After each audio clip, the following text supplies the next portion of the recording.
The story opened with several men in white uniforms tilling the ground. Someone yelled to bring up the water, then they placed the straw. Several men were lined up carrying buckets of water, while a man on the edge of a small cliff called them slaves and ordered them to move faster. A goblin rode a log that a man was carrying. In this man's head, he couldn't help but notice the relentless lashes tearing into his shoulders and the blood and sweat all over his body. He complained that the long life of slavery is unbearably harsh. The strongest man in the world has seized the champion title at the age of 27 and held the position of the world's best fighter for the past 2 years. Back then, the referee announced that the towel had been thrown in. Then, the winner had an undefeated record of 23 wins and 0 losses. This man is the heavyweight champion of the world's largest MMA league. He is the man who even completed the last defense match before his retirement without a single defeat. The athlete Cho Hyunuk of the Republic of South Korea had emerged victorious, and that Cho Hyunuk is this story's main character. As soon as he retired, he was visited by our good old friend, Truck-kun. And of course, you guys know what happened next. He died from being hit by a truck. He's sad about the money he saved for his retirement being gone just like that. He worked so hard for it that the only thing he knew in his life was to fight. He's even a single virgin loser. 30 minutes later, he's still being dramatic, but his mindset is starting to pivot. He's thinking that now that he's dead, he won't have to train and there are no more defense matches. And he looked at the bright side of not having family and friends, so no one will be sad over his death. While he's in this astral plane, an arm popped out. She's a gorgeous angel, and she apologized to Hyunwook for being late. She called him an SSS-class hero. She introduced herself as Rachel. She's a headhunter who scouts people whose lives have ended on Earth. Hyunwook was confused. He blushed at the sight of her, especially on the chest area. He turned red when Rachel grabbed his hand. Hyunwook asked the angel to explain in detail. Rachel gave him 2 choices. One is to accept death just like that and wait for his reincarnation into his next life as a pitiful old bachelor. And the other one is to be immediately resurrected as a hero destined to save the world that has been waiting for him. The way Rachel showed him that choice is tempting, because Hyunwook is surrounded by several gorgeous women. Hyunwook replied that he needs more time to think, since it happened suddenly. And the explanation seems lacking too. Rachel subtly pressured him by asking if he's willing to pass up the opportunity of a lifetime. She told him that if he listened to her, he would gain wealth, honor, and beautiful women, and even special privileges. She kept chatting, but Hyunwook had already zoned out. He weighed the option since he has to fight if he becomes a hero. He just barely retired, and Rachel is basically saying that he has to fight again. Dying and peacefully reincarnating seemed to be a more pleasant path for him. When Rachel realized that it seemed like he's not getting it, she exaggeratedly caught his attention and decided to explain it properly. She told him that if he becomes a hero in the other world, the village chief will run to him barefoot. He will serve him food as soon as it begins, and Hyunwook will be looked upon fondly and easily resolve the quest that he gives. Then in that moment, the village chief will say to the hero that his daughter is well known as the most beautiful woman in the village, so he's offering his daughter to him. Hyunwook maintained a poker face. Rachel noticed how he's still not reacting to it. It made her concerned about her headhunting bonus. She decided to use Plan B. Rachel acts like she's done offering him, and he could just go accept his life ending as an old bachelor. Hyunwook told her to wait, and then she drops a scary thought that there's no guarantee that he'll be reincarnated as a person in his next life. And that statement clicked something in our MC's head. As she was about to leave, he grabbed her leg and informed her that he'll do it. She acted coy and told him that she didn't hear that. Our boy even tightened his grip. Hyunwook screamed that he'll do it, becoming a hero. And of course, that made Rachel grin. Then she suggested getting to it right away. Hyunwook had no clue as to what she's saying. A magic circle appeared beneath him. He asked if he's really going to do it right away. Rachel told him that there's nothing else to wait for, but Hyunwook protested being sent there without any preparations, but Rachel insisted that the beautiful other world is already waiting for him. She wished him an awesome adventure. She complained how he makes it difficult when he's even going there. In the end, Rachel received a call. She answered it and reported that the prospective hero number 137,421, Hyunwook, just completed his transmigration. Meanwhile, Hyunwook lost consciousness until he heard someone telling him to open his eyes. He wondered if it was the village chief that the angel talked about. He thought how the development was obvious from the beginning. Unexpectedly, he was punched in the stomach to wake up. He got annoyed and reacted with aggression, asking if this person had a death wish, but he immediately stopped. It didn't look like a person since he was wearing a skull of a wild boar with horns on his head. This creature was furious about him sleeping in the slave dormitory. Hyunuk was confused if this was the village chief who had the most beautiful daughter, since this creature looked like a monster that he certainly should kill. Hyunuk timidly introduced himself as a hero. The creature was confused. The creature approached him and asked if heroes were stupid nowadays. Hyunuk started to think that something might have gotten wrong, but he chose to believe that a beautiful angel wouldn't do that to him. He wondered if that cow head was the quest. He tried to calm down and figure it out. He thought of the next thing that he should do as a Korean, and that was to act. The creature asked him what he just said. Our MC kicked the monster while telling it to die. He was proud that his kick went in, but the creature had grabbed his foot and asked if Hyunuk just called himself a hero. The creature expressed how he was tired of that nonsense now. He wondered where those bastards kept popping out from. Hyunuk couldn't move his feet.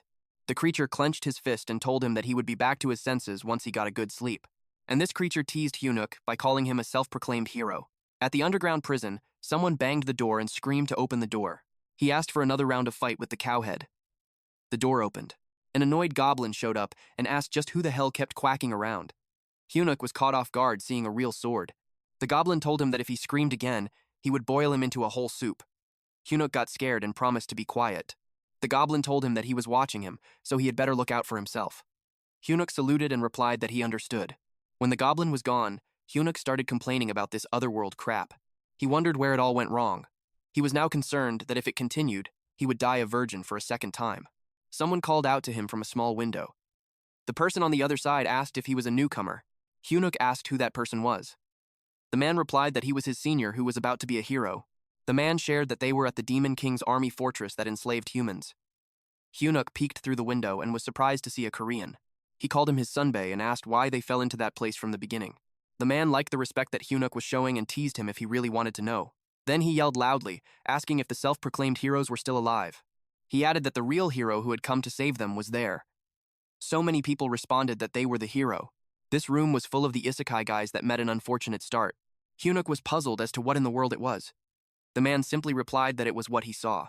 There were 100 heroes who fell into the Demon King's army fortress.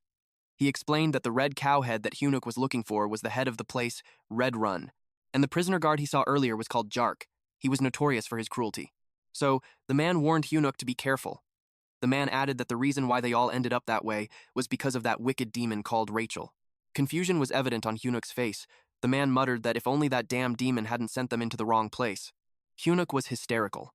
He asked what it meant. He asked if they weren't supposed to start at that place. The man replied that he was sure of it. The heroes who got captured in other places told him, according to them, there was another starting area only for heroes, and most heroes started in cities or rural villages. He explained that heroes typically lived without any powers, but none of them began their journey right in the middle of the Demon King's army like them. Hyunuk finally realized that the reason why he was in that hellish place was none other than the freaking angel. He recalled the angel's face. A few days later, we see the 2nd Slave Squad under the 3rd Battalion of the Demon King's army. Humans were forced into labor while the goblins watched. The humans had to chant, "Let's crush the humans. Let's devour the humans." Hyunuk's body trembled from carrying the heavy log with a goblin sitting on top of it. Later on, the goblin rang the bell, signaling the end of the work for that day. The goblin advised them to go back. Hyunuk was back locked up in his cell. He commented how prison was actually better. He remembered the angel telling him about special hero privileges. He thought about a popular slogan in that situation, which was status window, and it appeared. It showed his status. Our boy found out a little about his strength and abilities. He also murmured some information. The man overheard and was surprised that Hyunuk already has stamina 1. Hyunuk replied yes, and shared that his strength is 28. The man had recalled Hyunuk's background of being a champion before, but he didn't expect him to be different. It was amazing that Hyunuk has over 30 stats even when he is at level 1. Hyunuk didn't think much about it, saying that he is a slave regardless. The man was positive that if it is Hyunuk, he will definitely be able to escape and become a real hero. Hyunuk didn't believe him. He pretended to sleep because Hyunuk was thinking about how he was stuck at level 1, and that might not be helpful for him to be able to run away. It was already late at night. When the man was finally asleep, Hyunuk got up and checked his status window. He checked that there were 2 places that seemed promising at the moment. They were mana that grants superhuman strength and the unknown hero point. Hyunuk knew that those fake heroes didn't know about the hero points, and no one has ever obtained points in the first place. He saw a familiar light. The angel suddenly appeared, flaunting her milkers, and greeted him. "Long time no see." This fairy even pouted a little and teased our MC if she should tell him his needed information. And that is all about hero points. She informed him that hero points are important features to make the hero's life easier. She continued to explain until Hyunuk grabbed this tiny Rachel in his hands. He looked pissed and he told her that he didn't care about the hero points or whatever. At that moment, what was important for him was to give her a good beating. A bit later, Rachel was tied up and hanging like bait on a fishing pole. She apologized and explained that she would have never guessed that her magic circles were broken because she spilled a bit of coffee when she had her snack. During that time, soundproofing magic was activated. Then Hyunuk asked if she received the punishment of becoming his manager. She replied that her role is to be his personal fairy, to stay by his side and help him until he defeats the Demon King. Hyunuk admitted that he doesn't care about the hero business anymore. She asked what he meant. Hyunuk told her that he doesn't intend to defeat the Demon King. Anyways, he could just live a normal life there. Rachel agreed that there are a lot of prospective heroes who decide to live like that, but he has an SSS level potential. Hyunuk pointed out that it doesn't mean that he is obliged to do anything. He admitted that he never felt that it was his mission in the first place. Rachel tried to argue, but Hyunuk stated how he doesn't want to live while fighting like in his past life. Rachel was taken aback. It made her wonder if he had always been that way. She thought of him as an idiot who knew nothing besides fighting and women. Then it made her worry about her welfare. When she received the order, she complained about being a personal fairy. She thought that it was not fair for someone like her to experience that. And on top of that, she was told to stay with Hyunuk until he killed the Demon King. But she was told that the decision is final. A personal fairy is a subordinate to the assigned warrior. One must actively cooperate and go through success and failure with the assigned warrior. She was urged to go and was sent to the demon fortress where Hyunuk is. She was told not to come back until she had completed her assignment. She screamed loudly to protest. She didn't like that she was getting thrown to the filthy human world. And just like that, she was teleported back to the present time. Hyunuk assumed that a personal fairy had to obey every word of their warrior. With that, he asked her to contribute to his escape plan. She agreed to it. There was a noise from the door, so Hyunuk immediately grabbed her. The goblins were waking up the prisoners. Rachel protested that she could use her stealth on her own. Hyunuk noticed that despite the roll call being over, the jerk was still at his door. The jerk told him that Redron had called him at Redron's office. Redron brought up what he heard. Hyunuk was working hard these days. Hyunuk was dumbfounded while the jerk comfortably sat on his shoulders. Hyunuk couldn't believe that the stinky bastard of a goblin had complimented him. Redron admitted that he thought Hyunuk was simply a crazy human at first, but it was actually nice to see him working hard. That is why Redron offered him the position of becoming the head slave. Hyunuk had no idea what Redron was talking about. Redron clarified that he was suggesting this because the work speed had become so much slower lately. Rachel wanted assurance that Hyunuk would decline immediately. She kept pestering him and yelled that a hero shouldn't grovel to the Demon King's army officers. The jerk and Redron had heard the sound and asked what it was. Hyunuk screamed to leave it to him and that he would get those humans to work. Then he exaggeratedly bowed that his head had slammed on the desk just so he could divert their attention. Redron was pleased. He admitted that unlike his first impression of him, he had come to like him. He told Hyunsuk to do well, and he'll write him a special admission letter to the Demon King's army. He was dismissed. Deep inside, he wants to cry, seeing his escape plan go down the drain. A few days later, the humans were chanting as they worked. Hyunsuk was acting smug as he scolded someone for being slow. He said, "Even my grandma can run faster than that." With this kind of face, he clearly is suited to be with the Demon King's army. The system window displayed that since he has been leading people for a long time, his hidden ability called charisma has increased. Hyunsuk exclaimed that being the head slave is the best. The men who watched him thought that he finally lost his wits. They gossiped about him. Rachel, on the other hand, scolded him, since they would be in big trouble if that kept going. He shushed her and told her to trust the process. He even said that a sparrow like her can't understand the intentions of a phoenix like him. When a man fell to his knees, Hyunsuk scolded him. With that, Hyunsuk was notified by the system window that Redrun's favorability towards him had risen. He's now a few steps away from achieving a goal. Hyunsuk saluted and thanked Redrun. Rachel yelled at him, reminding him how he wanted to go on adventures and escape. Hyunsuk scratches his head as he explains that he's just doing as the system told him to do. From what he knew, following a system is part of a hero's duty. Rachel argues that increasing the Demon King's army officials' favorability towards him is unbelievable. She insists that there isn't a hero request like that. Hyunsuk replied that he's telling the truth. Then he asks her if she wants him to read it out loud. Hyunsuk read it as, "You who have found yourself inside the Demon King's army fortress because of some idiot's mistake." Rachel argues that the way of speech is weird. The system is a kind of program that only uses neutral language. Hyunsuk insists that it's the truth, and that maybe an SSS-level hero system is a bit different. Last night, Rachel made a fuss. She asked him how he could accept the offer so gladly. Hyunsuk squeezed her and told her that he's not the crazy one, it's her. Out of the blue, a system window appeared addressed to Hyunsuk. It said that he, who had found himself inside the Demon King's army fortress because of some idiot's mistake, might feel as wronged as someone who found out that the toilet had run out of toilet paper. But Hyunsuk was encouraged that he had been given a chance. He has to gain the favor of the Demon King's army officer, Redrun. A true hero must learn how to use their enemy, so basically the goal is to win Redrun's favor and earn 100 hero points. Hyunsuk was surprised back then. Hyunsuk went back to work. He asked the slaves to start singing the Demon King's Third Army Corps song. Rachel realized that only the higher-ups have the power to change the quest contents. It made her wonder why they would do that for Hyunsuk. Jark then called Hyunsuk. This Jark instructed him to follow him because Redrun had called for Hyunsuk. At Reed-run's office, he informed Hyun-sok that the slave's productivity had increased drastically. Hyun-sok replied that it was nothing. Then he buttered up Reed-run, saying that it's because he made wise choices. Rachel commented that cheap flattery won't work. Reed-run flinched. He looked so satisfied. The system window appeared, stating that Hyun-sok had reached his favorability goal and the hero quest has been completed. He received 100 points, and the beginner hero store has been unlocked by his first points. Both Hyun-sok and Rachel were surprised that it worked quite well. It's working out well, and the favorability quest is done. So Hyun-sok decided to move on to the next part of the plan.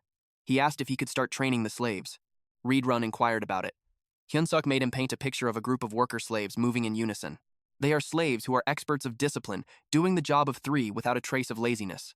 He added that with these slaves, the construction of the fortress can be done within a week. Reed-run argues that humans are physically too weak to work and train simultaneously. But Hyun-sok continued saying that the commander will sing praises of Reed-run. Without second thoughts, Reed-run allowed it. Back at his cell, Rachel was so dramatic, saying that her hero had gone mad because he groveled to the Demon King's army, and now he's even training the slaves. She felt depressed and hopeless about it. Hyun-sok got annoyed with her for being so loud. He told her that he has a plan. Rachel asked if he's making a fool of her again. Hyun-sok had a great comeback. He asked her if she thinks he's her. Hyun-sok revealed that he's planning to use the slaves to start a rebellion. He explained that the fortress has 3,000 human slaves. The number of soldiers from the Demon King's army is only about 500. Moreover, there's a human alliance base not far from the fortress. In the chaos of rebellion, they can ask for support from the human alliance. After hearing that, Rachel looked at him with sparkly eyes while saying that he is not dumb after all. After that, Hyun-wook checked the reward from the quest. Rachel inquired if he really got hero points and the whole quest was not a lie. Hyun-wook replied that it was what he had been telling her. He also shared that now there is even a thing called a hero store. He decided to take a look. He wished for the item to be something good. Our main character had high hopes, since whatever would come out from it was his lifeline. He was excited to finally have a hero skill. The status window showed him skills like Hold Your Breath rank F, which would help him hold his breath better, and Crap Holding. This skill enabled him to hold his crap better. I think this is a mistake. Crap Holding should have been a triple S rank, especially when you are in a public place, and the rest are cooking, cleaning, and laundry. He was confused and furious about the skills that a hero needed. Rachel laughed and explained that it was because the store was at level 1. She informed him that if he collected more points and leveled up his store, he would definitely find something useful. Hyun-wook let out his anger at Rachel and told her to shut up, while calling her a swindling fairy. The next day, the slaves saluted to the Demon King. Hyun-wook commanded everyone to sing the 3rd Army Corps song. He gave his signal, and they began. The song goes like this. We, the great Demon King army, let us defeat humans. Let us eat humans. Forget all the suffering when you catch them. Nothing under the sky is greater than the affection of the Demon King. Reed-run watched them, and he felt glad for allowing Hyun-wook to train the slaves. The door in his room opened. Jark had something urgent to report to him. He reported that the human army was advancing on their way. Furthermore, the 8th Division that confronted them had already fallen into their trap and retreated. The 8th Division was the largest unit in their area. If the 8th Division had been defeated, it would only be a matter of time before those human bastards arrived. He did not like how they might have to give up the fortress when it was almost finished being built like that. Jark told Reed-run how there was no time left, so he should evacuate immediately. But Reed-run replied to wait a moment. He stated that since ancient times, war has been said to have been battles of military supplies. He elaborated that the first rule of war is never lose a competent supply officer. With that, he told Jark to go ahead, and he would take care of Hyun-wook and follow them later. Meanwhile, Hyun-wook scolded the slaves by asking if they were going to run at his command. He heard some noise and thought how the combat training would be cancelled again because of the surveillance of Reed-run. Hyun-wook checked the status window, while Reed-run appeared on the balcony behind him. Hyun-wook thought about how his abilities had increased a bit, but it was not enough to start a coup. He stated randomly how he was looking for a sudden event that could help raise his abilities. Before he could finish, Reed-run had landed by his side. Reed-run tapped his shoulder and called him. That surprised Hyun-wook. Reed-run was in a hurry. He told Hyun-wook that they had no time and he had to come with him at once. Hyun-wook was confused, so inquired why and where. Suddenly, the commander of the human army announced to attack, and victory was within their reach. The humans with their spears charged forward and hit several goblins. Then they saw the Red Nightmare Reed-run. The commander ordered the soldiers to get back and let the knights take on the enemy. They kept charging forward. In his head, Hyun-wook questioned why there were human troops there. He thought of taking advantage of the situation. He thought of this chance to stab the commander of the Demon King in the back and return to human society. A human charged forward, yelling for the Red Nightmare to die. But Reed-run easily grabbed the head of the man and squashed it. Hyun-wook was stunned. Run used his combat arts. Seventh movement. Then he smashed the face of the man on the ground, followed by an explosive destruction wave. It was an area of effect attack that crumbled the ground and threw the human soldiers in the air. Run then asked Hyunwook if he was all right. Hyunwook saluted him, replied yes, and informed him that he would be leaving. I think this reminded our main character that he was still with one of the strongest of the army of the Demon King. The area buzzed since the humans had taken over it. The soldiers raised 2 flags at the center and guided the citizens of Marriott Kingdom and Drawson Empire to sort themselves out. The soldier asked the prison mate of Hyunwook if they were warriors. He replied yes. The warriors were ushered to a different path since they were treated differently than the normal captives. Someone appeared and thanked the warriors for coming. It was Olivan Greer. He was a middle-aged man with red hair and beard. He was a Duke of Drawson Empire and the commander of the Allied forces. A soldier approached Olivan and told him that the evacuation had been completed. He praised the soldier. The soldier also informed him that they have drafted those who call themselves warriors. With that, Olivan ordered to start. All soldiers were commanded to get into position. It was followed by a command to annihilate all the warriors in front of them. Meanwhile, a carriage traversed the forest. Hyunuk was sullen as he bid farewell to his adventure to his dream's second life.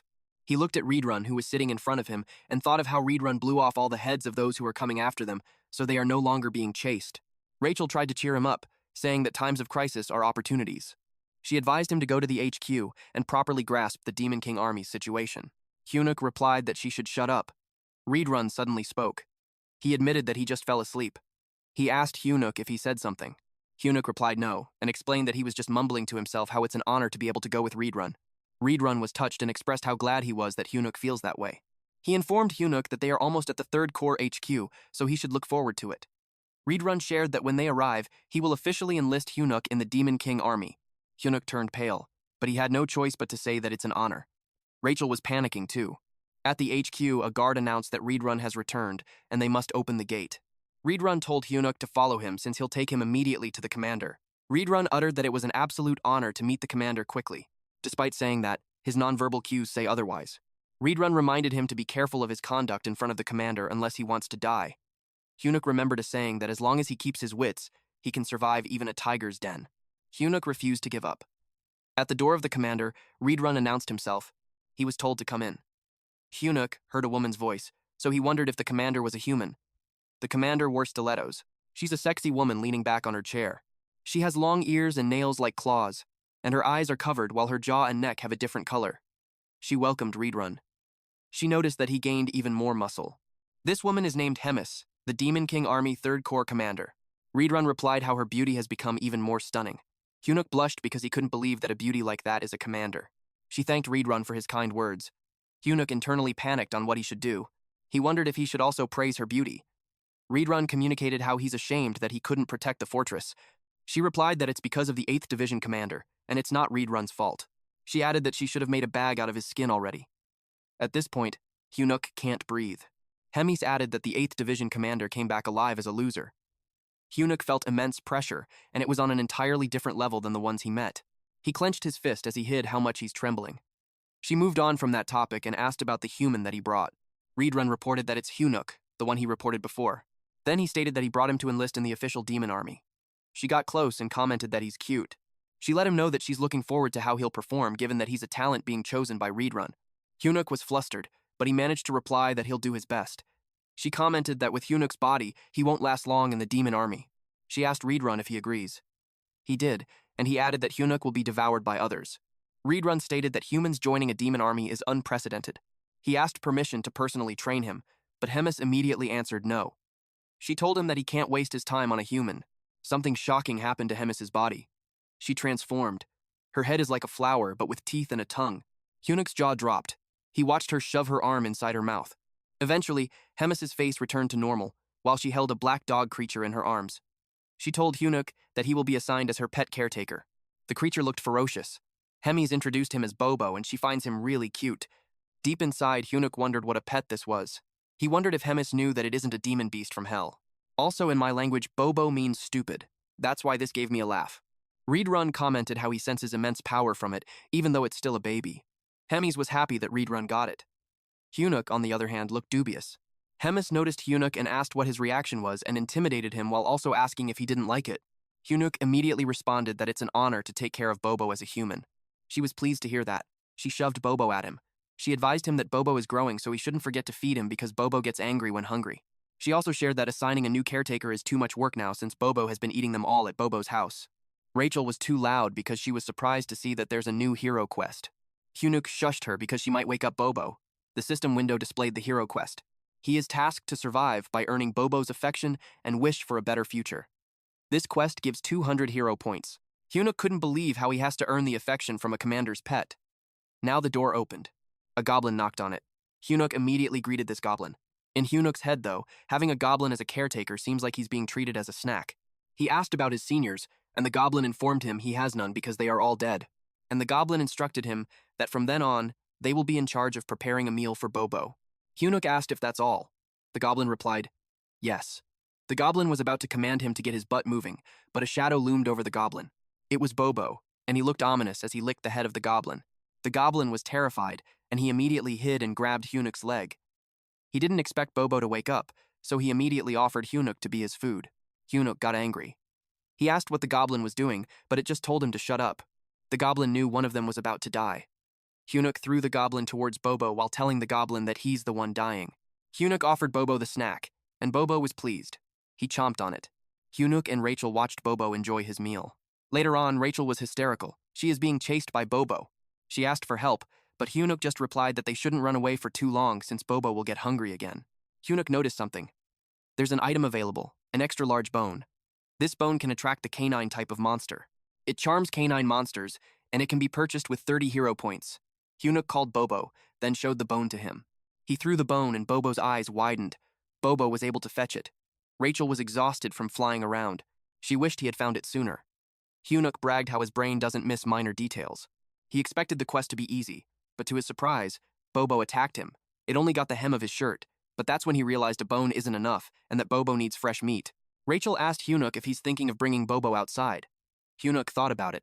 He was pressured to think fast if he didn't want to get eaten. Bobo started to bare its fangs. Hyunuk thought of a magic word that can calm an angry dog. He yelled, "Walk!" The wild Bobo changed immediately, and it now looked pleased. Bobo immediately went to hug Hyunuk while wagging his tail. They are outside now, and Hyunuk is looking for the kitchen. He couldn't tell which way it was.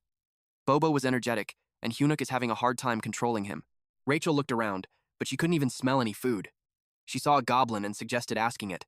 Hyunuk approaches the goblin. The goblin was confused seeing the human there. Bobo turned into his feral self again. The goblin was terrified. Hyunuk explained that it was Bobo's walk time. The goblin asked why a human is with Bobo. Bobo licked the goblin's face. Hyunuk told Bobo that he couldn't eat him. Hyunuk explained that he's taking care of Bobo. He asked where the kitchen was. The goblin answered that the kitchen is to his left. Then it dashed away. Hyunuk and Rachel were dumbfounded. When they got to their senses, they burst out laughing. They laughed at the goblin being so scared that it made it questionable if he's really part of the demon army. After a good laugh, Hyunuk was ready to find meat in the kitchen. Rachel confirmed with Hyunuk if he agrees with her that he's not going to take care of a dog forever. Hyunuk asked what she was saying when it's obvious since Hyunuk still has a dream he wants to fulfill. He looked at where Bobo used to be, but he's no longer there. Hyunuk turned pale. It was that time he knew he messed up. He screamed, "Where the heck is that dog?" Our MC cried, knowing that the dog is a disaster, even if he just looked away for a split second. Rachel looked around their surroundings. Then Rachel pointed to an area. Bobo appeared. Hyunuk was relieved. He told Bobo how worried he was. Bobo happily returned, but not without blood dripping from his mouth and a full stomach.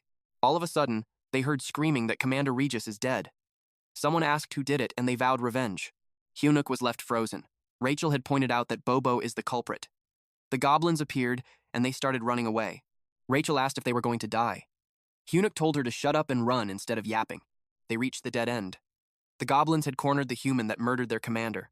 One goblin announced how he'll hold the human's arm like a chicken wing. Another goblin replied how he wished the commander wasn't fully digested yet, since he wondered how the commander would taste. The other goblin suggested to rip apart both the dog and the human, and they would split the parts. Hyunuk tried to focus and boost his spirit. Then he yelled, "How dare you!" Our boy was already outnumbered. He needed to improvise right away. He asked if they knew who the brave one was. Then he lifted Bobo. The goblin was confused because they all thought that it was just a monster. When they said that, Hyunuk's anger heightened, and he scolded them. He informed them that this cute but deadly dog is none other than Bobo. The goblins recalled that it is the pet of Commander Hemis, but they denied it. They thought that it was just a trick from a human. But some were also worried that Hyunuk might be telling the truth. Hyunuk asked how they could not tell who Bobo was. It was a shame. The goblin was confused with this human's actions. Hyunuk told Bobo to activate his beast mode, and Bobo complied. Bobo was like a ferocious wild animal who was drooling at the sight of food in front of him. Hyunuk told the goblin that it is indeed Bobo. Then he told Bobo to bite the goblin. He roared, then jumped at the goblin. Bobo bit the goblin and the blood splattered. Hyunuk watched and commented how a dog without a muzzle is bloody. Only bones were left of that goblin. Hyunuk asked if there was anyone else in doubt of Bobo. The goblins apologized and explained how they did not know it was Bobo. The system window appeared and informed Hyunuk that with the excessive charisma, he subdued many demons. His hidden attribute, charisma, had increased. Hyunuk was happy to get credit for that.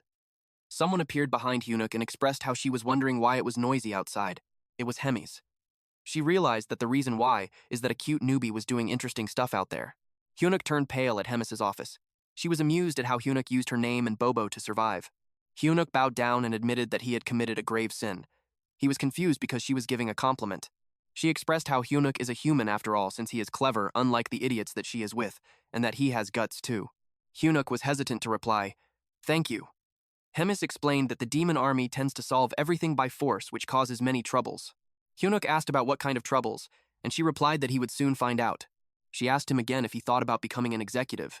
Hyunuk was baffled since he thinks too low of his skills, but Hemis replied that she could not let him keep using her name and Bobo.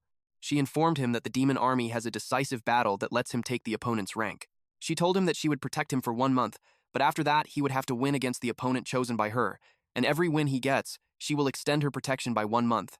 And if he slowly climbs up the ladder to maybe a battalion commander, he will be useful by then. Hyunuk asked what would happen if he loses. She replied that he will not be able to have a peaceful death. He would wish that he had died during the battle instead. Hyunuk had no choice but to accept, since she seemed like she would kill him if he said no. Hemis even chose the opponent spot on. Rachel replied that it seems like she would be saying farewell to him in 1 month. He called her out for that, especially when she was the one who said that his potential talent is rank SSS. Rachel asked if he does not know what potential means. She informed him that it is a possibility, but not a definite power. He pointed out how she is a fairy, but she does not even cheer for him. Hyunuk had noticed something. The doors were bloodied. He wondered if it was really the kitchen. He slowly opened the door. Upon seeing Hyunuk, the monster inside replied that he must be the human that their commander had talked about. The red ogre-like monster introduced himself as Kulkan, and he is the demon army chef. He asked what brought Hyunuk there. Hyunuk did not get inside the kitchen, and replied that he wanted to get a snack for Bobo. Kulkan realized that Bobo's caretaker had changed again. Then he refused Hyunuk's request. Hyunuk did not expect that. Kulkan argues that there is no reason for him to help the human. He added that the only order from Commander Hemis was not to lay a hand on him. Hyunuk asked if there was any way that they could work it out, especially since it is for Bobo. Kulkan said that if Hyunuk really wants meat, he has to get the meat himself by hunting like the rest of the goblins. The goblins are chopping up meat on the table. Hyunuk turned pale. In his mind, those goblins looked more like butchers than a cook, and he had no idea what Kulkan meant when he said to hunt it on his own. The next thing we knew was that Hyunuk faced a giant, ferocious, wild boar. He was told that it would be his dinner tonight, so he had to kill it. While standing there, Hyunuk contemplated on how he ended up in that position. The boar had already killed Morgan. They call it a hunt, but the boar does nothing but to charge non-stop. The cooks vowed to avenge Morgan. Hyunsuk commented how he cannot tell who would end up having dinner. Rachel asked what they should do. She suggested running. Hyunsuk replied that there is no way he can run away from a crowd that big, but he could not deny how he is in danger. He decided to move. Kulkan called him.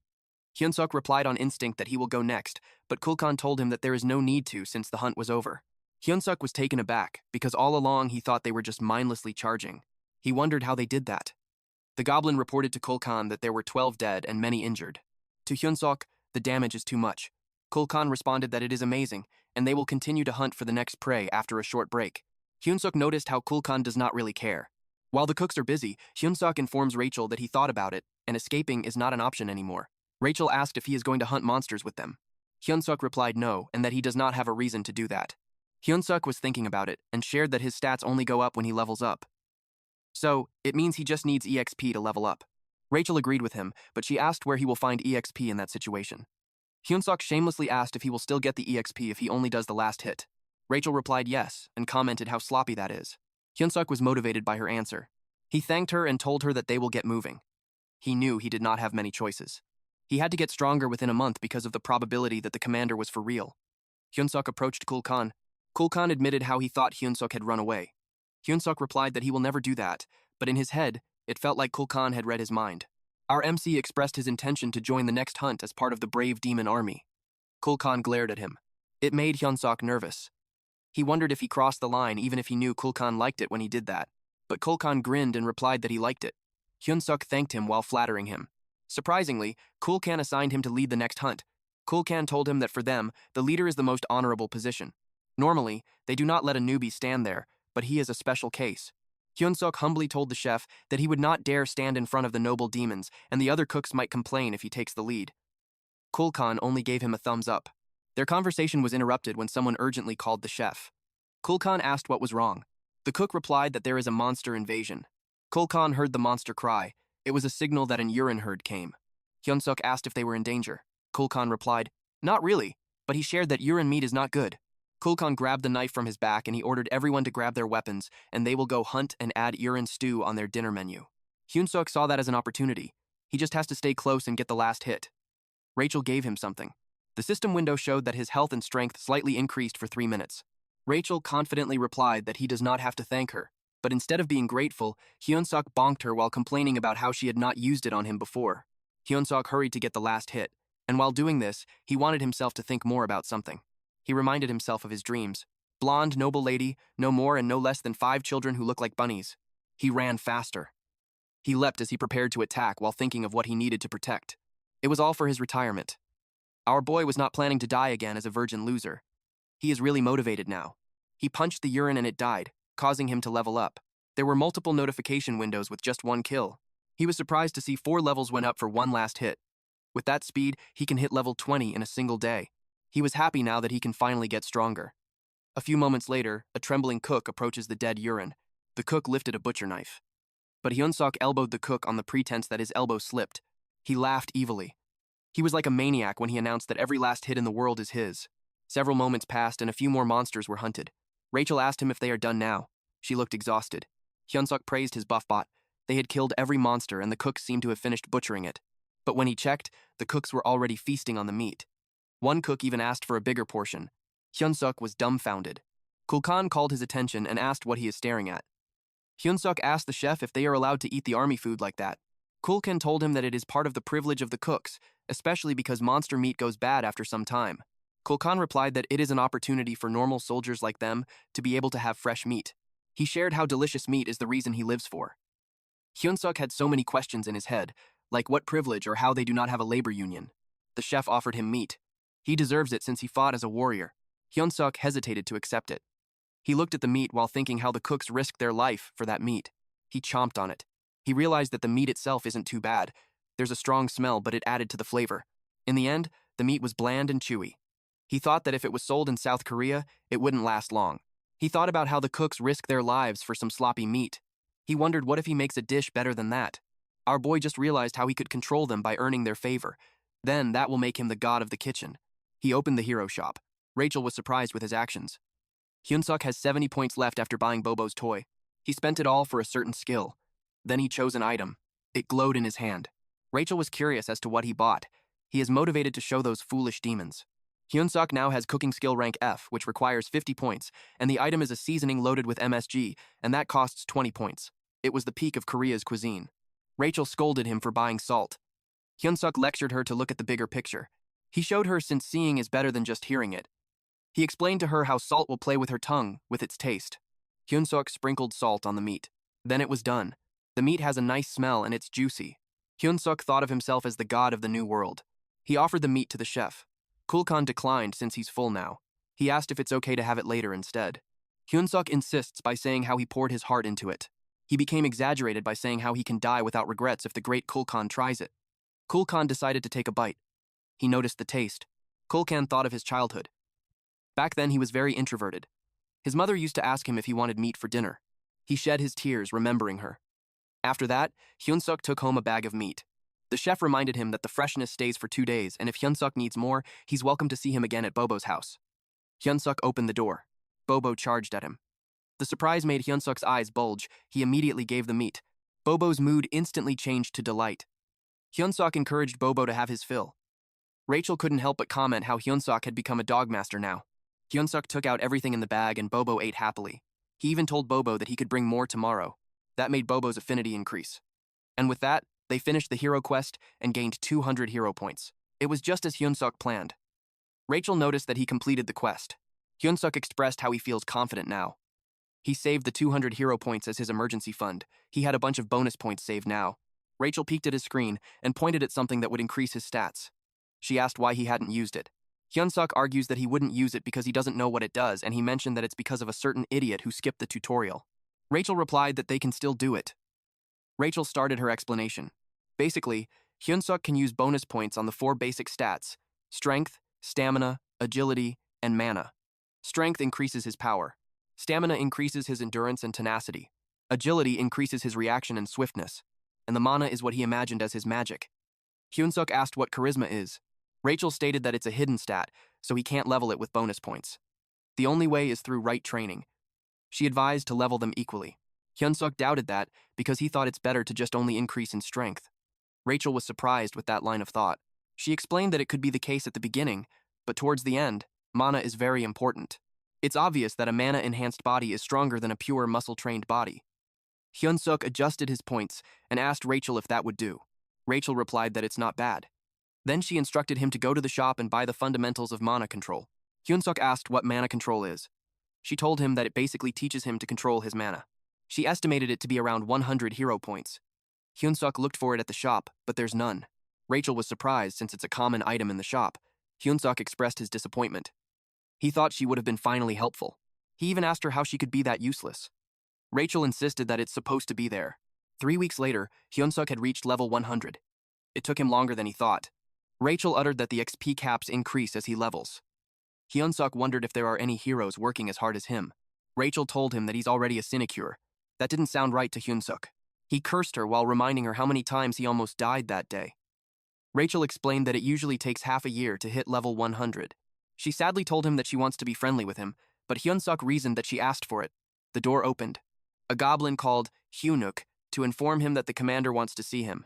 At Hemis's office, she welcomed Hyunuk and commented that he looks better than last time and that he also got stronger. She saw that his mana had doubled. Hyunuk replied that he tried his best to deliver the highest quality of meat to Bobo every day, but Hemis mentioned how he's getting stronger too fast. She asked if it's because of the level system for heroes. Hyunuk was caught off guard that Hemis knew he was a hero. He wondered, since when does she know? She told him not to be surprised since she knew it the first time they met. He asked her how. She replied that it's because she knew someone who is really into heroes. She asked him why he thought she called him there. Hyunuk tried to think about it. Then she mentioned his battle. She asked if he remembers their promise. He replied, yes. She asked again if he did and inquired why he's like that. He turned into a flower-eating monster. She's angry and she has problems with how fast he's leveling. She told him to work harder if he doesn't want to die. It's all for her amusement. Hyunuk recalled how the crowd goes wild not because of a flashy performance or overwhelming victory. It's when there's a beefy plot twist. He knew she picked one that he can never beat and wished the odds to be against him. And since he already received a warning, it already means he doesn't stand a chance. Rachel screamingly asked what he planned to do. He told her to calm down and let him think. Hyunuk stated that it's better to learn about the opponent before the day of battle. He has to study how strong the opponent is. Rachel argues how they only have the name. She asked how he'll figure out the face. He replied that there's an item that he wants to buy in the hero shop.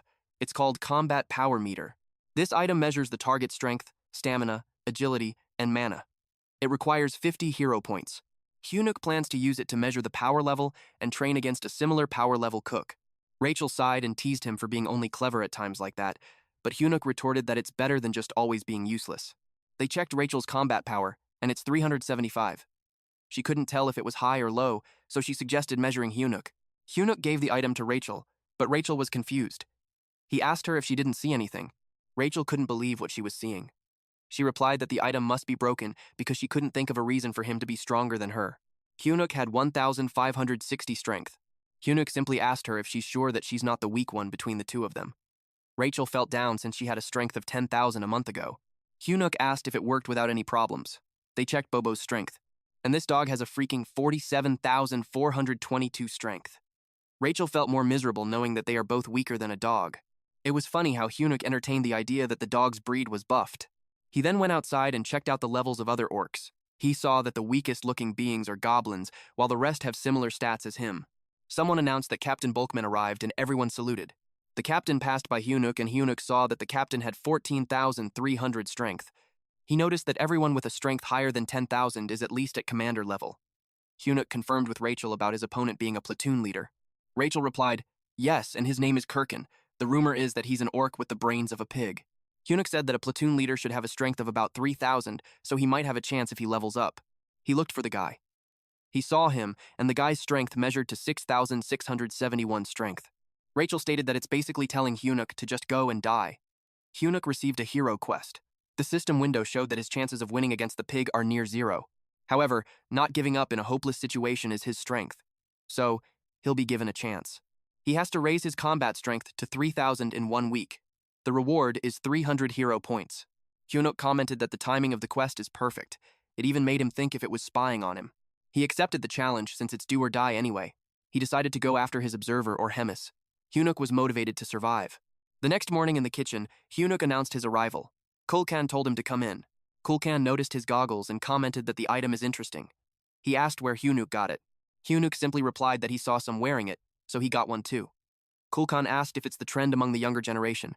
Anyways, Hyunuk was ordered to get ready for the hunt. Hyunuk checked Kulkan's strength and saw it was 35,230. He wondered why it's so high. It isn't the strength of some normal captain, and it's not just him. Hyunuk noticed the other cooks. They have high combat strength because they have been fighting against demonic beasts.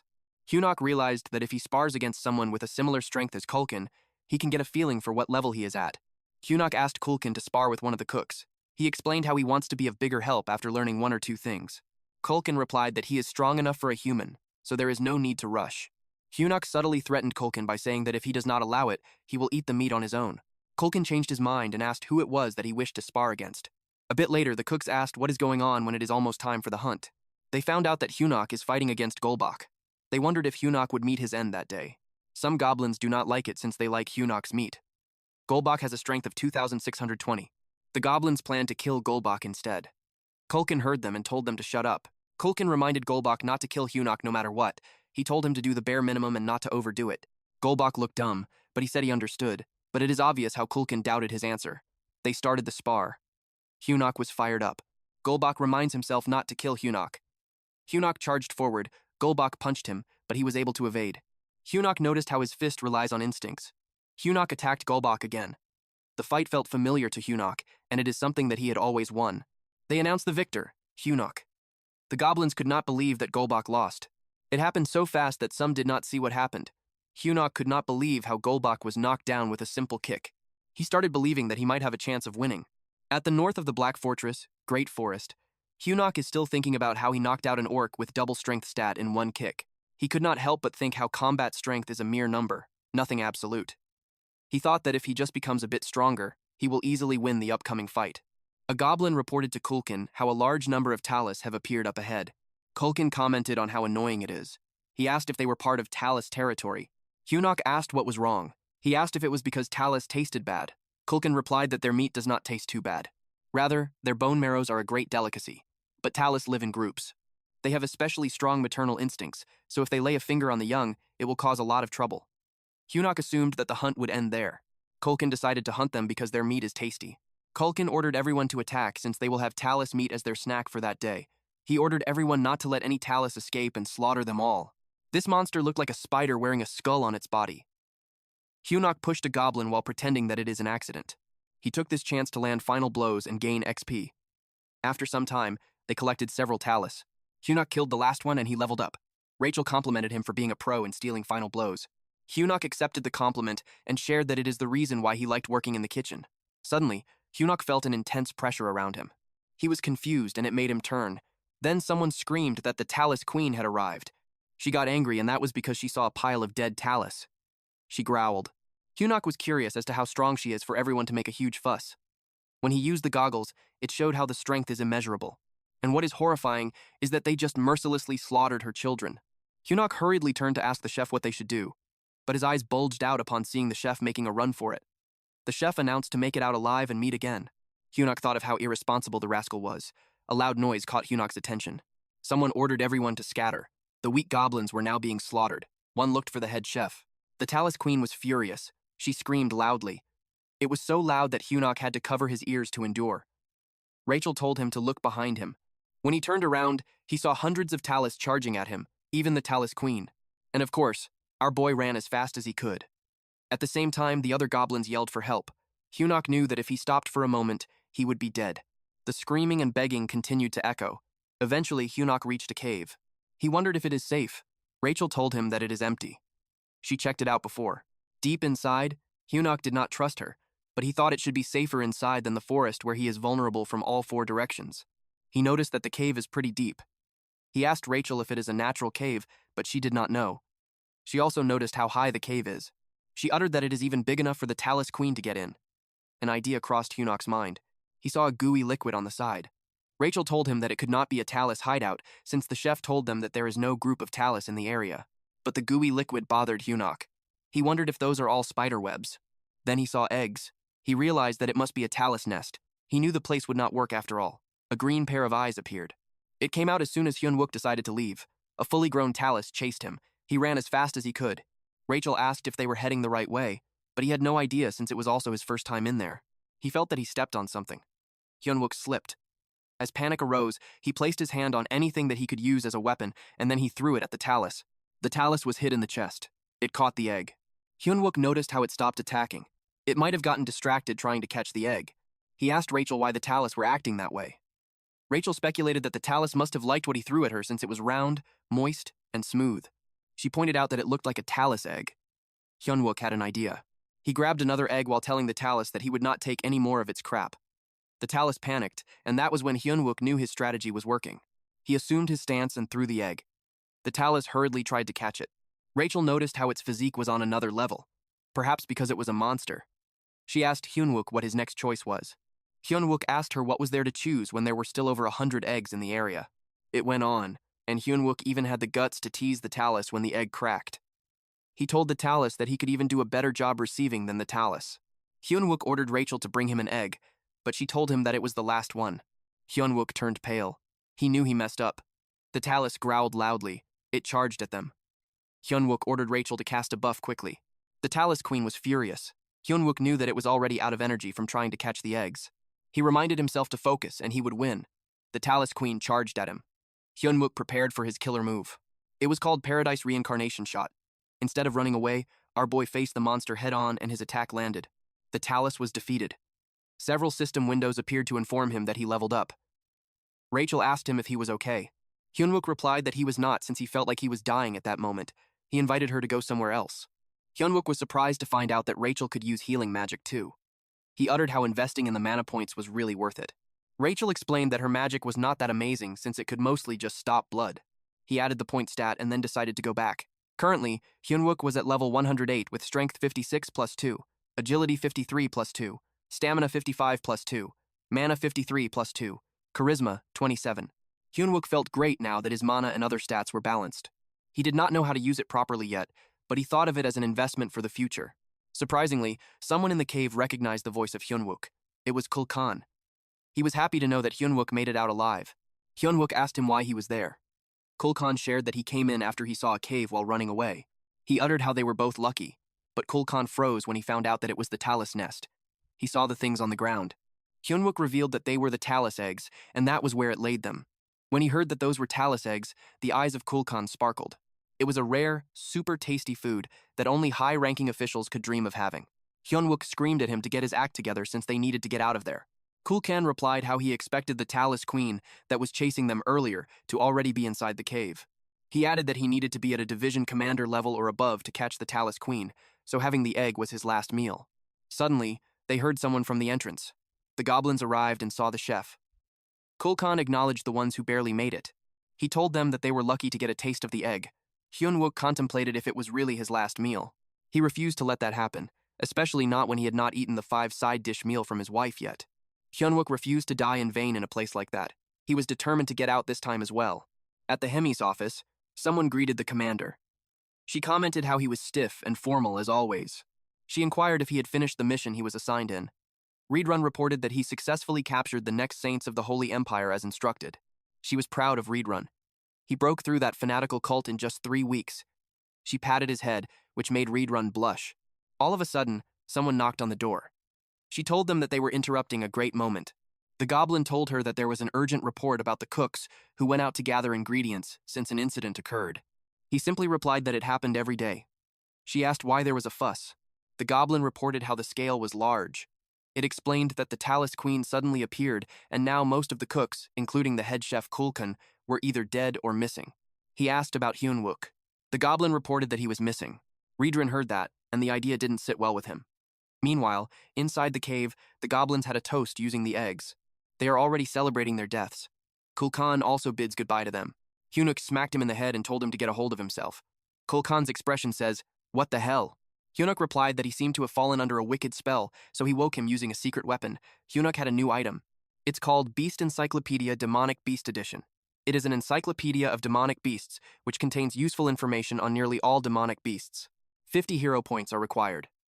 He searched for Talus, a spider-type demonic beast that lives in groups with particularly sturdy legs. To defeat Talus, they should target weaker areas like the torso and head. Talus's bodily fluids are highly flammable, with its eggs containing a liquid as combustible as a bomb. The caves created with Talus's saliva are also weak against fire, so he has to be careful not to use flame magic inside them. Hyunuk inquired if Kulkan could use fire magic. Kulkan replied that he can, but only with basic stuff like shooting flames. Kulkan sighed and told Hyunuk to give up. He informed him that Talus's carapace isn't something his magic can easily burn through.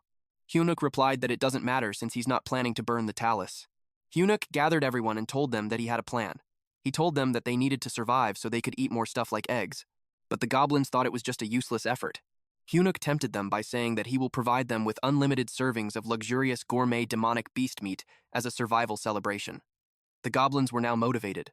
Kulkan agreed that if they want to enjoy a buffet, they need to survive first. With sparkling eyes and drooling mouth, Kulkan asked what their plan was. Hyunuk was happy that he had done it. He told them to remember the plan, and they must not stop under any circumstances. He told them to keep running until they made it outside. Then they moved out. They encountered a swarm of Talus. Hyunuk told Kulkan to get ready with his fire. Kulkan threw the fire at his signal. A portion of the cave exploded. Rachel noticed how everyone swarmed towards the walls. She asked him what he did. Hyunuk replied that if the fire spreads in the cave and it collapses, the remaining eggs are done for too. So he made sure to leave a few eggs deeper inside on purpose. They escaped while the Talus were distracted. He told the goblins not to look back and keep moving forward. He instructed them to throw an egg to divert their attention. All their focus should go to surviving. Now, there's only one egg left in Hyunuk's hands. They must find the exit before using that. Rachel saw a light. Hyunuk guided everyone towards the exit. Just a little bit more and they would arrive. They kept running as fast as they could. They reached the light and thought they were saved, but the relieved expression on Hyunuk's face turned into misery. A Queen Talus appeared. Kulkan saw it too. It was blocking their way. Hyunuk gripped the egg. The Queen Talus saw it and became furious. Kulkan uttered that the Queen had returned. He thought that it's the end this time. But Hyunuk refused to believe that. He noticed how the Queen wasn't attacking them after seeing them. He knew there's a reason for that. He called her attention. He instructed Kulkan to light up something for him. Hyunuk told the Queen that it's the last egg. He threatened her that if it explodes, everyone's dead and the Queen and offspring will die too. He showed her the egg and the cloth burning while telling the Queen Talus to move aside while he's asking nicely. The Queen Talus contemplated about it. Hyunuk pressured her to get out of there. The Queen Talus moved her leg. It made a loud screeching noise. Rachel asked what they should do. Hyunuk lit up the egg. He had no idea what to do. He just threw the burning egg. It crashed on the wall and fire started spreading. They felt the ground shake. The goblins panicked. The cave is collapsing. Hyunuk ordered everyone to escape. Their priority is to get outside. But as he was desperately running for his life, Hyunuk froze. A system window showed that he leveled up. Rachel asked why he's just standing there. If he doesn't get out now, he will be buried as everything collapses. He saw the Queen Talus being crushed by falling debris. Hyunuk was notified of his leveling up again. Several more system windows appeared, indicating that he leveled up. Like tons of it still followed. I think this is what you call speed EXP farming. Hyunuk could only say, huh, while having a dumbfounded expression. Then he realized that all the Talus must have become his EXP when they died from the collapsing cave. He wondered if it's because he's the one who collapsed the cave. He decided to focus on getting out of there first. He asked Rachel to give him a buff. Rachel complied. He came out of the mess, but it will still be challenging to escape with the Queen blocking the way. They needed to draw the attention of the Queen to somewhere else for a while. Kulkan brought out an egg while yelling that it's for the Queen. He told them that he'll offer them an egg in exchange for a way out. Hyunuk saw that as a chance. He ran as fast as he could and was determined to survive no matter what. The Queen spat out green fluid. It's like spider webs. Hyunuk wondered if it's really the end of him. Suddenly, red hands grabbed a trunk. The owner of these hands asked if Hyunuk is all right. At this point, Hyunuk is being dragged. Hyunuk was surprised to see Reedrun. Reedrun was pleased to see him alive like he expected. Reedrun informed him that he will take over. He smashed the Talus Queen using the trunk that he's holding. The Talus Queen made a loud noise. Reedrun assumed a battle stance. Hyunuk couldn't help but be amazed. He stated that Reedrun is freaking awesome. The Demon King's army chefs consist of 105 orcs. Only 6 survived. 99 are dead or missing, including Culkin. Back at the Black Castle in Bobo's room, Bobo whimpered while straddling Hyunuk. Hyunuk consoled this big baby boy and told him that he came back from the dead just to see him. Rachel uttered how fortunate they are to come back alive thanks to the cow head. Bobo kept licking Hyunuk's face. Hyunuk responded to Rachel that they should enjoy the time that they have, otherwise they might really get killed soon. Rachel asked why. Hyunuk explained that it's because finals aren't far. Rachel believed that Hyunuk had grown a lot. It is true. Thanks to the cave collapsing, he attained 75 levels in one shot. His level is at 200 now. Rachel expressed that it seemed lacking. Hyunuk thought of the same thing, especially when the opponent has over 6,000 battle power. Rachel gave Hyunuk a pop quiz. She asked him if he will attain orcish strength if he gains 6,000 battle power. Hyunuk replied that it doesn't only depend on battle power. He was correct. That kind of power uses not only strength but also magic. So Rachel told Hyunuk that if he wants to face that opponent, he has to use magic as well. Hyunuk replied that it isn't as easy as it seems. Rachel pointed out how Hyunuk used magic in the past. Hyunuk wasn't aware of that. Rachel admits that it's too lame to be called magic. Hyunuk realized that the sudden, strong power he felt was magic. The door opened. They were caught off guard.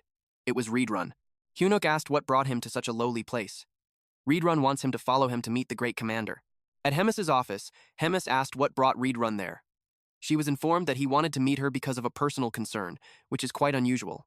Reedrun asked the commander for permission so he could teach him the art of battle. Hyunuk was surprised. He asked for the reason. Reedrun stated that Orc Culkin is a platoon leader, but he had seen him differently lately, and he believes that Culkin is fit for the role of deputy battalion commander. If things continue like that, Hyunuk will definitely lose. Reedrun stated how Hyunuk has great potential. He wants to see what Hyunuk's future will look like. Hyunuk's eyes widened from shock. In his head, there's no way the commander will accept it. Surprisingly, Hemis accepted. Reedrun thanked her. She told them that if they're done talking, they should move along since she had some work to do. Hyunuk thanked the great commander for her generosity. Hemis noticed how Hyunuk has become twice as strong as the last time they met. She finds it fun to have met a being that grows fast, but at the same time, it irritates her that he's growing too fast. She knew that Culkin might really lose if Reedrun helps out Cho Hyunuk. She decided to grant Culkin something to make things equal. Reedrun brought Hyunuk to his personal training ground. Hyunuk looked around the spacious area and thought of how Hemis had adored Reedrun. Reedrun was silent. He had observed that there's already a massive amount of mana in Hyunuk's body, but he still can't use any of it. He knew that Hyunuk got stronger too fast. It's optimal to teach him the basics, but the battle is in 4 days. There's not enough time. Reedrun thought of the only way. He was about to punch Hyunuk while saying that pain is part of growing up. He advised Hyunuk to stay focused. His punch landed on Hyunuk's face. While crashing on the ground, Hyunuk wondered if this guy was crazy. He's beating him up when he said he'll train him. Reedrun told him to focus, otherwise he'll die if he doesn't block with mana. Hyunuk tried to block Reedrun's leg using his forearm. He leapt back to maintain distance. Hyunuk tried to kick him. Reedrun finds it strange. Hyunuk's body strength isn't special, but his reaction time and vision are at the level of an experienced knight. He realized that Hyunuk's spirit is exceptional. Reedrun is now aware that it's not a coincidence that he couldn't dodge Hyunuk's kick. It's because Hyunuk's sense of combat is amazingly trained. On his next move, he decided to trust Hyunuk's senses. Reedrun reminded Hyunuk of the bet with the commander and told him that he couldn't beat Culkin without mana. He told Hyunuk that it is better to die there instead of losing in front of everyone. Then he punched Hyunuk and threw him in the air. Hyunuk realized that Reedrun was not joking, that he might die if he gets hit one more time. Hyunuk thought about his unfulfilled dream of getting married and having cute children. Reedrun chased after him while he was in the air. Hyunuk had only 2 choices, die or block the attack. Hyunuk prepared his fist to punch while praying to God. Someone crashed on the ground. The impact was so powerful that it shattered a large area. That was Hyunuk. Rachel got worried. Reedrun approached the body. He told Hyunuk that he had just controlled his own mana. He asked if Hyunuk noticed that. Hyunuk raised his hand and made a thumbs up while saying that God answered his prayer. He looked hilarious. Reedrun told him that he will win if he stays on track. Reedrun grabbed his arm and told him to stay still because he will heal him. But suddenly, Hyunuk felt pain. He groaned in pain while holding his neck. Reedrun had forgotten that dark mana is like a poison to humans. He forgot that Hyunuk is a human. He apologized to Hyunuk while he hurriedly carried him and told him to try to stay alive.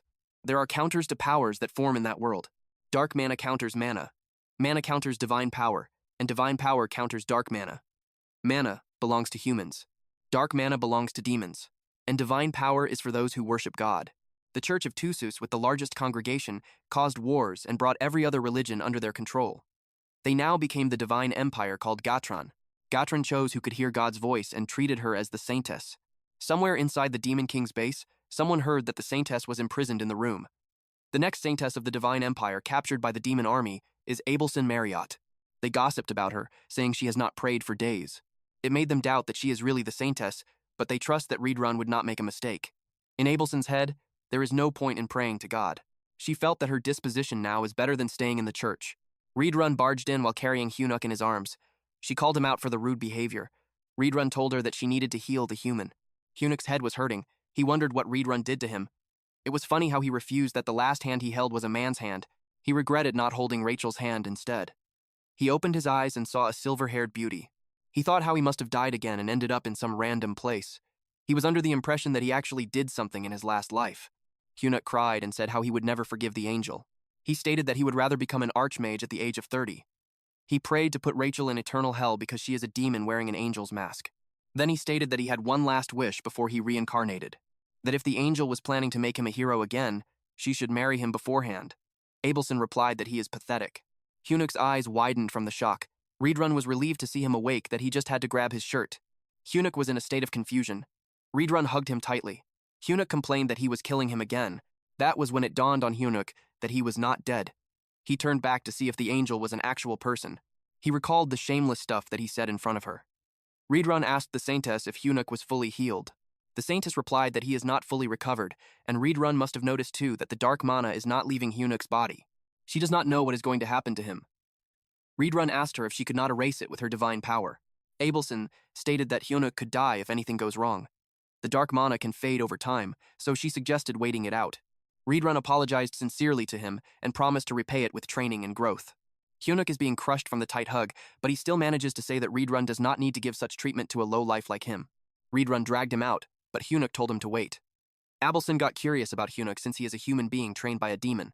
A few hours later, Hyunuk made it back to his room. Bobo stayed by his side and playfully chewed his head. Hyunuk thanked Bobo. He heard that Bobo destroyed his home and ate the soldier who came to feed him. Once again, Hyunuk thanked him for that because if it was not for Bobo's separation anxiety, he would still be in training.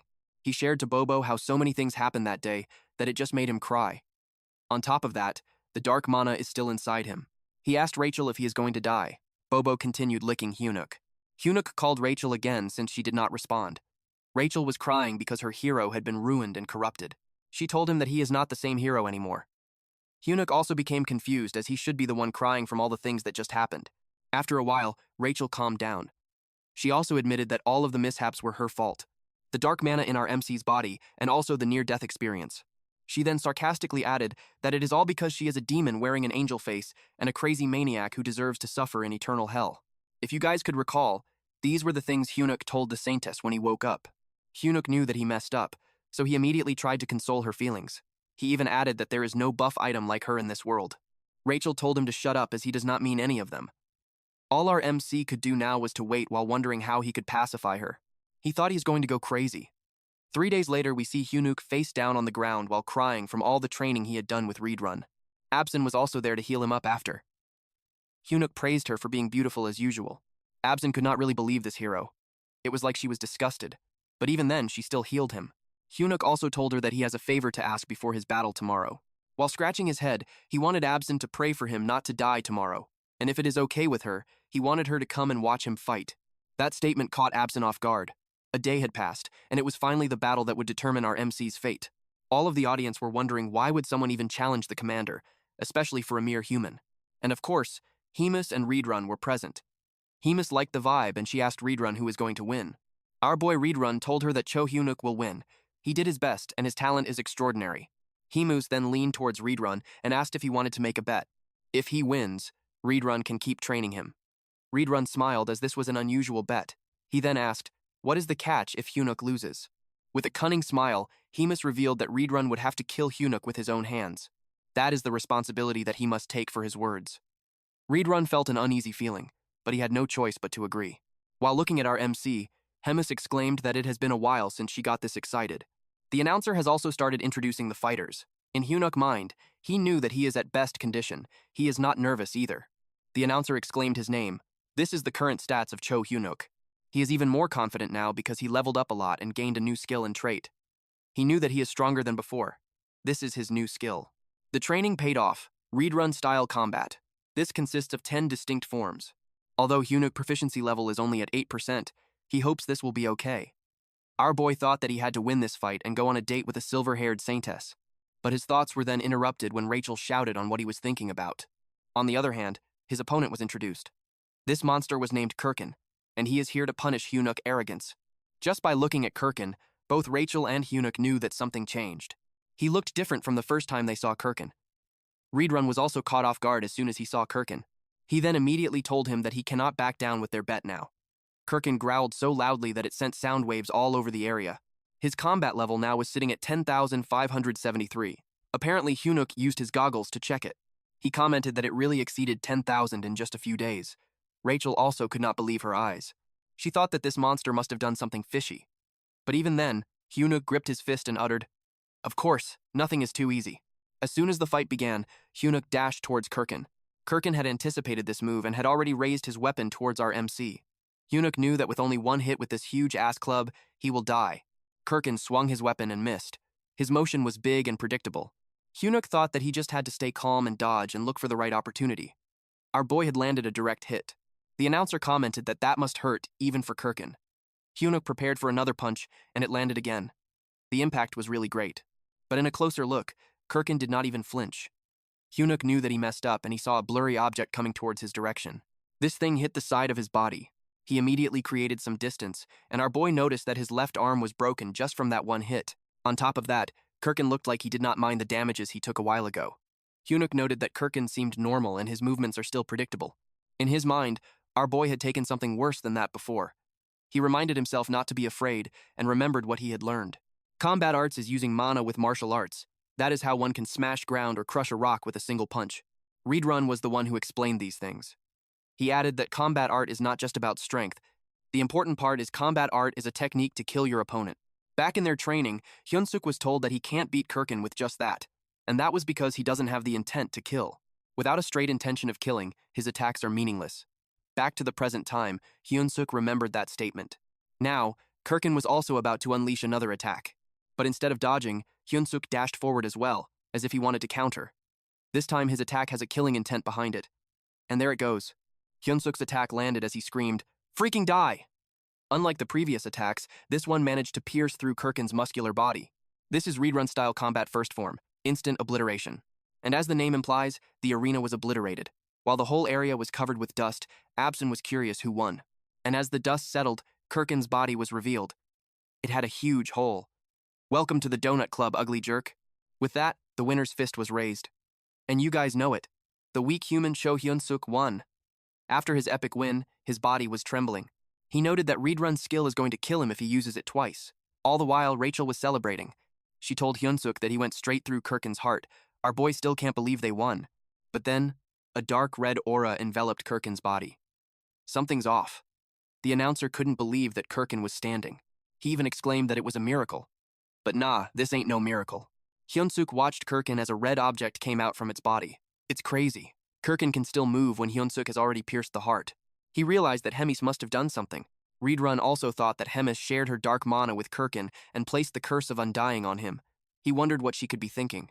She stated her observation of Hyunsuk mastering the combat arts in such a short time. She finds his talent incredible, but it was all within the boundaries of her expectations. Hyunsuk asked if he's alive. Rachel replied no, and that Kirkin is only moving because of the curse, but the curse shouldn't last much longer. Kirkin roared loudly and attacked again. Hyunsuk noticed that it's the same attack, so he got complacent, but when he took a step, he felt a stinging pain. Because of that, Kirkin was able to grab him on the neck, and Kirkin punched him back and forth. Hyunsuk grips Kirkin's arm tightly. He's trying to crush it. He saw that it was working. Kirkin glared at him. Hyunsuk got terrified because Kirkin used his club to hit him. Hyunsuk's fall on the ground was impactful. It's a similar sensation to that time that he almost died. It feels like every bone in his body is crushed. Someone told him to stand up. It was Absin. He looked up to see her. Absin mouthed something. He received her message that he can win. Hyunsuk gained determination and belief that the fight's not over until it's over. He knew not to embarrass himself in front of the girl he asked out. He covered his broken bones with mana like armor. Our boy is now using Luffy's second gear. His mana control increased from F to E, then from E to D. He attacked Kirkin while shouting her invitation for the Saint Test to go out with him. He punched him with his fist covered with mana. Kirkin drops on the ground. Despite his face bleeding, he tried to stand up again, but he was confused because he couldn't. Instant obliteration can shake the ground with its pressure. Hyunsuk focused all that pressure on his head, and it seemed like it's working. Hyunsuk punched Kirkin again. The audience was silent. He asked Reedrun if he taught Hyunsuk that. Reedrun replied no, and that he has never seen anything like it. Hyunsuk was already out of breath, but he's persevering because of the 1 night, 2 days dinner and hotel-included date that he's imagining. Hemis uttered that Reedrun should be careful because Hyunsuk is a monster, a hero in the demon army. It seemed like Hyunsuk made Hemis remember something. She finds it interesting. Later on, Hyunsuk rose up from the bed, screaming. He's confused about where he is. Rachel replied that it's his cabin. He asked about what happened to the fight and his experience. Rachel told him that he won and the Saints healed him and left. Hyunsuk hurriedly checked his stats. He leveled up so much. Rachel stated that she could have healed him too, but Hyunsuk wasn't listening. He focused on his stats because his level went up by 12 and other stats increased too. Even mana control increased by 2. Rachel was surprised to hear that because she had never seen that before. Hyunsuk commented that she's overreacting again. She asked what he meant, then explained that mana control doesn't improve easily like other skills. Hyunsuk found a small note on his bed at nighttime in Absin's prison. She muttered that it was unnecessary. She finds him strange. He discovered mana in 3 days, learned combat art. A knight would take at least a month to achieve all that. She knew that a normal human can't do that, which made Absin think that Hyunsuk has unknown potential. But she finds his personality weird, like super weird. She thought that maybe God answered her prayer or it was purely his talent. But it doesn't matter to her anymore. She believes that his fate changed by winning that battle. Absin wished that he's the hope that she'd been searching for. She knocked on the door.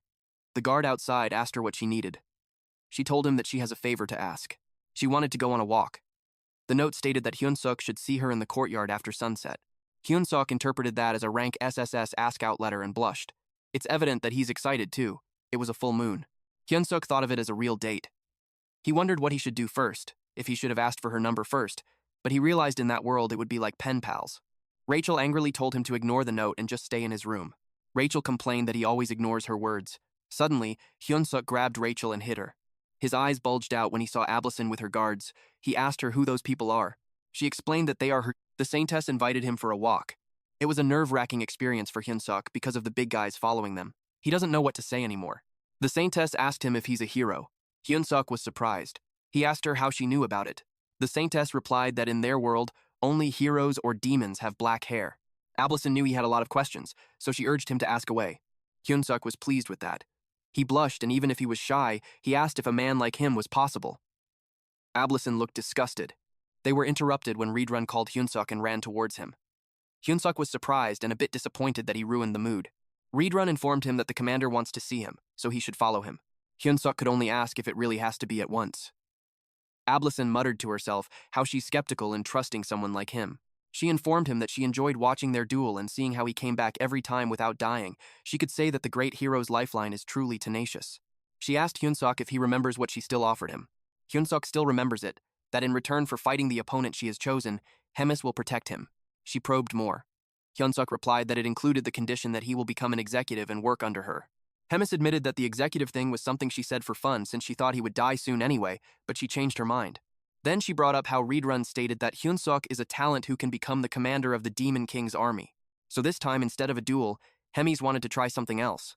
She stated that they can't employ such a talented person as a mere platoon leader. She brought up the topic of the cooking company suffering a devastating blow, which means that there was a big disruption to meat supply to executives. At that rate, they might really end up eating one another.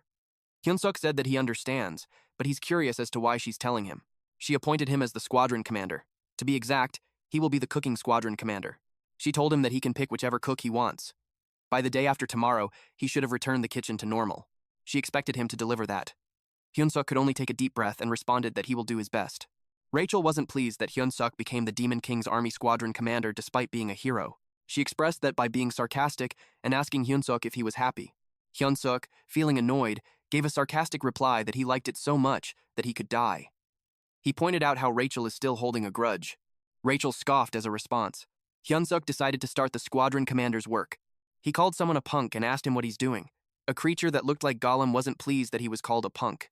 He asked Hyunsuk if a meat-grilling slave had finally gone mad. Hyunsuk was irked with being called a slave. He told this punk that he got it wrong. He punched the creature so hard while lecturing him that he should address Hyunsuk as commander. He ordered for everyone to be gathered. The average combat power of the cooking squadron is around 2,000, and the strongest is around 3,500. But Hyunsuk noticed that there were fewer people left. He thought there were around 300, but he saw that there are now less than 20. But he had to do that or else he would be killed by the commander. He told the bastards to raise their hands if they knew who he was. Those bastards answered that he is Cho Hyunuk barbecue machine. One goblin proudly said that they were all wrong because Hyunsuk is a delicious human. In a blink of an eye, that guy was kicked powerfully by Hyunsuk. He stated that he is their commander. He ordered them as the cooking squadron commander to treat him like heaven from then on.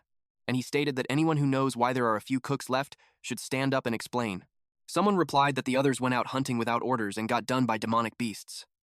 Hyunsuk sighed as he replied that it made sense since those guys always charge first. Then he inquired who is the best cook there in chorus. They replied that it is Galum. It was the alien-looking guy earlier. Galum was taken aback.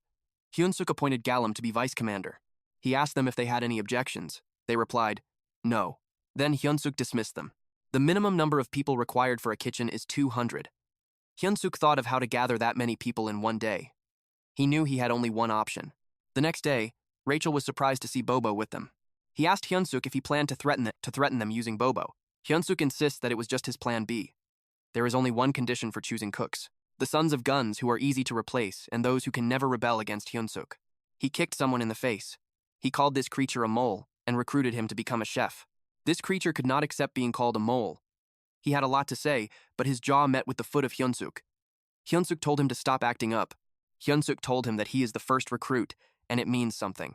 He explained to the guy that the military is all about seniority and downward harassment, so if he joins now, there are not many people above him. So Hyunsuk advised him to go and bring some juniors to get beaten up in his place. This egghead was confused. Hyunsuk told him to go bring some friends, and he brings 5. When others are hit 10 times in the future, this egghead will only get hit once. That was the plan of Hyunsuk, a pyramid. In the next scene, someone was eating steak. This person is Duras, the commander of the Demon King Army Corps, 3rd Separate Battalion. He expressed how peaceful it is, and the elegant meal is proof of that.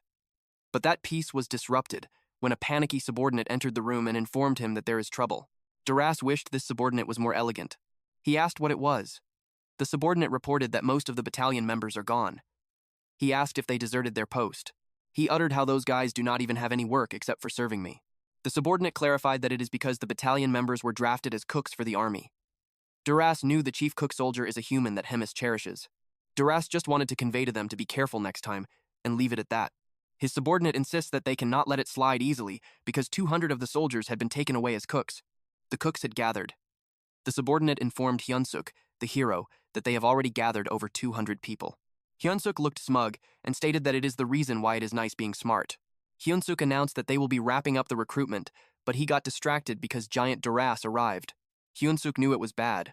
He does not know what it is exactly, but it is obvious that Duras is furious about something. Hyunsuk wore his goggles, but the measuring device cannot measure the combat power above 50,000. If used beyond its capability, there are chances of it malfunctioning. Hyunsuk knew the situation was bad, so he decided to wrap things up and run. Duras looked for Hyunsuk, the one that serves Bobo. Bobo barked, so it gathered attention. Hyunsuk respectfully asked him what he is doing there. Duras introduced himself as the commander of the 3rd Separate Battalion. Duras asked him what in the world was he thinking when he took away all his battalion members. He realized that those rascals had just brought all their friends from their own unit. Duras told him to come with him to his office so they could talk. Hyunsuk can only agree. Hyunsuk reflected, and it is not a surprise because things were just going way too smoothly. Duras confirmed with Hyunsuk that Hyunsuk did not do that on purpose. Hyunsuk replied, yes.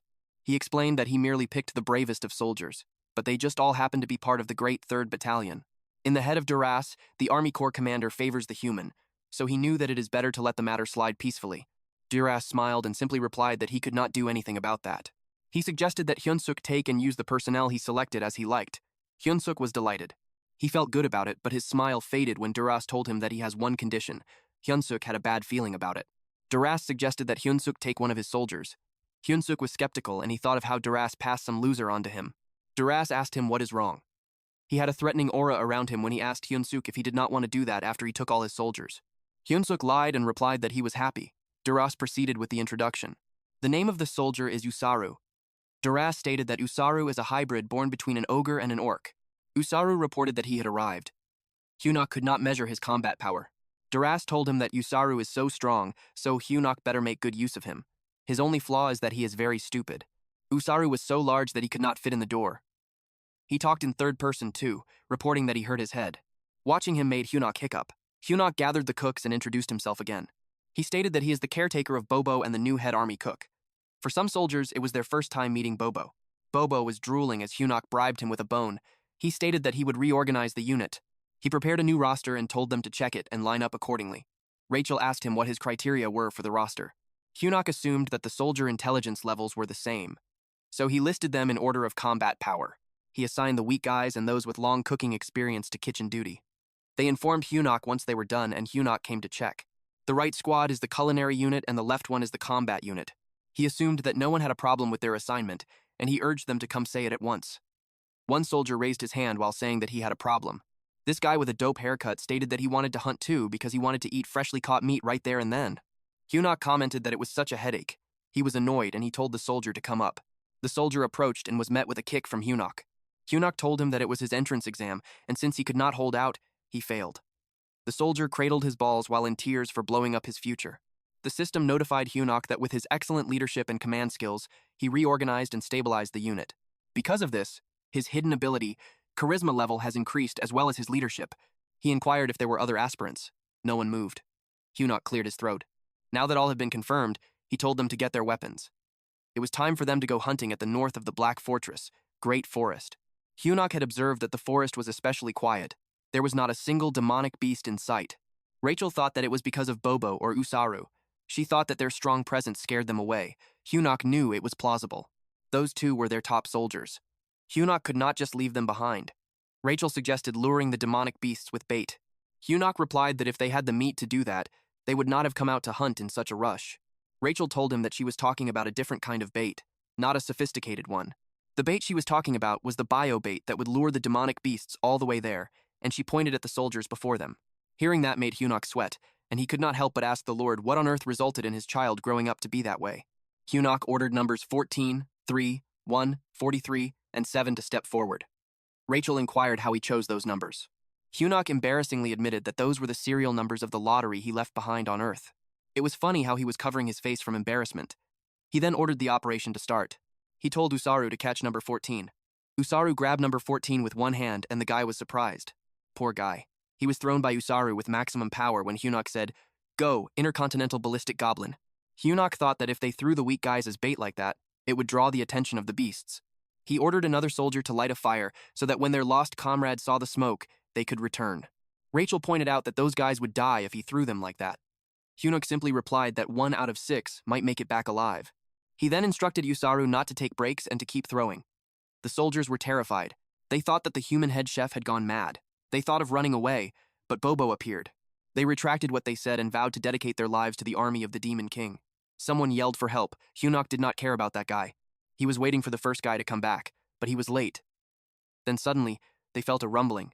The intercontinental ballistic goblin was back, and he was running as fast as he could because the beasts were chasing him. He yelled for help.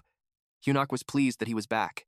Now it was time for the soldiers to do their job, and he just planned to deal the final blow, but his eyes bulged out when he saw Usaru running towards the goblin. Well, Usaru loves fighting. Rachel teased Hyunuk by asking him, "What blow?" Too bad nothing was left of the beasts. They were all smashed to bits, so they could not even use them as meat. Rachel was surprised to see that it took Bobo and Usaru just one strike to take down most monsters. Hyunuk planned to come back the next day without those two.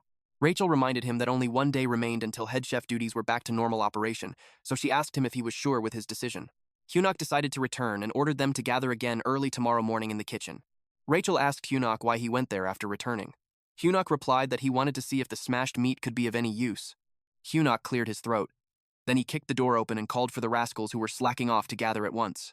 Gallum panicked and rushed to him and asked what was wrong. Hyunuk inquired if Gallum got the meat that was hunted. Gallum replied that they did, but it was in a poor state. Hyunuk emitted a threatening aura as he pointed out that the craftsman was being picky with their tools. Gallum got scared and simply replied, "Yes, sir." Hyunuk looked down on Gallum since, with his experience as a military chef, he did not know how to prepare minced meat.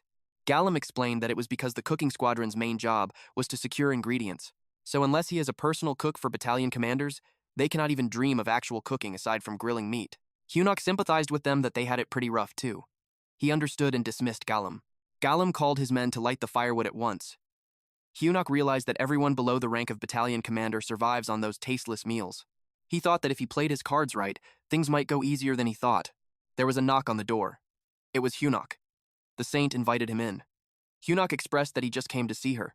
Rachel realized that Hyunuk went to the kitchen as an excuse to see that woman. Then he served her a scrumptious meal since he assumed that she had not had dinner yet. He told her that it was thanks to her support that he was able to win the final match. And as his token of gratitude, he would like to treat her to a meal. She thanked him and accepted the gift. As she was about to take a bite, she noticed that it smelled better than she expected. She wondered if she could be hopeful that it would match her expectations. She took a bite. She was surprised because it was way better than what she had in the castle. It had such an astonishingly tasty, lingering flavor. I thought this would turn out like one of those scenes in Food Wars. Hyunuk stated that it seemed like the food suited her taste since she completely cleaned her plate.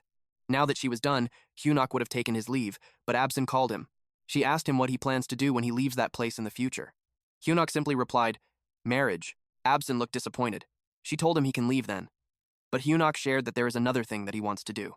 Then he asked her what she plans on doing when she leaves. She had no idea, more like she does not want to do anything. Meanwhile, in Garden Divine Empire capital Gracium, a theocracy governed by the Pope of Ducas Church, a priest reported to the Pope that they have located Ablason Marriott, the next saint. Then he added that the saint is reportedly detained at the Black Fortress where the glutton lives. The Pope inquired on how the saint ended up in such a wicked place. He asked if there was no word from the Demon King's army yet. The priest replied that there was none yet. They do not understand why they would detain her without making any demand. The Pope replied that in the history of humans and demons, there are only a handful of times when humans managed to breach the Black Fortress. And even then, it was always when the glutton Hemis was absent, so attacking head-on would be reckless. The Pope secretly ordered a rescue team and to summon their hero, Lord Oseld.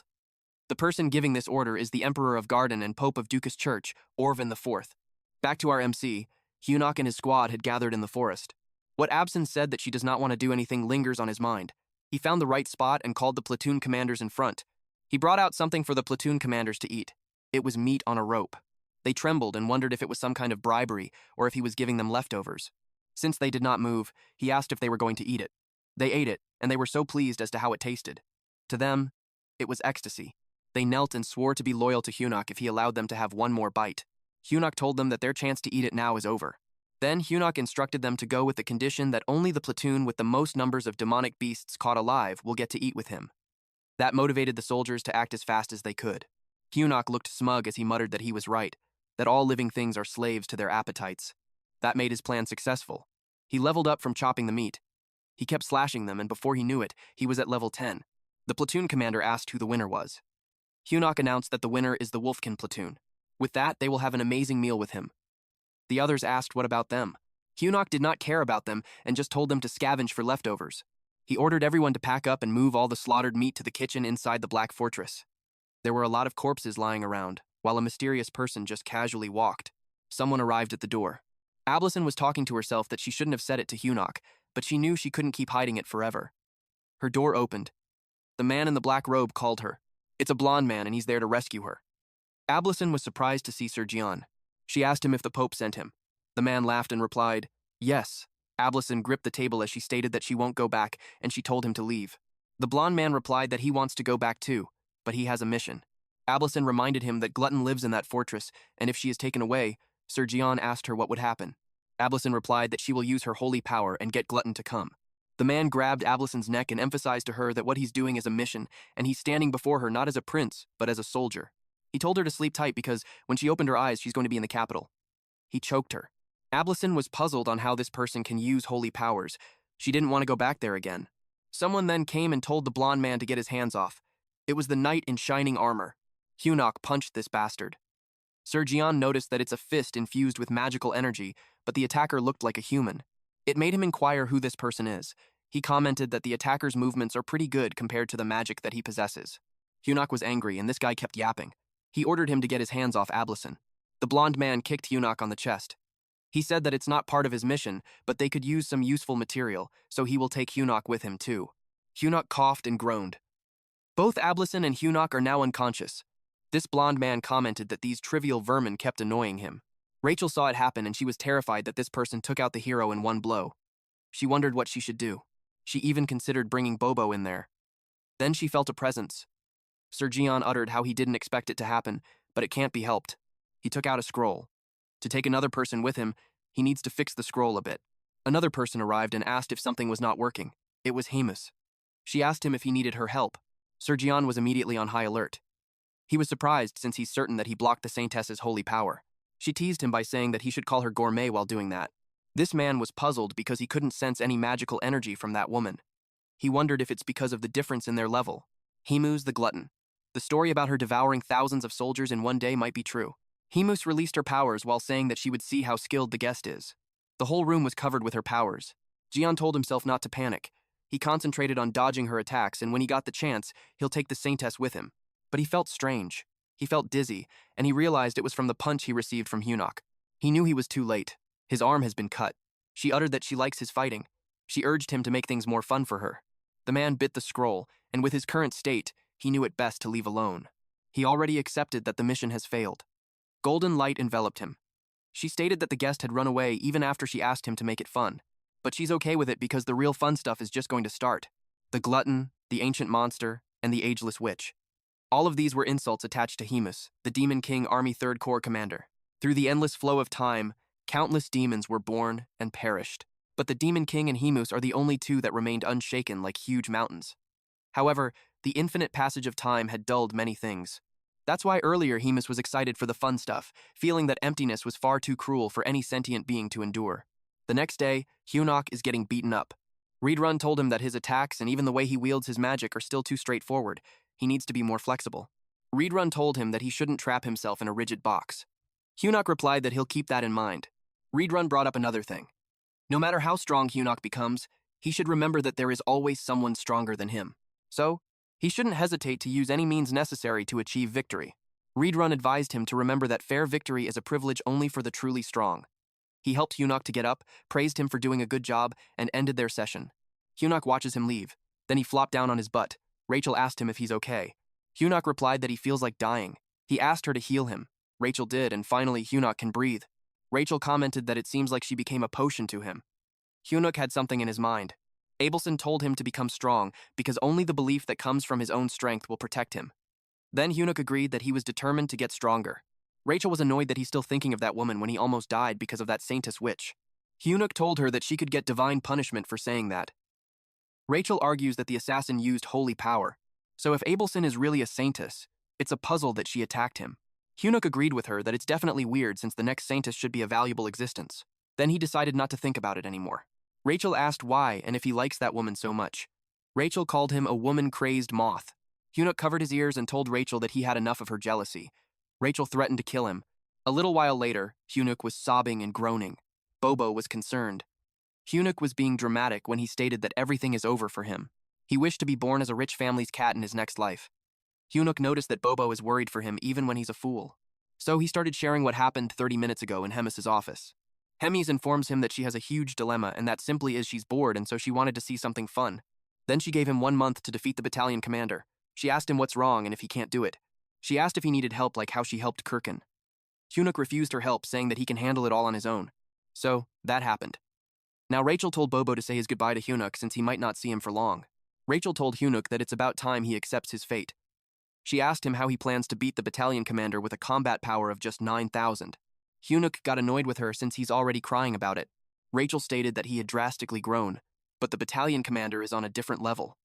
The average battalion commander has a combat power in the high 40,000s. He knew that there's no way he could catch up to that number in such a short time.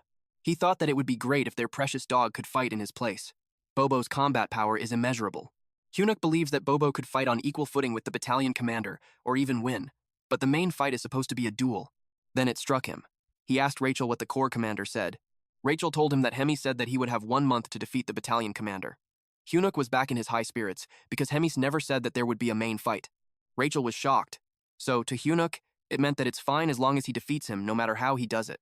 In his head, the plan somehow looked like him using a sword, bow and arrow, bomb, and poison to assassinate the battalion commander. Rachel asked him if it's okay to interpret it as he wishes.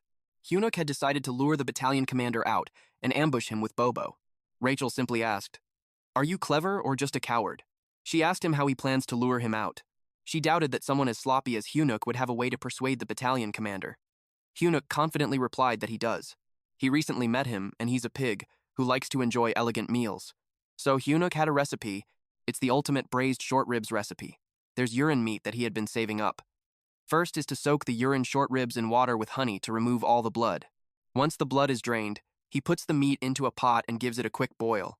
While it's being boiled, he finely chopped mushrooms and green onions. Next, he added water, sugar, soy sauce, and garlic. The garlic drake makes a sound when its skin is peeled. It has a combat power of 80, and the gushing fish is squeezed for its intestinal juices. It has a combat power of 30. Then, give it a little mix. Hyunuk threw everything into the pot with the meat and let it simmer. And after at least half an hour of boiling, Bobo and Hyunuk raced. Hyunuk lost, and he felt humiliated. Rachel informs Hyunuk that the pot is burning. With that, the short and tender urine short rib stew was complete. Now he carefully plates it elegantly in a dish.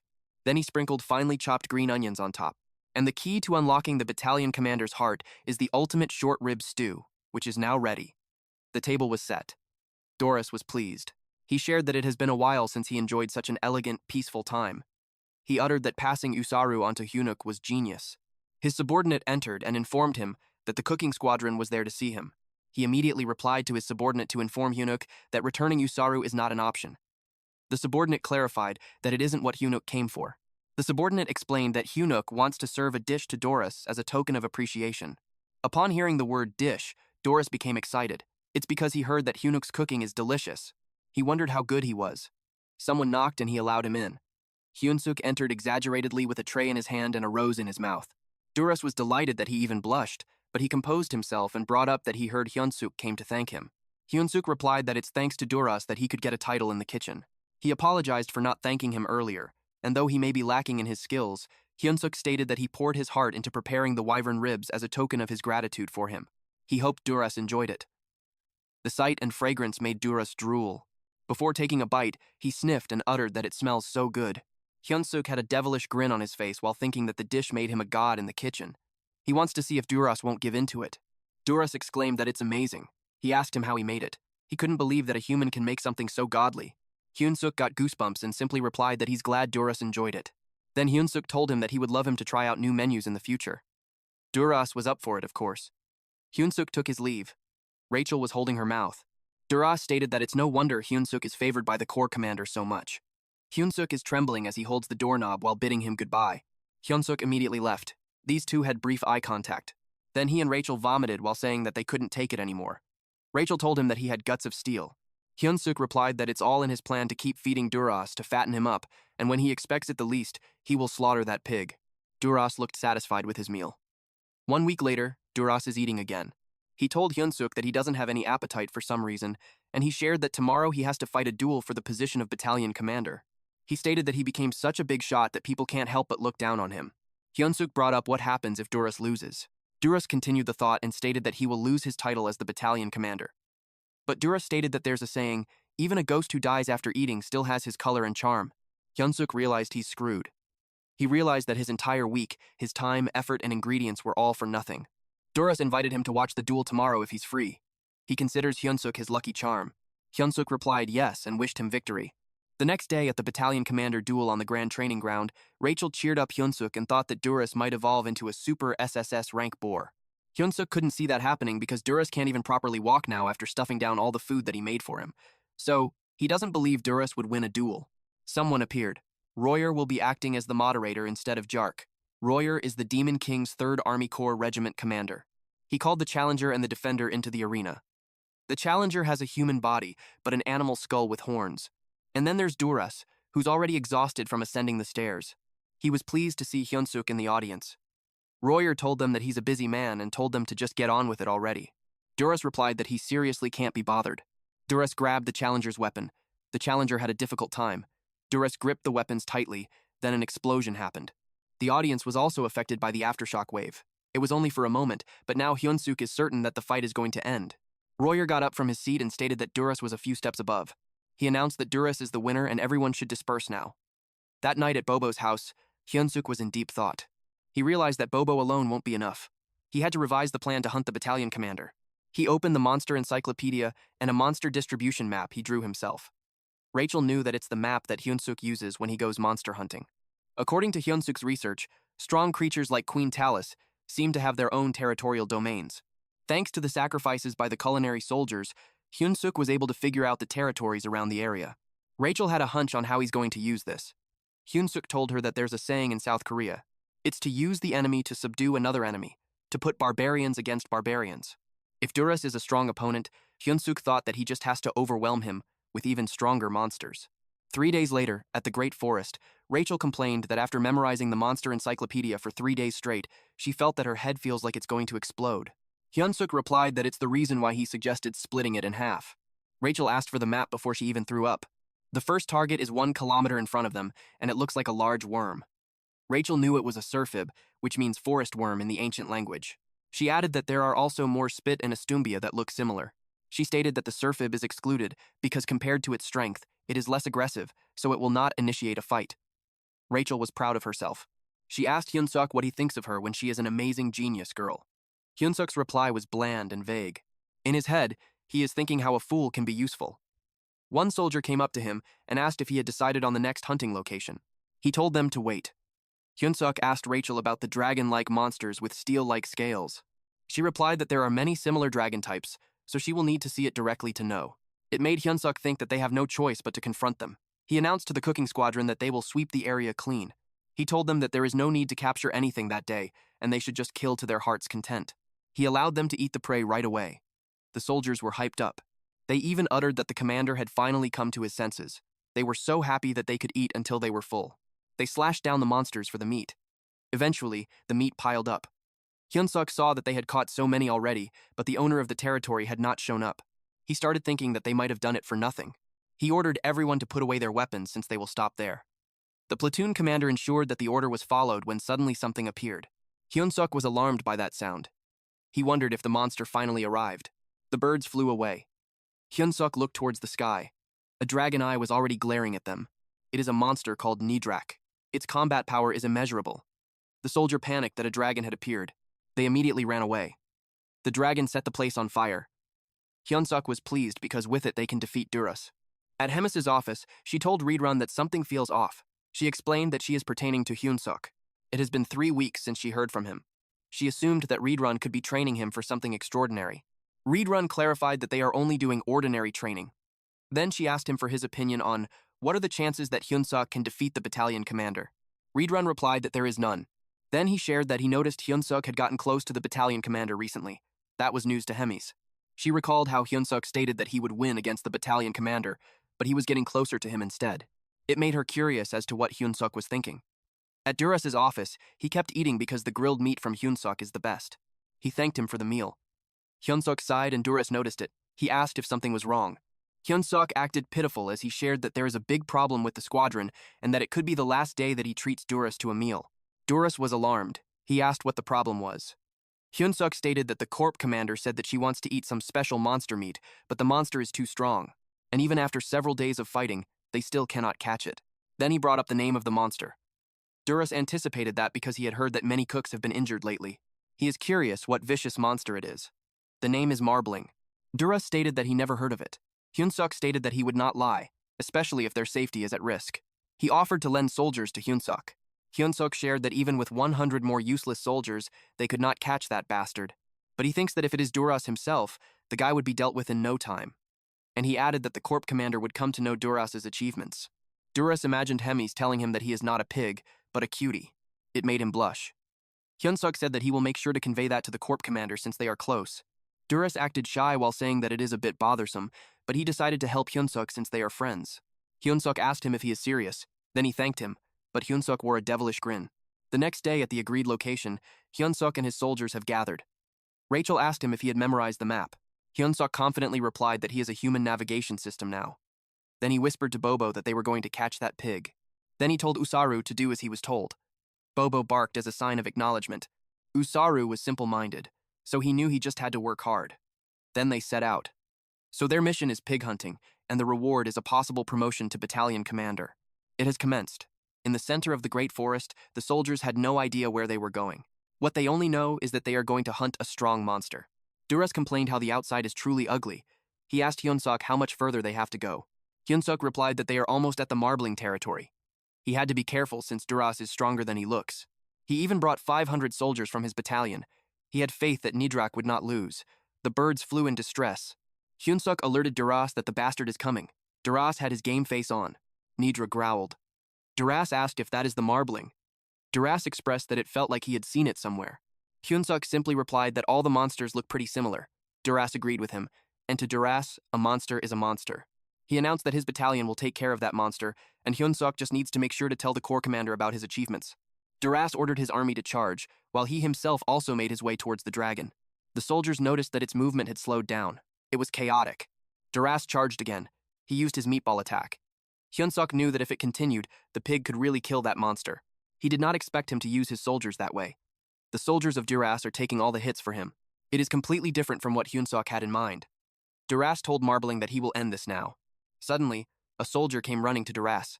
He informed him that another monster is coming. Hyunsuk turned pale because he knew that the area was the territory of Nidra. They decided to retreat at once, but the worm with a large mouth came. It is the Sir Phoebe. Hyunsuk did not pay too much attention to it because he thought it was non-aggressive, but it recognized the commotion there as a territorial dispute. Duras ordered their retreat. Rachel panicked since they cannot let Duras go. Hyunsuk had no choice but to try now. He called Duras. Duras informed him that all the monsters are rushing in there. Hyunsuk used Ryun-style combat first form, instant obliteration. He hit Duras while replying to him that it is not his fault. He told him to cancel the command and no one will retreat. He told him to fight bravely like the demon race they are. He encouraged them by saying that they should meet in Valhalla, their courageous demon comrades. It has even become more chaotic. Duras felt the pain and heard the sound. He wondered if he is being betrayed by a primitive human. That angered him. He called Hyunsuk out loud. He decided to risk everything to kill Hyunsuk.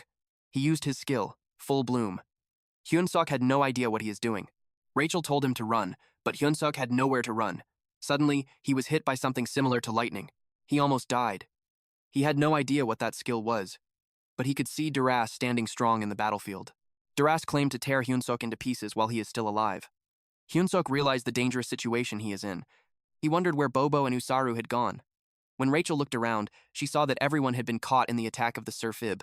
Hyunsuk thought he was left alone to take down Duras. Duras was extremely angry at Hyunsuk. Hyunsuk saw that he is coughing up blood. Hyunsuk might not have any idea what skill it is, but obviously Duras is overdoing it. He decided to buy some time first. Hyunsuk ran as fast as he could while telling Rachel to tell him the monster cluster from the monster map she showed earlier. He instructed her to recite everything as she sees it.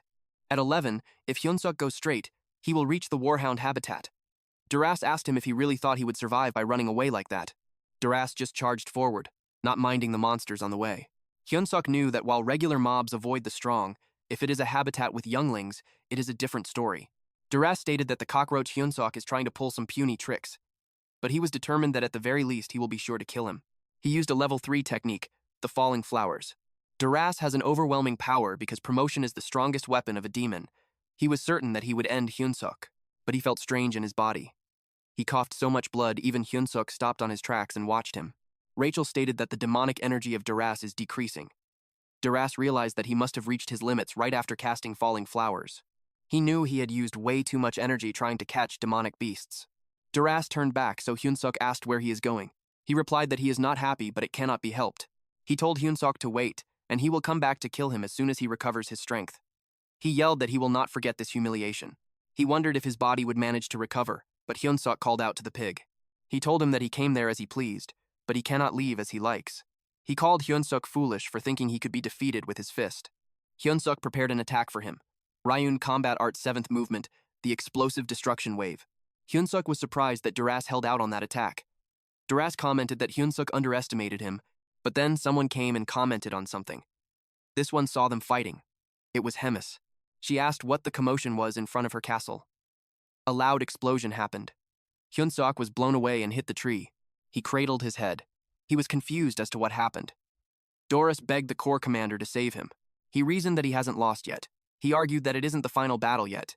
Hemis told him to shut up. She asked him how stupid he had to be for a human to beat him up that bad. She told him that they are at war with humans, and the thought of someone like him being a battalion commander in that wartime situation makes her shudder. She planned to end him right there. Hyunsuk approached them as fast as he could, and he told the corps commander that right there and then, he defeated the battalion commander. Hyunsuk kicked Doris. Doris's blood sprayed on Hemis's face. She agreed that they had a bet. She invited him to go with her because it looked like they have a lot to talk about. They talked about it, and Hemis found out that even a Cerberus came charging at the end. Hyunsuk replied that he didn't expect that either. She was curious as to what was going on in Hyunsuk's head. She suggested cutting it open to see. She commented that Hyunsuk used her orders against her, and it was a sly way of thinking. She didn't like it, but she decided to acknowledge Hyunsuk's success, but she warned him that there wouldn't be a next time for him. Hemis told Hyunsuk that if he caused trouble or used underhanded methods again, he knew what would happen at Bobo's house. Hyunsuk laid on the floor, exhausted from the event, but somehow he managed to make it out alive. Then Hyunsuk asked what Doris's polymorph was, and promote. Rachel replied that it could be a martial art exclusive to the demon race.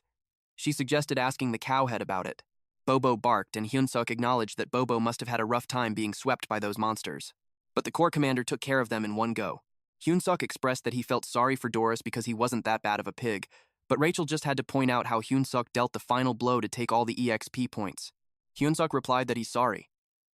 Rachel asked if he truly is, but Hyunsuk had a hand covering his face, and beneath that was a wicked grin. Then Hyunsuk checked on how much he leveled up. He leveled up quite a lot, but he saw question marks in the status window. He thought that it must be some kind of error. Rachel thought he was talking nonsense, but Hyunsuk was serious. Rachel replied that there can't be an error in the hero system, so she assumed that Hyunsuk was messing with her. Hyunsuk decided to drop the conversation. Then Rachel told him that they should check Hyunsuk's combat power to celebrate his level 48 level up. Rachel peeked at the goggles. Hyunsuk's combat power now is 13,936. Hyunsuk was proud of himself since it went up a lot. He stated that it felt like it was just yesterday that he couldn't do anything even against a goblin. Rachel prepared a surprise for him. She brought out a beer. They drank, cheered, and celebrated. And this right here made me think that it's the calm before the storm. Hyunsuk's daily schedule is as follows: sleep, prepare, hunt, eat, cook, train, rest, and repeat. And no matter how strong he became, he couldn't skip the routine. He thought of going to Abelson after his training for that day because there were still some things he's curious about. Raidrun arrived and saw that he came early. Then he congratulated our boy for defeating Doris. Hyunsuk thanked him, but then he immediately went to him because he had something to ask about that fight. So he asked him if he knew the technique called promote. Raidrun knew it was an ancient, non-formal martial art. Raidrun explained to him that martial arts were broadly divided into two types: formal martial arts, which involve structured movements, and non-formal martial arts, which have no set forms. Compared to formal martial arts, non-formal ones were extremely rare. Not only are they uncommon, but non-formal martial arts were also passed down in secret. Hyunsuk realized that it's the difference between an attack skill and an enhancement-type buff skill. Raidrun added that promote was an ancient martial art that has been passed down for generations. Any demon who uses demonic chi can learn it. Even so, it is an extremely dangerous skill, so few actually use it. Not to mention, the side effects were severe.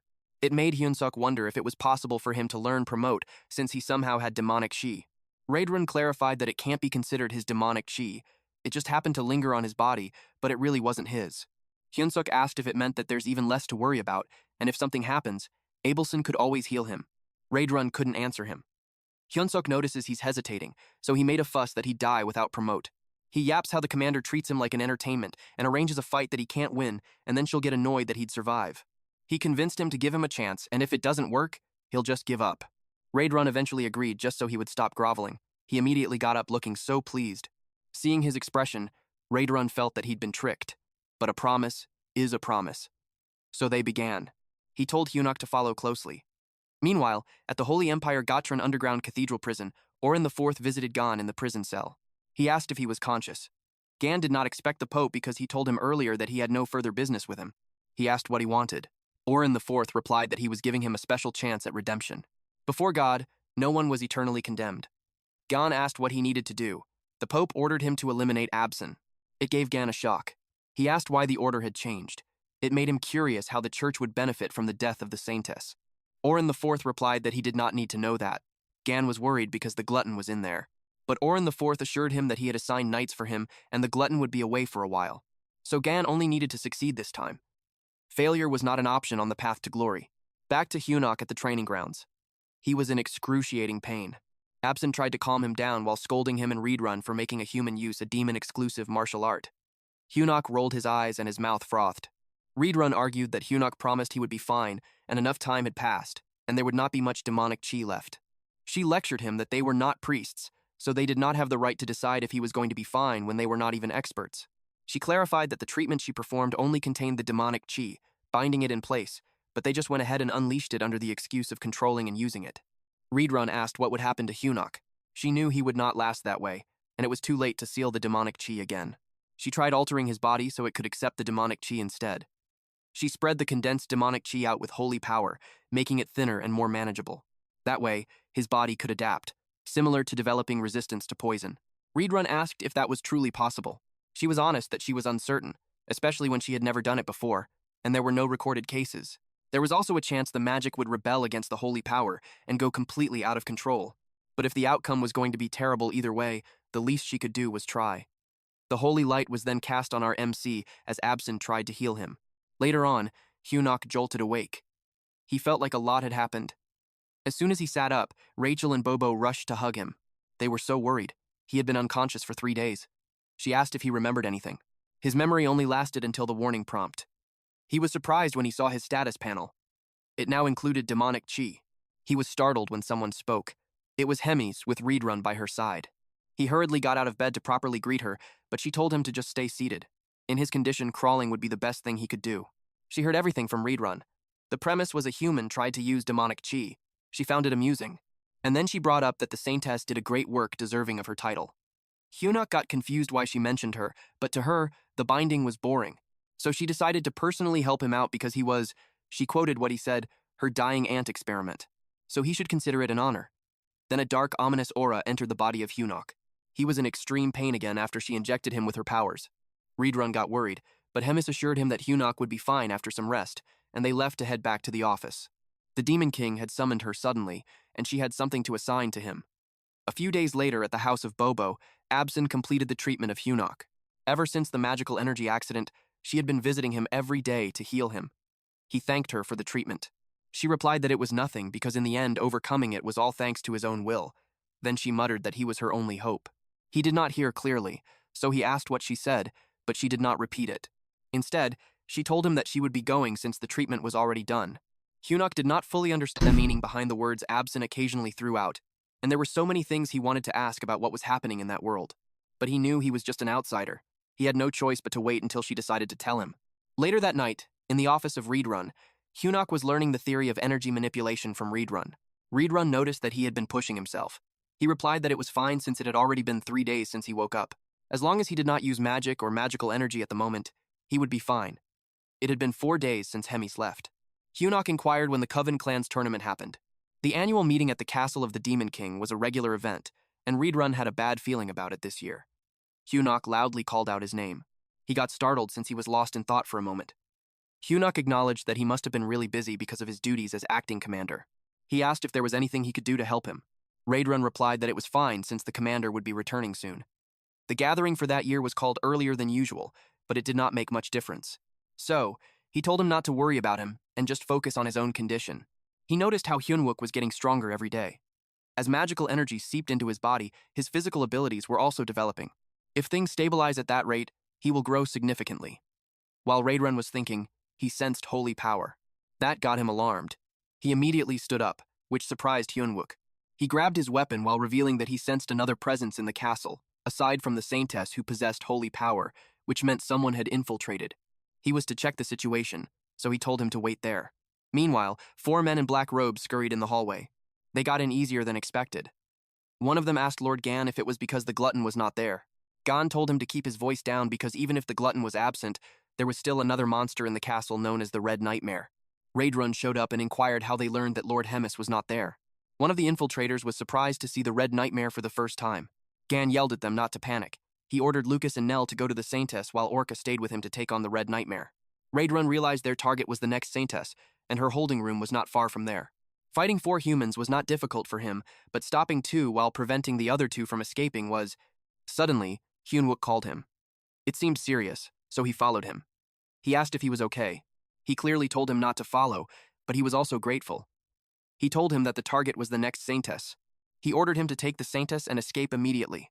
He gave him a necklace. Hyunwook had no idea what to do with it. He told him to use it as a proof to gather the high-ranking officers within the division and bring them there. Hyunwook understood and left. Gon panicked. He yelled at his men to stop Hyunwook, but Raidrun would not allow them to take the Saintess without Hemis's permission. Raidrun attacked them using his martial arts style, particularly the 7th form, Shattering Strike. While Hyunwook was running, a hero quest popped out.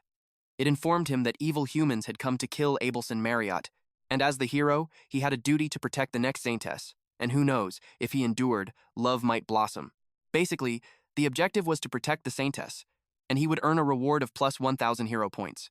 He got suspicious that the reward was huge. It made him curious about what was really going on. He forced open Abelson's door while yelling that they had to leave at once, since humans were attacking. Abelson asked him what happened, but he also did not know the details. He just suspected that the guys from last time were back. Someone with a sword weapon had arrived. Outside the room, there were 3 cowhead guards and the 2 men in black robes. The cowhead officers ordered Hyunwook to just follow Raidrun's order while they held them off there. They told Hyunwook to take the princess and run. Hyunwook grabbed Abelson. She panicked, but he carried her and ran. Meanwhile, in the Demon King's Army 3rd Legion headquarters meeting room, they talked about the bastard Doris. He fell out of Lord Hemis's favor. One of them thought Doris was weak to lose to a lowly human. This demon was Royer, the Demon King's Army 3rd Legion commander. He instructed him to restore everything before she got back. He complained why it had to be him. He ended the meeting with a final reminder, but before he could finish, a goblin rushed to give him an urgent report. He asked what it was. The goblin replied that the human cook arrived carrying Raidrun's necklace and that humans were attacking the castle to kill the Saintess. Royer thought it was nonsense and got irritated. He came out, and Hyunwook verified if he was the commander. He replied yes and ordered him to report in detail. Hyunwook explained that Raidrun sensed holy power. Then he rushed, and it turned out humans were trying to kill the Saintess. Royer was puzzled why humans would kill the Saintess. Seeing how frantic Hyunwook was, he told him to calm down and take a deep breath. He heard a faint noise that caught his attention. Immediately, he yelled at them to get down. Humans had attacked them. Royer commanded to light the signal fire, and since the target was the Saintess, they had to protect her at all costs. Royer could not believe that humans really tried to kill the Saintess.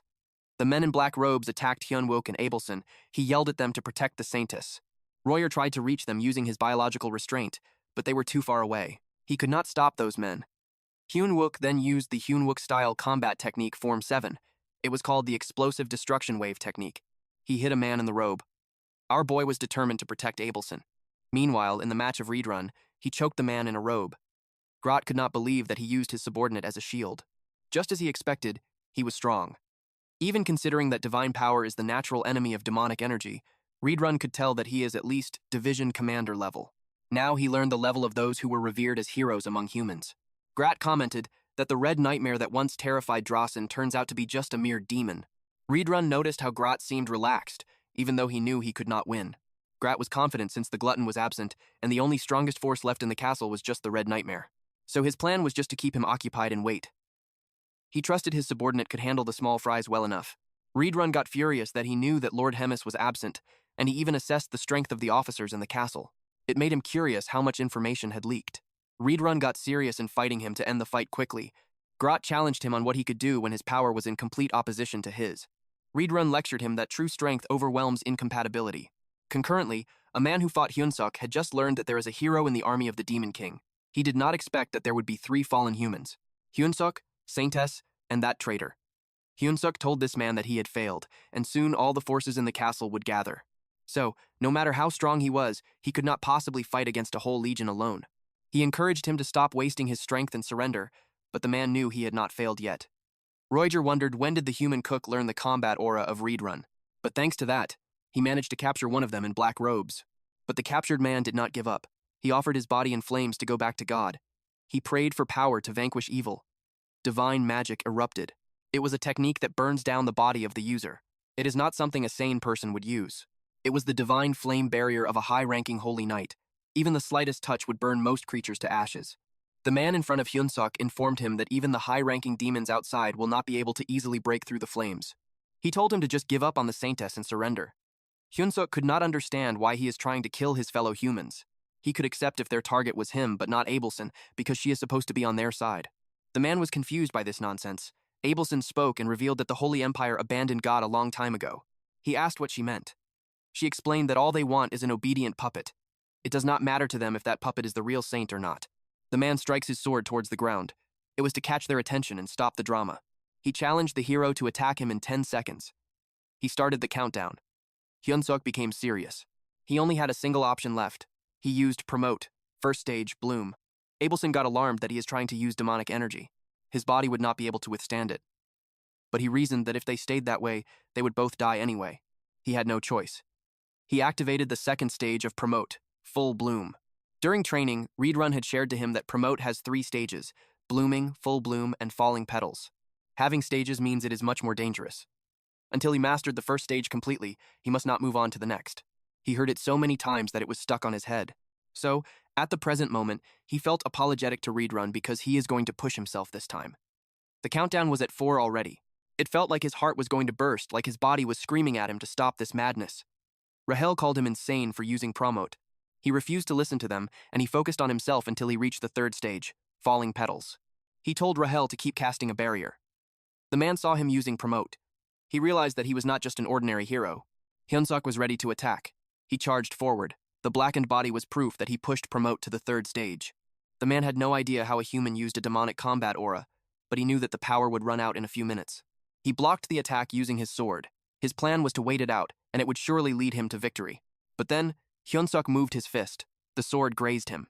The man was so caught off guard that he redirected the sword with a flick of his wrist. It was a movement that he had never seen before. He got punched in the gut. He got annoyed that this bastard used a cheap trick. He asked him if he was not ashamed of falling into demon temptations. At that point, Hyunsuk could barely hear him. He was reaching his limit. But if he falls, Abelson would die. Reedrun had another reminder for him about promote. It pushes the body to its absolute limit. If he used combat aura on top of that, his body would be beyond repair. Even then, Hyunuk tried to stay still and maintain his form. And that was because of one thing. He was more concerned with the silver-haired beauty with a cold personality crying in front of him.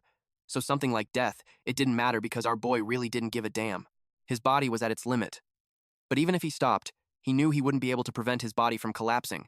So if there was no way to retreat anyway, he just decided to give his best to win. Abelson saw his condition and got worried. Mana and divinity were polar opposites. If she used her divine power rashly on Hyunuk, his body might explode instantly. She could only pray to God. Hyunuk assumed a combat stance for Reedrun-style martial arts. The man couldn't believe he was layering the aura. He didn't expect him to choose self-harm. His step was so powerful that it shattered the ground beneath his feet. He used Form 1, Total Annihilation. The man anticipated the attack. Hyunuk punched him, but he blocked it and mocked Hyunuk for being pathetic. Hyunuk had a few more shots, so he punched him again. This time he used another technique. It was called Chain Strike Form. Reedrun-style martial arts variation Form 1 was Total Annihilation and Consecutive Strikes Form. The man was left dumbfounded. Not only did he layer the aura, but he even transformed it. It was so powerful that the aura passed through the roof and shot up to the sky. The man's eyes rolled back from the excruciating pain. This dude was finally defeated, but then Hyunuk staggered. Abelson and Rachel both got worried when he fell on his knees. Abelson caught him and saw his alarming state. He was barely hanging on. She promised to help him. He just needed to hold on a little longer. The only problem was that the hero regained his senses and said that he underestimated him too much. Abelson flinched. Then the man claimed that Hyunuk was beyond standards. If he was alive, he would become a great threat to the Empire someday. So before that happened, he would end him. But before he could finish his sentence, someone grabbed his head. It was Reedrun. He apologized to Hyunuk for being late. Abelson watched him crush the man's head in his hands. Then he threw the body away. He could tell that Hyunuk ended up using aura after all. He asked her if she could save him. She was determined to try. She told Hyunuk not to die.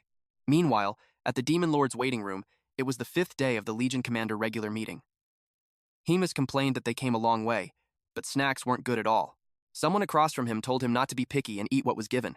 She was the 4th Legion Commander of the Demon Lord's army. She was named Park Hyun, a former hero. He wondered when she would learn some respect. She told him that if it weren't for the rule prohibiting battles between Legion commanders, he would have died 100 times by her hand already. Suddenly, a bipedal hamster rushed inside the room to report urgent news to Hemus. He asked what it was. The hamster told him that the Black Fortress was attacked by the Gatron Empire. The intruders were 4 knights, including a hero level, and many soldiers had been killed or injured. He was quiet for a moment. Then he thought how the Legion Commander regular meeting was suddenly moved up without notice, and in that gap, humans had attacked. He glanced at her for a while, saying that it was truly an amazing coincidence. Meanwhile, at the Black Fortress, Hyunuk woke up. He was so amazed that he survived again. Rachel attacked him for saying that. He screamed that he was still a patient, and seeing that he was still sick, it made Rachel truly feel that he had survived. Hyunuk admitted that he definitely thought he had lost. Rachel agreed. He succeeded in using aura, but still the man survived after being directly hit by him. Then she narrated that a cow head appeared, saved Hyunuk, and resolved the situation in one go. After that, the saint and the cow head took turns nursing him every other day. While she and Bobo looked after him from time to time, Ablison and Reedrun both said that it was a miracle that he survived. She nagged at him not to do it again. She was so worried about him that she almost died of anxiety. He pointed his index finger at her. She got scared that he was going to beat her up again. She argued that everything she said was right. To her surprise, he petted her, and he apologized for making her worry. He also acknowledged her hard work. It made her blush. A few hours later, Reedrun and Hemus arrived. He was being lectured by Reedrun, so he was on his knees while Hemus was occupied playing with Bobo. Reedrun lectured him that the successful aura wasn't just his ability. Hyunuk cut him off, saying that it was thanks to the mana that Lord Hemus planted in him last time. He had heard this 189 times already. Reedrun acknowledged his talent, but he wouldn't tolerate such reckless behavior again. He questioned him on how many lives he thought he had. He repeated that if not for the arrangement of Lord Hemus, he would be dead already. Hyunuk begged him to stop already. He also agreed that it should be enough. She was already getting bored. Hyunuk asked her how the Legion meeting went. She couldn't believe this kid was even concerned about that. She replied that it wasn't important when her little ones were getting beaten up in their main base. She just came back without any care for the meeting. Hyunuk couldn't believe her. She admitted that the Demon Lord might be a little angry. That gave both Hyunuk and Reedrun a chill in the spine. But to Hemus, it isn't what's important at the moment. It was true that she planted her mana in him, but for a mere company commander-level human to use it like his own was something else. She couldn't help but find Cho Hyunuk interesting. Just a little flashback. Hemis asked the Demon King if he remembers the time when they escaped to that world, and he decided to join hands with someone. She always followed his will because she knew what he was trying to protect. Demon King Tegrod asked what it was she's trying to say. This is also the first time we get to see the current Demon King in this world. Back to Hemis.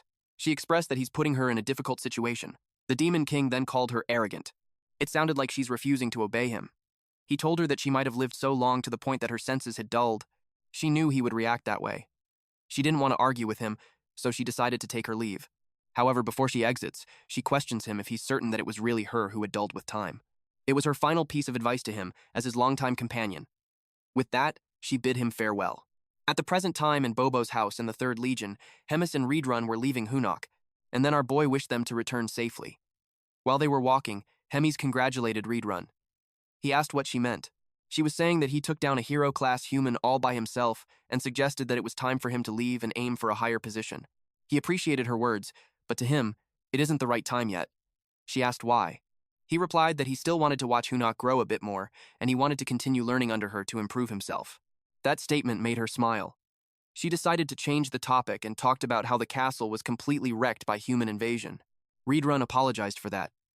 She commented that they weren't even on the front lines yet, everyone had gotten lazy. So, for the entire 3rd Legion, she wanted to hold a Grand Commander selection tournament. The next day, Hyunuk was in deep thought. Even after upgrading the hero shop to intermediate, he still has 950 points left. It felt like a waste to leave them unused. So he checked for something worth buying. He even got an extra 1,000 points from clearing that quest. Just because it was intermediate doesn't mean the selection was great. He noticed that there were new items and other categories shown. He considered getting new gear, but the armors were too plain and not very cost-effective. And with his experience before, a squad leader just simply crumpled it like paper last time. Accessories had a bunch of different effects, but he finds it hard to sort through it. He started by upgrading his combat power analyzer first. This item measures the target's overall combat power by analyzing strength, endurance, agility, and magic. It displays the target's combat power and requires 150 hero points. He saw an item which had an aura and magic generation. It made him curious. Rachel explained that it's not an item, but more like a unique creation system. For example, if he turns his kick into a skill and levels it up, the same kick would become stronger. He commented that she sounded like a salesman. 500 hero points were deducted from him, and the aura generation had started.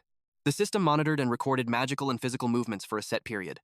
The start and end points were determined by the user. He was impressed how it turns an action into a skill. It got him moving. The system started to record his movements and magic flow. He started with a kick. The recording was complete. It generated aura, optimized body balance, and magic flow. Then it auto-tuned balance. He was amazed with the technology. He was relieved that his life was finally turning into a proper isekai power fantasy. But the system gave a warning. Then it notified him that the aura generation had failed. He was told to follow the procedure. He couldn't believe it. He followed exactly what it said, and yet it isn't working. Rachel speculated that the system can't recognize a bugged user who uses demonic energy. The hero system has the strongest security in the world. It's now the server's fault. It was on him for using demonic energy. It made him annoyed, so he grabbed her and shook her. He was already pissed enough, but that situation added fuel to the fire. Then the system even teased him for wasting 500 hero points. He yelled at it to give his points back. Later that day, in Reedrun's training hall, Hyunsuk begged Reedrun to help him. Apparently, our boy wanted to develop his own aura. Reedrun had to think about it and eventually agreed to help him. He already planned to train him for that day anyways. He told him to follow him so they could begin at once. And so the training began. He continued to train and pushed himself to the limit, even to the point that Absen had to patch him up. But he was glad that he completed it. Even if his body trembled after all the hard work, he completed the hero quest, surpassed the limits of a hero, and broke past the existing framework. A special reward had been granted to him. His combat power was being calculated. He was glad to finally have his own aura and a modified Reedrun-style martial art. He called it a day. A few more days passed by and the tournament day came. Once again, their host was Jacques. It was a massive tournament that would select 1 regiment leader and 13 battalion leaders. There were over 1,000 participants. The tournament consisted of 3 matches and would be conducted in a completely different format from the commander selection battle. The first highly anticipated match was in an hour. The participants had been anticipating the match. It was an outlaw off-road race called Killer Run. Then, while Hyunsuk was stretching, he was approached by Hyen. She had been watching him for quite some time now, and it made her certain that he was human. He had black hair and a combat power scanner. He looked like a normal hero on the outside, but there was a strange demonic energy coming from inside him. It made her consider that he was one of the spies. Reedrun interrupted them and told her to step aside for a while, even knowing that she was the 4th Legion commander, Park Hae-yeon. He explained that Hemis had a direct order for the assault captain. She could not believe there was a direct order for that guy. She backed off and left to respect that. She could not fathom that the cowhead and the dog-snouted freak kept a human by their side, not as a prey, but they also gave him a position. She got thrilled after realizing that she could get something useful out of that visit. When she was gone, Reedrun informed Hyunsuk that Hyen might be weird, but she was really a 4th Legion commander, and like him, she used to be a hero. She came there by the Demon King's order to observe the tournament. But Hemis used the word surveil, so he advised him not to get too close. Hyunsuk could tell something was definitely up. He replied to express that he understood. Then he asked what the message from Hemis was. Reedrun relayed that Hyunsuk must make it to the top 8 of the tournament. If he did not, he would send him to the 2nd Legion's lab as a rare material. 2 hours later, the tournament began. Royer, one of the hosts, explained the rules. The first tournament was a simple race. It was to reach the goal by any means necessary. And just for that day, they would be forgiven if they accidentally killed their rivals. A goat-faced man named Holgot emphasized to Hyunsuk the part where killing someone was fine. He warned him not to stand next to him if he did not want to die. Hyunsuk replied that he got it. Just right after that, the host announced the beginning of the race. A flying squirrel laughed at his opponents as he looked down on them while flying. While a goblin tried to choke Hyunsuk by accident, he yelled at Rachel to put up a shield. He got attacked from all sides. He knew that if they continued that way, they would barely make it to the top 100. Holgot saw that Hyunsuk made it that far, so he attacked him. Rachel blocked the attack perfectly. It triggered Holgot to make a larger attack. He concentrated his power and then it exploded. Hyunsuk got confused as it got weaker when he split it. He thought Holgot was all bark and no bite. But Holgot's plan was to frame him. He yelled that the human attacked them using an area of effect. Hyunsuk called him a crazy bastard, but he did not have time to be distracted as the other demons used that as a chance to bully him. Then Holgot teased him by running in front of him while saying that he should catch him if he could. Hyunsuk cursed this insane goat bastard. He threatened to kill him once he caught him. He asked Rachel how many were ahead of them. She reported that there were already 76 people who had crossed. It meant 24 more to go. She was surprised when they got hit from behind. A hobgoblin tackled them. It was not looking good for Hyunsuk. He remembered Reedrun saying that the aura techniques he learned so far were not suited for him. A human body and his martial arts were made for demons after all.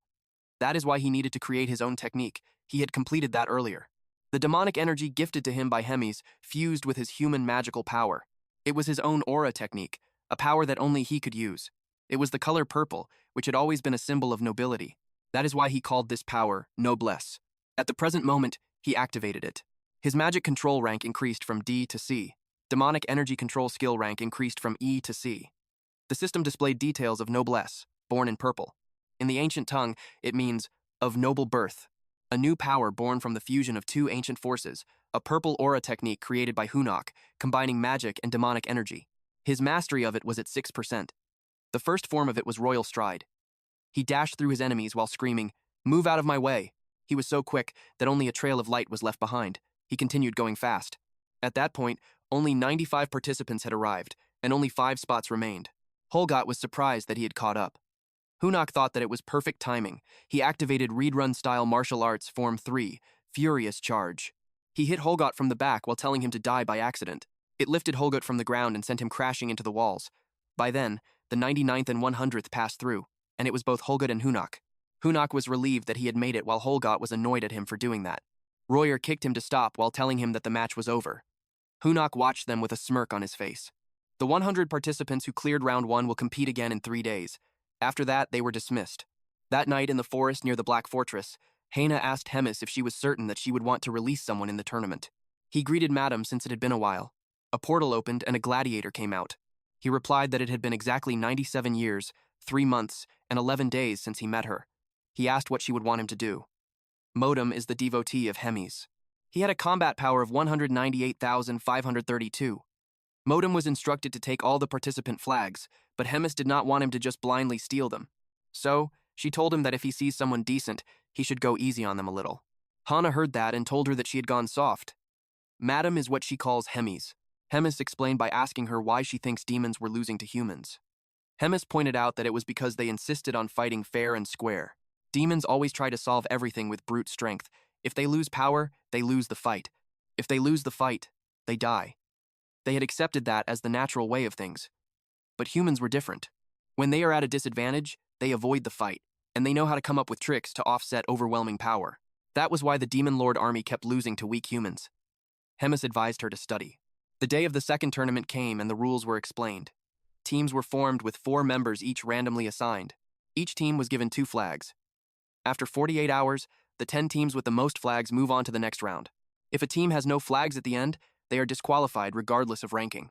Hyunuk could only cry when he found out he was teamed up with Holgot, and Holgot even plans to use him as bait to ambush others.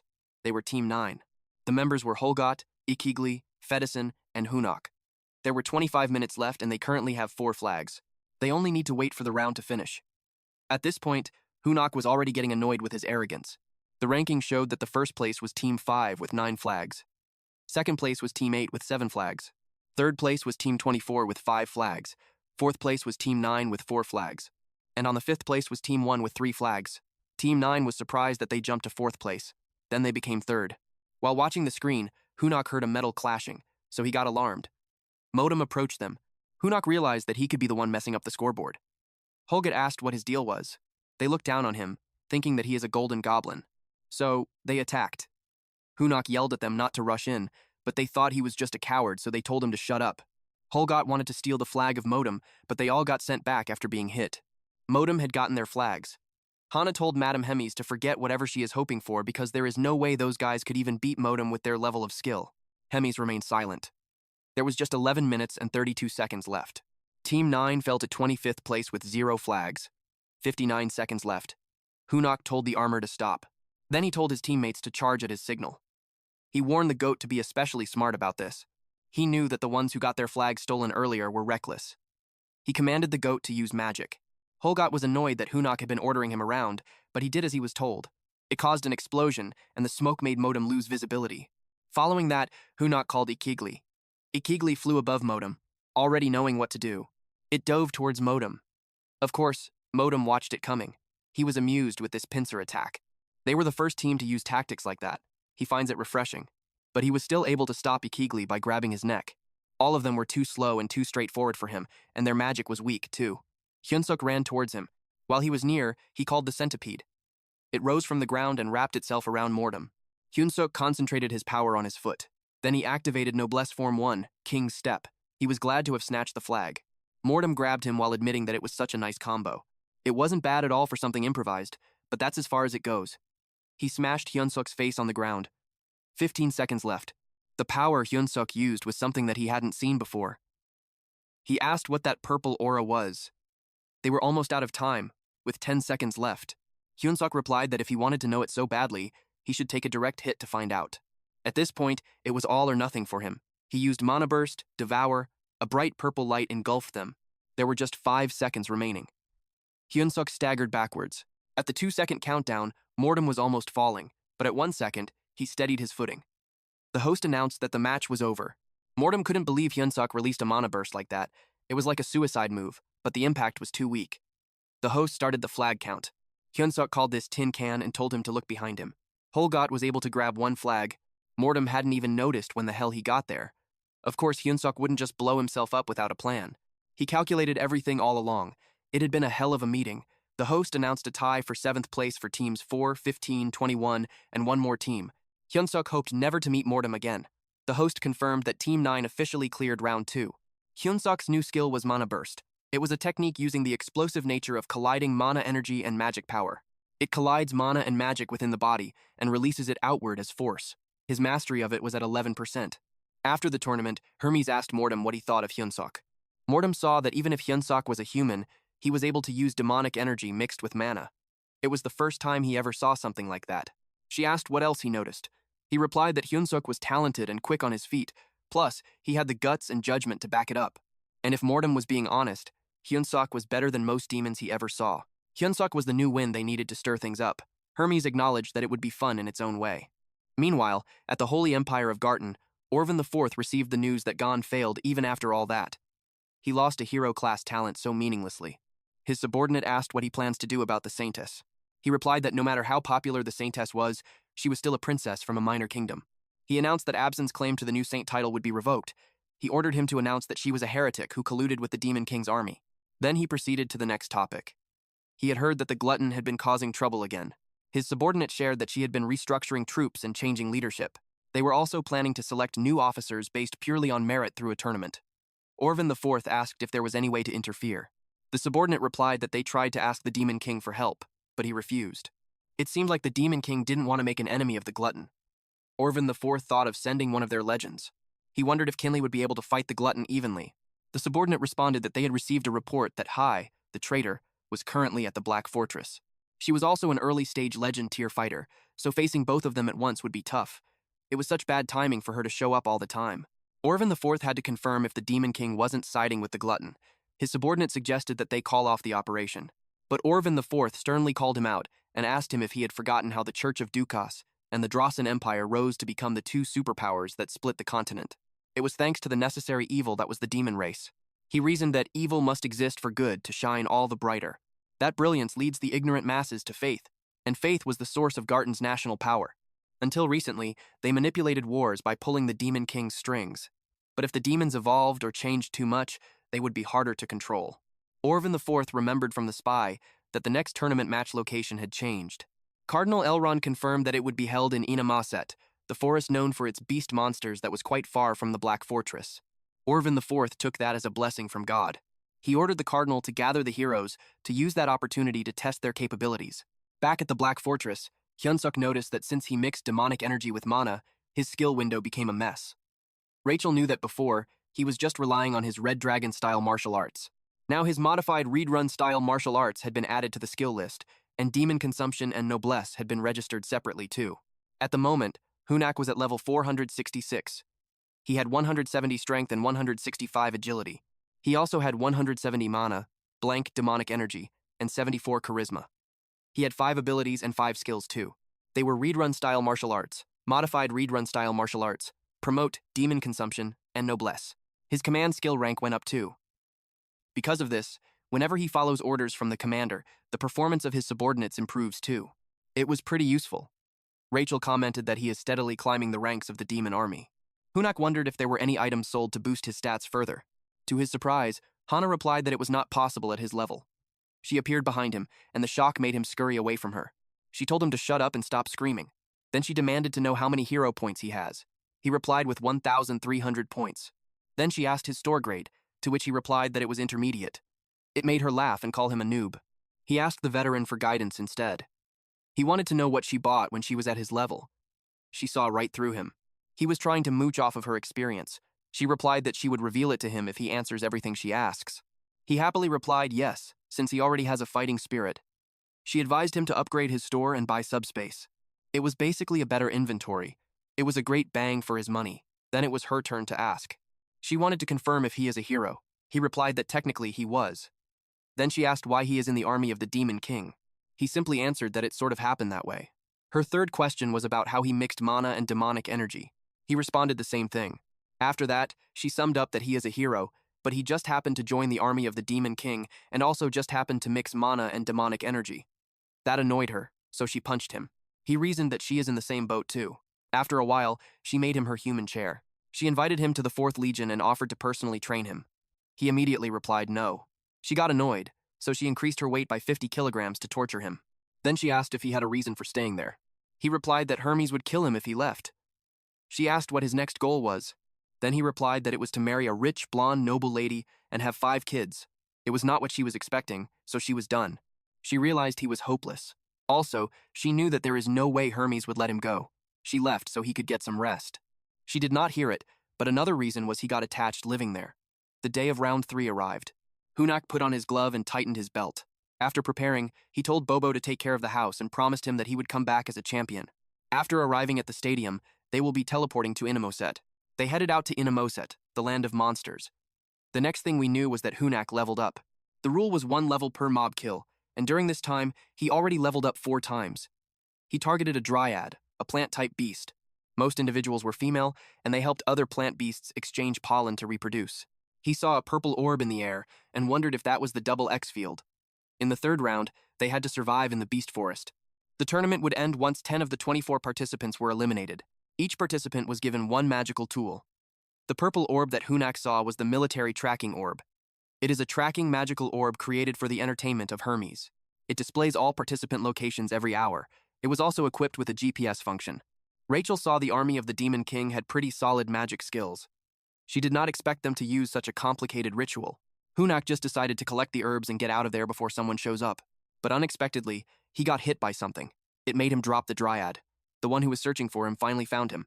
It was Holgot, and he came to him to settle things once and for all. Meanwhile, Royer was on top of a branch complaining. It was because he was stuck playing guard dog in front of the teleportation gate in Inamoset. The goblin underneath the branch told him not to be too rough. It was the only gate connected to the castle, so it would be trouble if it breaks even by chance. Royer knew that well too. But he still thinks it was too much because he thought no one would even come to a backwater place. But then an unknown character stepped right in the forest. Royer sensed him, and that got him on his feet. There was a presence. He thought that maybe they were a group of humans out hunting beasts, but he did not sense any strong magic from them. If they attack first and get exposed, it could be bad. Inamoset was a vast place, so he thought running into each other was slim. He decided to just leave them be. Meanwhile, Holgot spoke to Hyunsuk and said that he should tremble before the power of the great Holgot and beg for human mercy. Holgot suggested that if he doesn't want mercy, he should just run away. He reasoned that a scar on the back is a disgrace for a swordsman, not for a martial artist. Hyunsuk was tired of his antics and thought to just finish him. Holgot panicked and yelled at him that he'd regret it if he finished him. Hyunsuk asked what he would regret though. Holgot replied that he has some incredible information. Hyunsuk asked what kind of info. Holgot revealed to him that all demons had decided to launch a top priority to hunt him down. Hyunsuk didn't show much interest in the info. He asked where the others were and why he was alone. Holgot's answer was confusing because he counted from 5. It was a countdown, and when he reached 1, the other demons came just right in time and they saw that he found the human. They all went to attack him. Hyunsuk yelled at them to stop exploiting the system. At the Black Fortress main war room, Hemis and Hyena watched as they all targeted Hyunsuk. She commented that it was such a shame. Hyena told her to wipe that smile off and to speak properly. While they were talking, someone called out to Hemis. Royer reported to her that they were under attack. The humans were trying to shut down the gate. He informed her that the enemy was a large group of heavily armed humans using stealth items. He doesn't know how the humans found out where the gate was exactly. The teleportation gate got covered in red magic. Hemis then called Reed Run. He replied that they would move out immediately. She noticed how the attackers were a well-prepared unit, which could mean that someone had leaked information. She wondered where it came from. Hyena noticed how she gripped tightly on the armrest as if she was holding back her anger. Meanwhile in Inamoset, Hyunsuk hid behind the bushes. He couldn't believe they rigged a sacred ranking battle. He was annoyed that the exploit wasn't being caught. He questioned what the admins were doing. Rachel shushed him because the demons were nearby. They thought he wasn't there, so they just settled to wait for the next tracking update. And then they were gone. Hyunsuk was relieved. He was terrified. He questioned how they're supposed to keep surviving. Rachel suggested making a monster war, so they focused on leveling. She asked if he had something in the shop that would help. He wondered about it too, so he scrolled at the shop. He looked for a revolutionary item that could save him from all this exploitation. While he was laying on the ground doing that, someone saw him. It was a man wearing a black robe, and he asked him if he was the rumored hero. Immediately, Hyunsuk jumped to his feet. The man removed his hood. There was an army behind him. These guys looked like they were just being controlled by someone and were hypnotized. They didn't even have proper expressions on them. Hyunsuk could tell something was off with them. The leader introduced himself as Andrew Taylor, the hero. After that, the system window appeared and displayed a hero quest. Since Hyunsuk encountered the wicked hero group, he had to survive at all costs, and a bonus objective was to defeat them. His reward was 1,000 hero points. Hyunsuk greeted him and treated him as his senior. He bowed at him and introduced himself as a rookie. He asked what brought them to that place. Andrew replied that they were demon hunting. Hyunsuk flattered them by saying it was an admirable goal and justice would be returned. He got up and planned to leave on the pretense that he was going to defeat some demons, too. But Andrew unsheathed his sword and let out an air slash while Hyunsuk was trying to get away. Then he informed him that he was also out there to take out human traitors. While doing so, someone appeared and yelled that he found the human again. It was Holgot. He told Hyunsuk that he could never escape him. The other demons saw the other humans, so they wondered if Hyunsuk had duplicated himself. Andrew was confused too. Suddenly, Hyunsuk called all the participants' attention to recite the chant of the Demon King Army's 3rd Legion. The demons were left puzzled. Andrew wondered what was the deal with the idiot. Hyunsuk started the chant, bellowing it at the top of his lungs. It started with, "We are the great Demon Lord's army." He continued it with, "Defeat the humans." Holgot was so confused that he just automatically said the next line, which was, "Let's eat the humans." Hyunsuk rallied them to crush the enemies of the Demon Lord. His hidden stats, charisma, and leadership had been activated. The allies' morale increased. He ordered them to charge. The demons didn't know what to do. Holgot knew he made sense. The others agreed since the Demon King army was still an army. Holgot ordered to charge ahead, and everyone did. It was all Hyunsuk's plot, and he vowed to remember his comrades' brave sacrifice. Then he dashed away, but he also knew they wouldn't last long, and Andrew would catch up to him soon. He kept thinking about what he had to do, but suddenly, someone grabbed his scarf. It was Royer. He asked what was going on. He informed him that the gate connecting to the fortress was destroyed in a human attack. He asked what happened with the gate defense squad. Royer assumed they were wiped out because even he barely escaped. Hyunuk couldn't believe it because there were only 40 attackers. Royer explained that it was because all of them were in the division commander class. 3 of them were at a captain level like him, and 1 around corps commander strength. Hyunuk got worried on how they would survive. Royer told him the truth that they won't. Neither of them would make it out alive. He revealed that Hyunuk had been hit with a tracking spell. It had good craftsmanship, definitely done by a human. On top of that, Royer was a demon army officer, so they would definitely be immediately after him. Hyunuk asked him if he could break it since he is good with magic anyways. He replied, "No, because it takes too long and they don't have time for that." The military tracking orb beeped. It warned them of a master-level beast nearby. Hyunuk had a suspicion on what it could be. He called the captain and revealed that he had a plan. A few minutes later, one of the robed men reported that the demons had been dealt with, but the traitor hero had escaped, so they hurriedly moved out. They were in a rush. One of the robed men informed Andrew that they were in the east, not far from where they were. But Andrew could sense another presence. He could tell it was the plant. It had an average combat power of 250,000 to 300,000. It was the strongest predator in Inamos. It was a massive plant-type monster that required at least 1 hero-level fighter to subjugate. It was classified as a high-risk class beast. It was not impossible to subdue, but the collateral damage was massive. The birds flew away. The plant made its appearance and stopped those men in their tracks. Andrew ordered his men to draw the monster's attention while he personally took care of the traitor. Meanwhile, Hans used a pheromone perfume. It was a perfume that smells pleasing to monsters.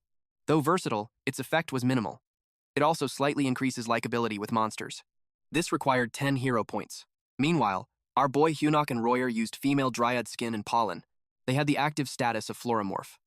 Hyunuk had this proud expression for outsmarting the enemies, while Royer looked annoyed, but he couldn't complain. Hyunuk would do anything to survive, even if that means becoming a female tree. Andrew looked at them with disgust, but he just decided to proceed. He moved fast. Hyunuk saw that he was coming. Royer knew that, and he blocked the attack. That pushed Andrew to step back. Then he used Advanced Hero Divination Type 1, Hero's Path. They clashed swords, but several robed men surrounded Royer. Hyunuk kicked them for him. As they had planned, Hyunuk was in charge of the mobs, and he just had to hang in there a little longer. Andrew asked him if stalling was really their plan. Royer scoffed as a response. Earlier, before the enemy came, they both sat on top of the plant. It is where they strategized. The plan was to maximize their strengths. Royer was to keep dodging and wear down the enemy's stamina. He could use the beast as a shield against the attacks. Royer's specialty was stealth whip, high mobility, and binding magic. He was a mid to long-range support. While Hyunuk's task was to clean up the rest with the monster, the key to their plan was not to engage head-on. He called this operation, "You Come at Me." At the current moment, Andrew was starting to get annoyed. He questioned this bastard on how long he planned to keep dodging and running. While staying committed to their tactics, Royer wondered if it was really how humans fought. He thought it was cowardly. The beasts were getting in Andrew's way, and it annoyed him. Royer admits to himself that despite being a cowardly tactic, it helped buy them some time. Hyunuk's opponent fell to his knees. He looked exhausted, but he still tried to stand up. He charged at Hyunuk, determined to kill him. But Hyunuk skillfully evaded his sword and noticed the man was strong. Even a graze from that blade could cut him in half. But his movements were too straightforward. There were no games or tactics. The man was swinging his sword like a machine. Since the patterns were easy, our boy tried to trip his foot, and he was successful. His opponent dropped and coughed blood. Then he followed it up with a kick on the man's head. He couldn't believe that the man just fell that easily. He found his movements strange. He was notified of several increases in his level. He realized he stayed in Floormore far too long. If it continues, it would drain his stamina. But without warning, he felt an excruciating pain. His demonic chi manipulation had risen from C to B. Horns formed on his forehead. His body temporarily synchronized with his demonic chi, causing him to transform. Meanwhile, in another fight at the roots of the tree, Roger had reached his limits. He could not hold out any longer, and neither could the beast. Andrew told him that aside from his ability to run, he was nothing special, and the fancy footwork stopped there. He revealed that the heroes got stronger every time they killed a demon. His current level was 983. So if he took down that beast he was using as a meat shield, he would easily hit level 1000. They clashed weapons again. Roger noticed something. When his hand touched the beast, he released some power into it. Then he blocked Andrew's attack again. Andrew told him that once he leveled up, taking down trash like him would be nothing. Roger then revealed that he had not been running around aimlessly. The parts that he marked glowed and chains had appeared. He activated the move restraint multiform. Chains from different directions made their way to Andrew. Earlier, Hyunwook and Roger talked about their second plan. He called it Last Hit Steal. Deep inside, Roger wondered if that was some kind of hero code. Hyunwook planned that before the beast went down, he would take care of the small fry first. Roger would keep distracting Andrew, and when the right time came, he had to help him take down the beast. They did not have any better options, but Roger saw two problems with the plan. He asked if Hyunwook could really make it back before the restraint wore off. And also, even if he leveled up, was he certain that he could beat the guy? He admitted that the odds of everything going perfectly were less than 1%, but if they gave up, then it would be 0%. If the choices were between 0 or 1, Hyunwook was determined to bet everything on that 1% chance. Back to the present time, Andrew was caught off guard with the binding skill, but he thought that Roger could not do much with a cheap trick like that. Roger told him to look forward to it. He reminded him that he had a hero on their side too. Then Hyunwook came out. Our boy was just aura farming at this point. Andrew was confused because he was in demon form. Then the kill steal finally happened. Hyunwook delivered the final attack towards the boss monster, and then he continuously leveled up. The beast shrieked as blood dripped from it. Roger was relieved he made it in time. Hyunwook acknowledged his great work. So from then on, he declared that Andrew would get beaten up. Andrew asked him if he truly believed that getting the last hit meant he could beat him. He used a technique called Advanced Hero Swordsmanship Form 3, Dragon Slayer Slash. Hyunwook blocked the attack using his forearms. Andrew realized that Hyunwook was a melee fighter. He became careful not to let him get close. Hyunwook glared at him and dashed forward. Andrew flinched when he saw him coming. He tried to do his Advanced Hero Swordsmanship Form 7, but he got kicked by Hyunwook first. The impact when he crashed on the ground was great. He bled badly. He could not believe what happened, and he questioned if Hyunwook was truly a demon. Hyunwook then approached him and told him that every fight he had been in, his opponents were always stronger than him. He kicked Andrew, which made Andrew cough blood. Then he grabbed his face and smashed him on the ground.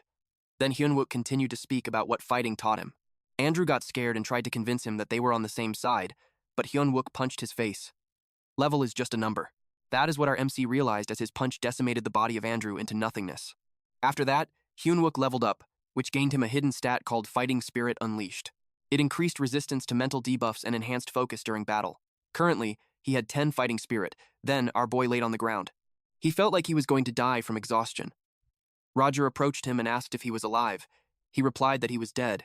He poured a liquid on his face and told him to drink that. Hyunwook asked what that nasty potion was. Roger told him that his pet fairy packed a bunch of it. Rachel explained that it was a high-grade healing potion. She offered him another bottle. High-grade healing potion heals wounds and slightly restores mana. It required 500 hero points. He asked where she got it. She took it from the dead heroes. Apparently, they dropped everything they had when they died. Hyunwook commented that the heroes in that world were so weird. Rachel asked why. He replied that heroes were supposed to be righteous. They save the world and defeat evil. But there, even if they killed another hero, there was no penalty. In fact, they even got experience and items. It was something a villain would do, and yet nothing happened. Roger replied that it was just from a human perspective. From where he stood, he could say Hyunwook was a good hero. He saved his life after all. He advised him not to get hung up on the human point of view since everything had two sides. He added that what was right or wrong was not absolute. Hyunwook awkwardly asked if he was trying to comfort him. Royer kicked him lightly and told him to shut up and get some rest. Hyunsuk complained that his bones hurt. Also, he informed him that he requested backup before communications were cut, so someone would be there soon. As if on cue, a portal appeared, and Reedrun showed up. Royer kicked Hyunsuk to get inside. When he reached the Black Fortress, he announced that he was back.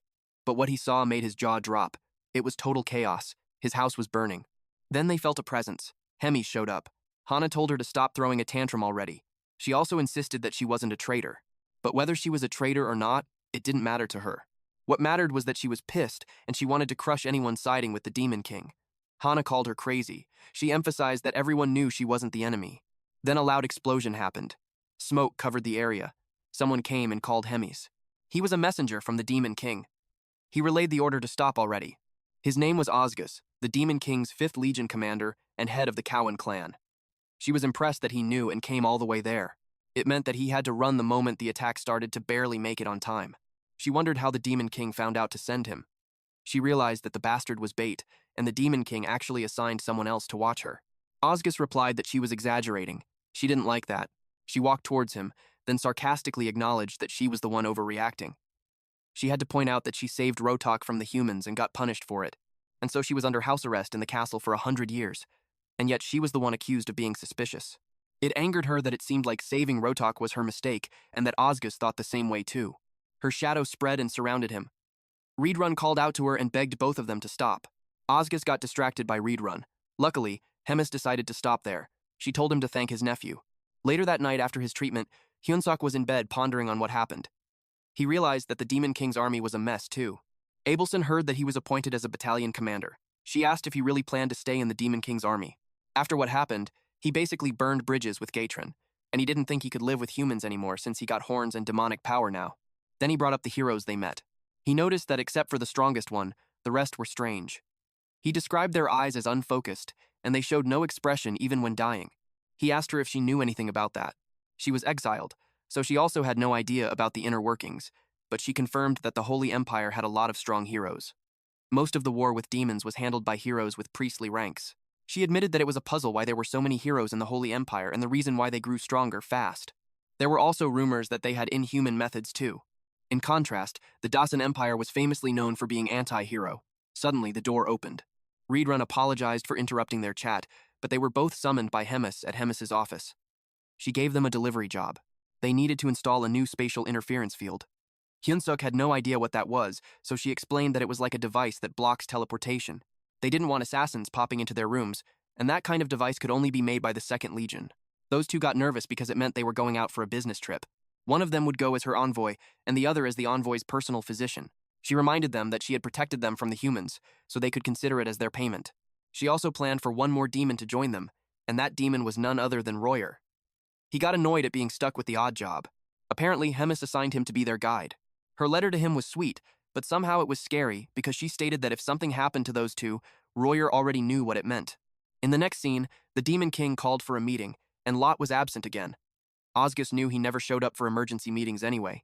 Ditus, the 1st Division commander, expressed that it wasn't mandatory, so technically it wasn't an issue, but he still found it annoying.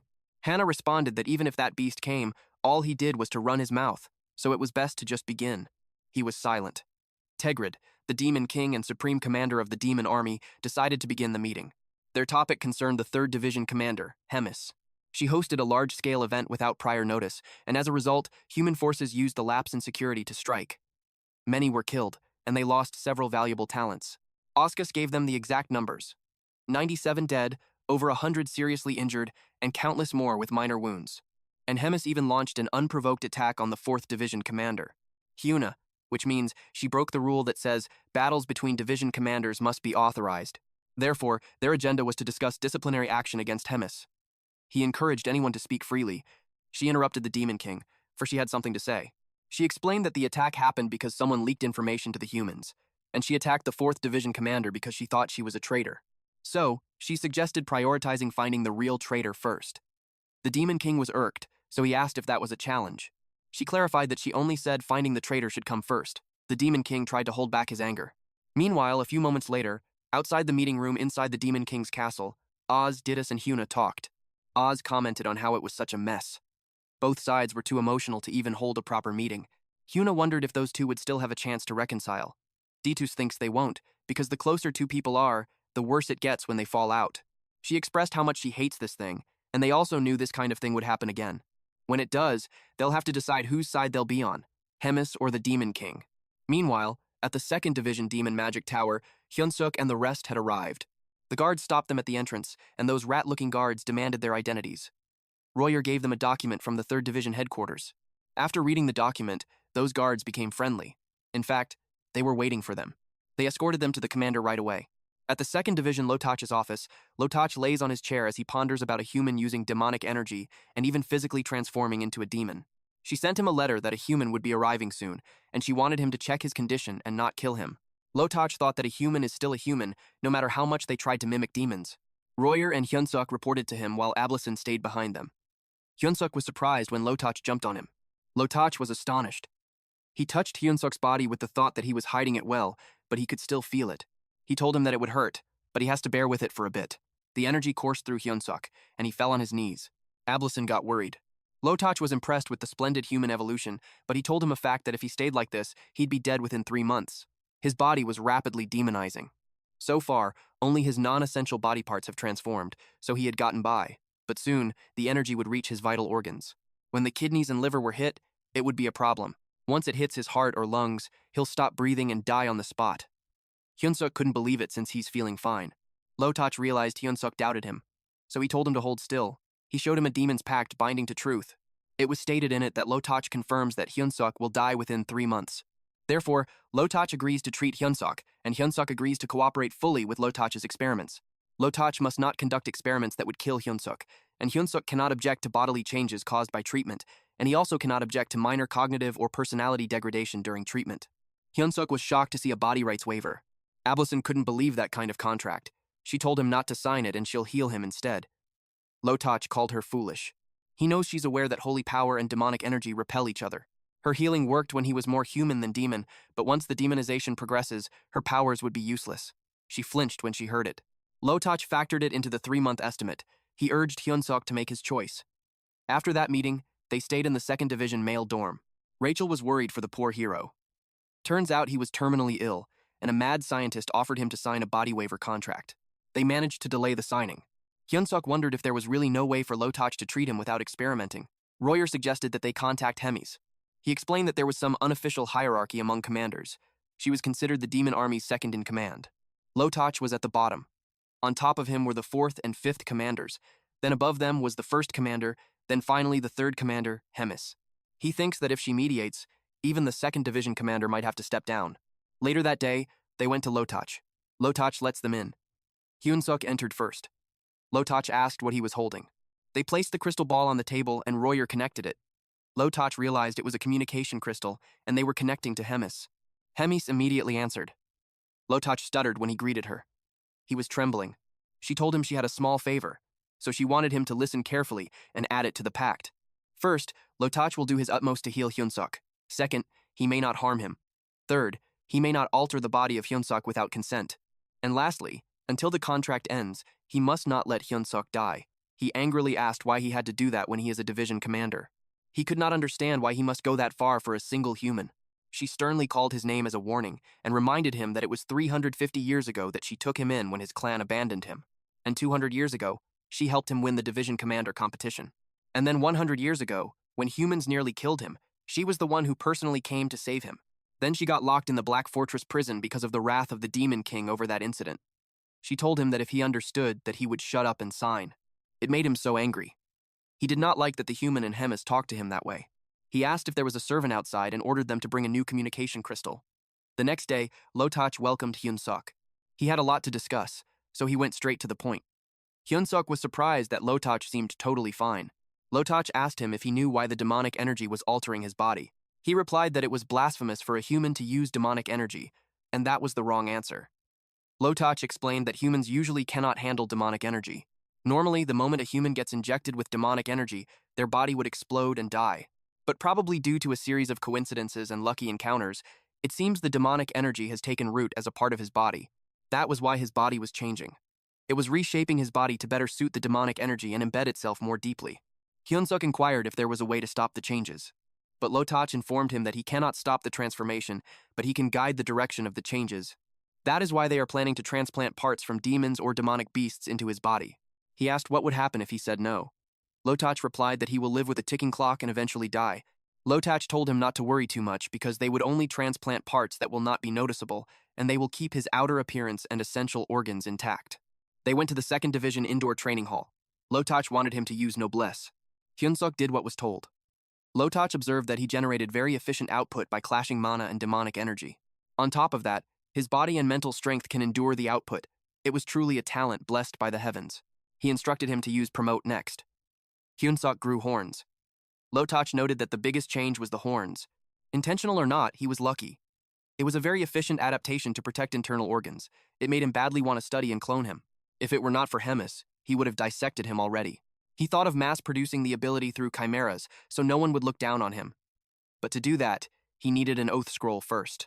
Since he had been quiet, Hyunsuk called his name to get his attention. Hyunsuk asked what he should do after promote. He told him that they will stop for now since he gathered everything he needed. Then, starting tomorrow, he will begin fixing his body and abilities one at a time. After that, Hyunsuk grew horns, ran around the training hall, coughed blood, and was placed on the operating table. It became a cycle, but he would get up fine afterwards. He had a lot of discussions with Lotoch too. Eventually he complained that he is dying. But at that point, his demonic energy control and mana control was at B level, and his mastery of promote was at 28%. Lotoch told him to stop being dramatic. His body and aura were much more stable than before. After that, they were done for the day. Hyunsuk left the room feeling exhausted. After he shut the door, Lotoch unveiled the communication crystal. He asked the other side if she could talk. The other side asked what is going on. Lotoch wanted to get the answer for his proposal. He was talking to Hana and had proposed to team up to take the 3rd Division down. Hana could not understand why. She does not get along with Hemis, but that was not the case for him. She raised him like her own. He replied that they parted ways long ago. That was when she shut down his chimera research, when it had huge potential. She told him that no matter how strong the chimeras are, if he, the handler, was weak, they are useless. She told him that he was just too weak. He asked Hana if she was in or not.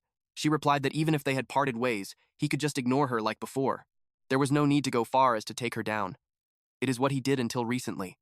But now there was an interesting subject in the hands of Hemis, and he thought that if he could replicate the ability of this subject, it would lead to something massive. She asked if he is talking about the human guy, Hyunsuk. She wondered if his talent was worth going against Hemis for. Lotoch admitted that it was worth more than that. He knew that no matter how strong Hemis was, she could not handle 2 division commanders at once. So, he invited her to work with him. She agreed to it.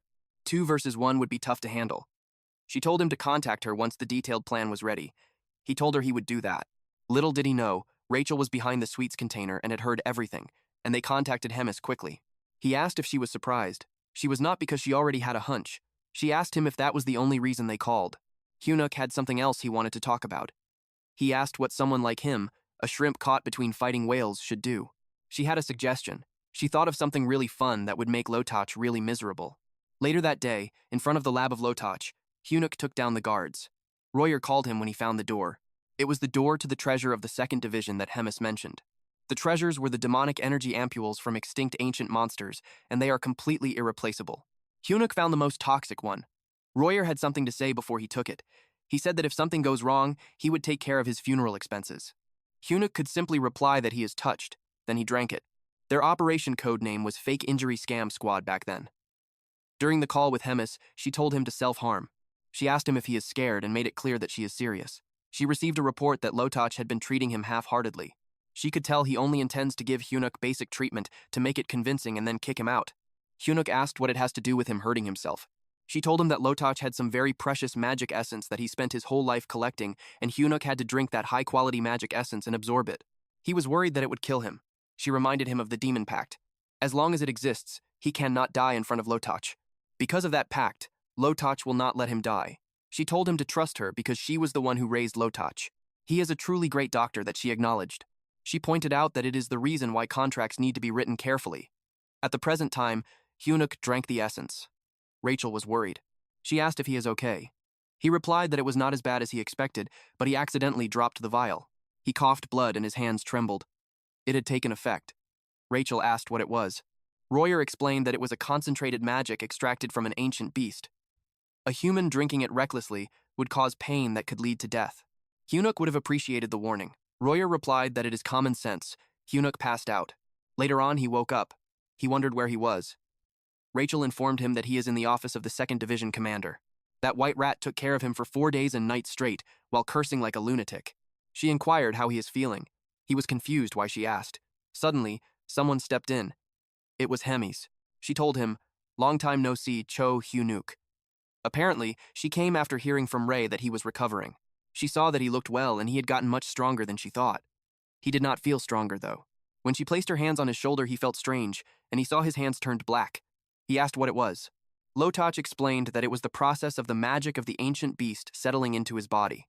It was a beast known for its indestructible body, so he must be gaining that trait too. He expressed that she is jealous that he had something valuable and kept it from her. Lotoch concluded that the treatment of the human was complete. He asked if he could destroy the pact scroll already. She replied yes, since the contract only covered the treatment. She burnt it. Lotoch warned her that she will regret it. She had no idea what he is planning, but she is not certain if she is really the one who would regret it. She looked forward to how his choice would play out. The next day at the training ground of Reedrun, Hyunuk was training. Reedrun was smiling as he challenged him to come. Hyunuk got ready to attack. Our boy was landing all of his punches, but the defense of Reedrun was impenetrable. Hyunuk kept charging and finally landed a punch on his stomach. It made Hyunuk smile widely. Reedrun asked him if that was all and then elbowed him. The soul of Hyunuk left his body. He complained that everyone said he got stronger, but he was no match for him. At this point, Hyunuk was at level 592, with 211 strength, 207 agility, 216 stamina, 225 mana. He had 84 charisma, 32 willpower, and 2,300 skill points. His notable skills were Promote, Magic Devour, Noblesse, and Mana Manipulation. Reedrun expressed that among everyone that he saw, his growth was the fastest. It was like he never hit a plateau. It seemed like he has not fully adjusted to his reinforced body yet, but he is confident that Hyunuk would be able to completely adapt soon. But Hyunuk doubted that, especially when during the last ambush, he ended up being helped. Reedrun smiled. He extended his hand to him to help him up, while telling him not to rush because he would definitely get the chance to prove himself someday. Hyunuk accepted his hand while responding that next time he would show him his best.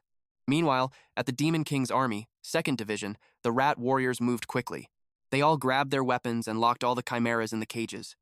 Then the warriors reported to their commander that all preparations had been completed. Lotoch told them to head out. Their objective was to take down the Black Fortress and recover the human test subject. Lotoch was determined to crush them and take everything with his own hands. Back to these two. Just right after Hyunuk accepted Reedrun's hand, an explosion happened. The building behind him was on fire. The bell rang as the soldiers yelled that it was an attack from the Skaben clan. The 2nd Division had invaded them. The Skaben clan resembled rats. They had an average height of about 1.5 meters. Due to their size, they are weak in combat, but they are smart. They fired cannons at the 3rd Division's base. Hana commented that the 2nd Division's power was insane.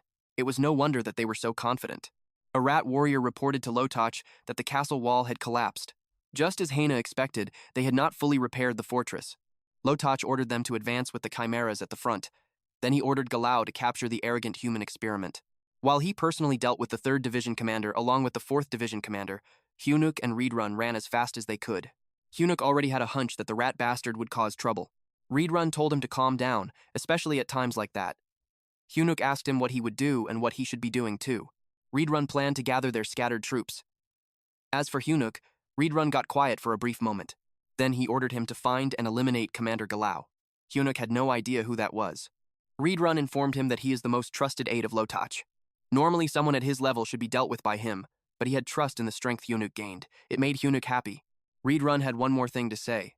He told him to take Ablyson with him. Hyunuk told her that walking around with divine power radiating from her was like violence to the demons. Now that he had Ablyson in tow with him, all that was left was to find that Galao guy. Suddenly, someone spotted them. It was Galao. He had a combat power of 162,730. He was stronger than what Hyunuk expected. He was on par with or even stronger than Andrew. He started to question if he could win. Galao unleashed his doggies. Hyunuk blocked 2 dogs using his leg and arm while he yelled at Ablison to run away. Galao saw him let his guard down and attempted to finish him in a single strike. Galao looked back to check if he got him, and then Hyunuk answered that it was something that he should not have said. Those fists felt like cotton to him and the dog's teeth were like fluff. It did not hurt him even a little bit. Hyunuk activated Promote Phase 3, Falling Flowers. Galao got alarmed. Hyunuk charged at him. Galao boasted that the 2nd Division's technology was the best on the continent, so he would not lose to a mere human like him. He called for some reinforcements. Ablison told Hyunuk that chimeras were coming in. She tried to hold them off. She prayed. Her divine power illuminated the area. It was so powerful that it was visible even from the outside. She looked exhausted. It was a burst-type skill and she could not use it often. Hyunuk replied that it was a big help. He thanked her while ripping off the arms of the robot of Galao. It shocked Galao. He did not expect a human to have such power. Hyunuk told him that the surgery was insane. He punched the robot and shattered its glass. With that, Hyunuk had taken down Commander Galao. He commented that he was not special at all for a commander. He also thought that it must be because he had gotten a lot stronger. Ablison asked if he was okay. He replied that he was totally fine. He checked on her, but our boy had this uneasy expression on his face. Meanwhile, Mommy Hemis unleashed her power. Lotoch and Hana charged at her. She sarcastically commented that they were scary and mocked Lotoch for even bringing the 4th Division commander just to catch her. She called him a coward. He did not care if it was cowardly. He was set to defeat her and surpass her. This rat then started gathering demonic ki around his body. Lotoch asked Hana if she was ready. He planned to take down Hemis with her help, but Hana had this devilish grin, and she replied that she suddenly got hungry. He asked what nonsense she was speaking of. She told him that she would go cook ramen while they handle their business. But before she left, she remembered their conversation outside the Demon King's room, where eventually they had to choose sides. Hana reminded Hemis that she owes her a favor now, so that cleared up the bad blood between them. She asked Lotoch what he's going to do now that his trustworthy backup left. He got angry. She confirmed that what he was thinking was correct. As soon as Hana heard his plan, she sided with Hemis. Thanks to that, she found out everything he was plotting. She asked him if he's still going to continue. He replied that it didn't matter. He activated his weapon. He wanted to show her the path that he walked over the past 100 years. Meanwhile, Hana visited Hyunuk. They were surprised. She came to them because she was worried that they would end up dead in all the chaos. But she saw that he had gotten much stronger than before, so she was worried for nothing. He was confused because she was supposed to be fighting up there. She replied that Hemis told her not to interfere, so she figured to watch from the side. Hyunuk asked her who she thinks will win. Lotoch prepared more thoroughly than she expected, but she knew he wouldn't be able to beat Hemis. Right now, Lotoch has created large, ominous orbs around her. Then he directed all those orbs towards Hemis, but she didn't even try to move. He asked her what she was doing and yelled at her to fight seriously. He reminded her that he's Lotoch, the 2nd Division commander and leader of the Skiban clan. He wanted her to engage in battle with sincerity, but she questioned him why when it's a fight that she's going to win anyway. She blocked the massive concentrated energy with her bare hand. She pointed out that Hana, whom he trusted, abandoned him, and the weapons he honed over 100 years were now useless. She asked if he would still keep going. Lotoch admitted that everything she said was true, but he wasn't going to back down. He charged up a powerful beam and unleashed it. Hemis created a barrier around her. She spread her arms. Lotoch expected that she wouldn't be able to withstand it, but then Hemis's voice was heard saying, "That was close." Turns out the barrier she created remained unscathed. She commented that he wasn't the same young Lotoch from before. He had improved a lot, and then it was her turn. She created a large magic circle and unleashed shadows from it. Lotoch was surprised to see that technique. The shadows targeted him. They grabbed his limbs and ripped them apart. Blood splattered everywhere. He was barely conscious. At this point, he still tried to call for Hemis. She asked if he's begging for his life now. Lotoch asked if she sees him as a pathetic, pitiful, and weak Lotoch. Back then, he was enthusiastic about becoming strong like her. He wanted to become a powerful demon that no one could look down on, and he wanted her to watch over him. Then another scene was shown where Lotoch reported to her. He said that the chimera would definitely be a powerful technique. She asked how long he planned to rely on such petty tricks. Because no matter how powerful the chimera was, the one who controls it was still weak, so it would be meaningless. She told him that he's weak, so she had no choice but to take care of him. At the present time, Hemis was silent. Then she expressed that time was cruel. At first, it felt like a bond that would last forever, but eventually people changed, and they made choices they regret. But still, she was thankful to him for making it fun. There was a hint of affection in her voice. She grabbed his head and covered his eyes with her fingers. She thanked him and wished him to rest in peace. The next day, the fortress echoed with loud, surprised voices. They had just learned that Hemis plans to move. According to her, the place was too damaged to fix and live in. Hyunuk and Reedrun agreed. Reedrun asked where they were going. She chose Gardra Castle, where the 8th Division was stationed. He was about to stop her, but she didn't let him talk since she had made up her mind. She ordered him to write a letter on her behalf to tell the 8th Division commander to vacate immediately. When they left her office, Reedrun was puzzled why she chose the 8th Division of all places. He couldn't figure out what she was thinking. Hyunuk inquired what was wrong with the 8th Division. Reedrun explained that it was right next to the human territory. It was a frontline battlefield. Hyunuk could tell it was a dangerous place. But since it hadn't fallen, he assumed that the commander was competent. Reedrun revealed that it wasn't necessarily like that. He confirmed with him if he knew where Hem Fortress was, but Hyunuk had no idea. Reedrun could only sigh. Then he told him it was where they first met, and they lost that fortress and had to retreat significantly. The one in charge back then was none other than the commander Grat of the 8th Division. Hyunuk was astonished that he managed to survive despite Reedrun's wrath. Even in the chaos, he managed to protect their main base, the Gardra Castle. Hyunuk commented that at least he knew how to defend his home, but Reedrun argued that it was uncertain whether he really protected it or used some other means at Gardra Castle. Grat, the Demon King's Army 8th Division commander, received the letter and got furious. Reedrun told him to vacate the castle because the 3rd Division was going to use it as their headquarters. He started wondering if the old witch Hemis suspected something. He had no choice, even if he wanted to hold on to it a bit longer. He used the communication crystal and announced himself. The other person on the line replied that it was the first time they had met since the battalion leader selection, and that person asked what he wanted. He had an urgent proposal. Meanwhile, at the Holy Empire, someone talked about the failure of Ganon, followed by Andrew. Orvan IV was slightly disappointed since they had faith in Andrew. He suspects that Hyunuk had done it again. Cardinal Eland replied, yes, Hyunuk had shown an unusually fast rate of growth. Orvan IV commented that it is very bad. Cardinal Elrond suggested that they focus on resolving the conflict with the Dran Empire first. Even if Hyunuk's growth was extraordinary, he is still just an individual. If Hyunuk was just a normal resident of their world, he would agree. But Hyunuk was a hero. He told Elrond that he could only say that because he does not understand what a hero is. So it was quite a naive remark. He wanted to cut him down before he took root and began to bloom in that world. He asked if there had been any word from their informant. Eland replied that there was a recent message. It was stated that they would cooperate to eliminate Hyunuk, the Red Nightmare, and the Gourmet all at once. Orvan IV asked how they would manage that. Elrond explained that the 3rd Division plans to relocate its base to Gard Castle. Orvan IV commented that it was an exciting offer. He questioned why Elrond had not shared that important information right away. It was because Groud demanded 10,000 lives as offerings. The return of several strongholds and a 5-year non-aggression pact were also conditions for his cooperation. He admitted that he hesitated because the demands were far too excessive. Orvan IV asked why Groud would ask those conditions. He replied that it was because there is a vacancy for the 2nd Division commander due to recent internal conflicts among the division leaders. He must have been aiming for that position by taking advantage of the rift between Hemis and the Demon King. Orvan IV agreed that killing 10,000 and reclaiming territory would certainly earn him major credit. Eland replied that aside from the territory, 10,000 was just too many. He questioned just what Groud thinks of the lives of their imperial citizens. But Orvan IV accepted the conditions. It truly surprised Eland. Orvan IV saw it as a golden opportunity to eliminate several threats at once and a chance to plant their insider deep within the Demon King's fortress. For that opportunity, he was willing to offer not just 10,000 but 100,000, even millions of lives. But a large sacrifice had to be prepared thoroughly, especially when they could not afford another failure. He ordered the summoning of the legends from each region. It would be their final battle at the Gardra fort. Reedrun along with Royer, Hyunuk, and Abelson visited the castle. Groud informed them that he would vacate the castle immediately, but there was a problem. Reedrun asked what the problem was. He explained that lately movements of the human army near Gardrick Castle had been suspicious, and judging by the movement of troops and supplies, it looked like they were preparing for a large-scale siege. Reedrun asked him if he had any countermeasures.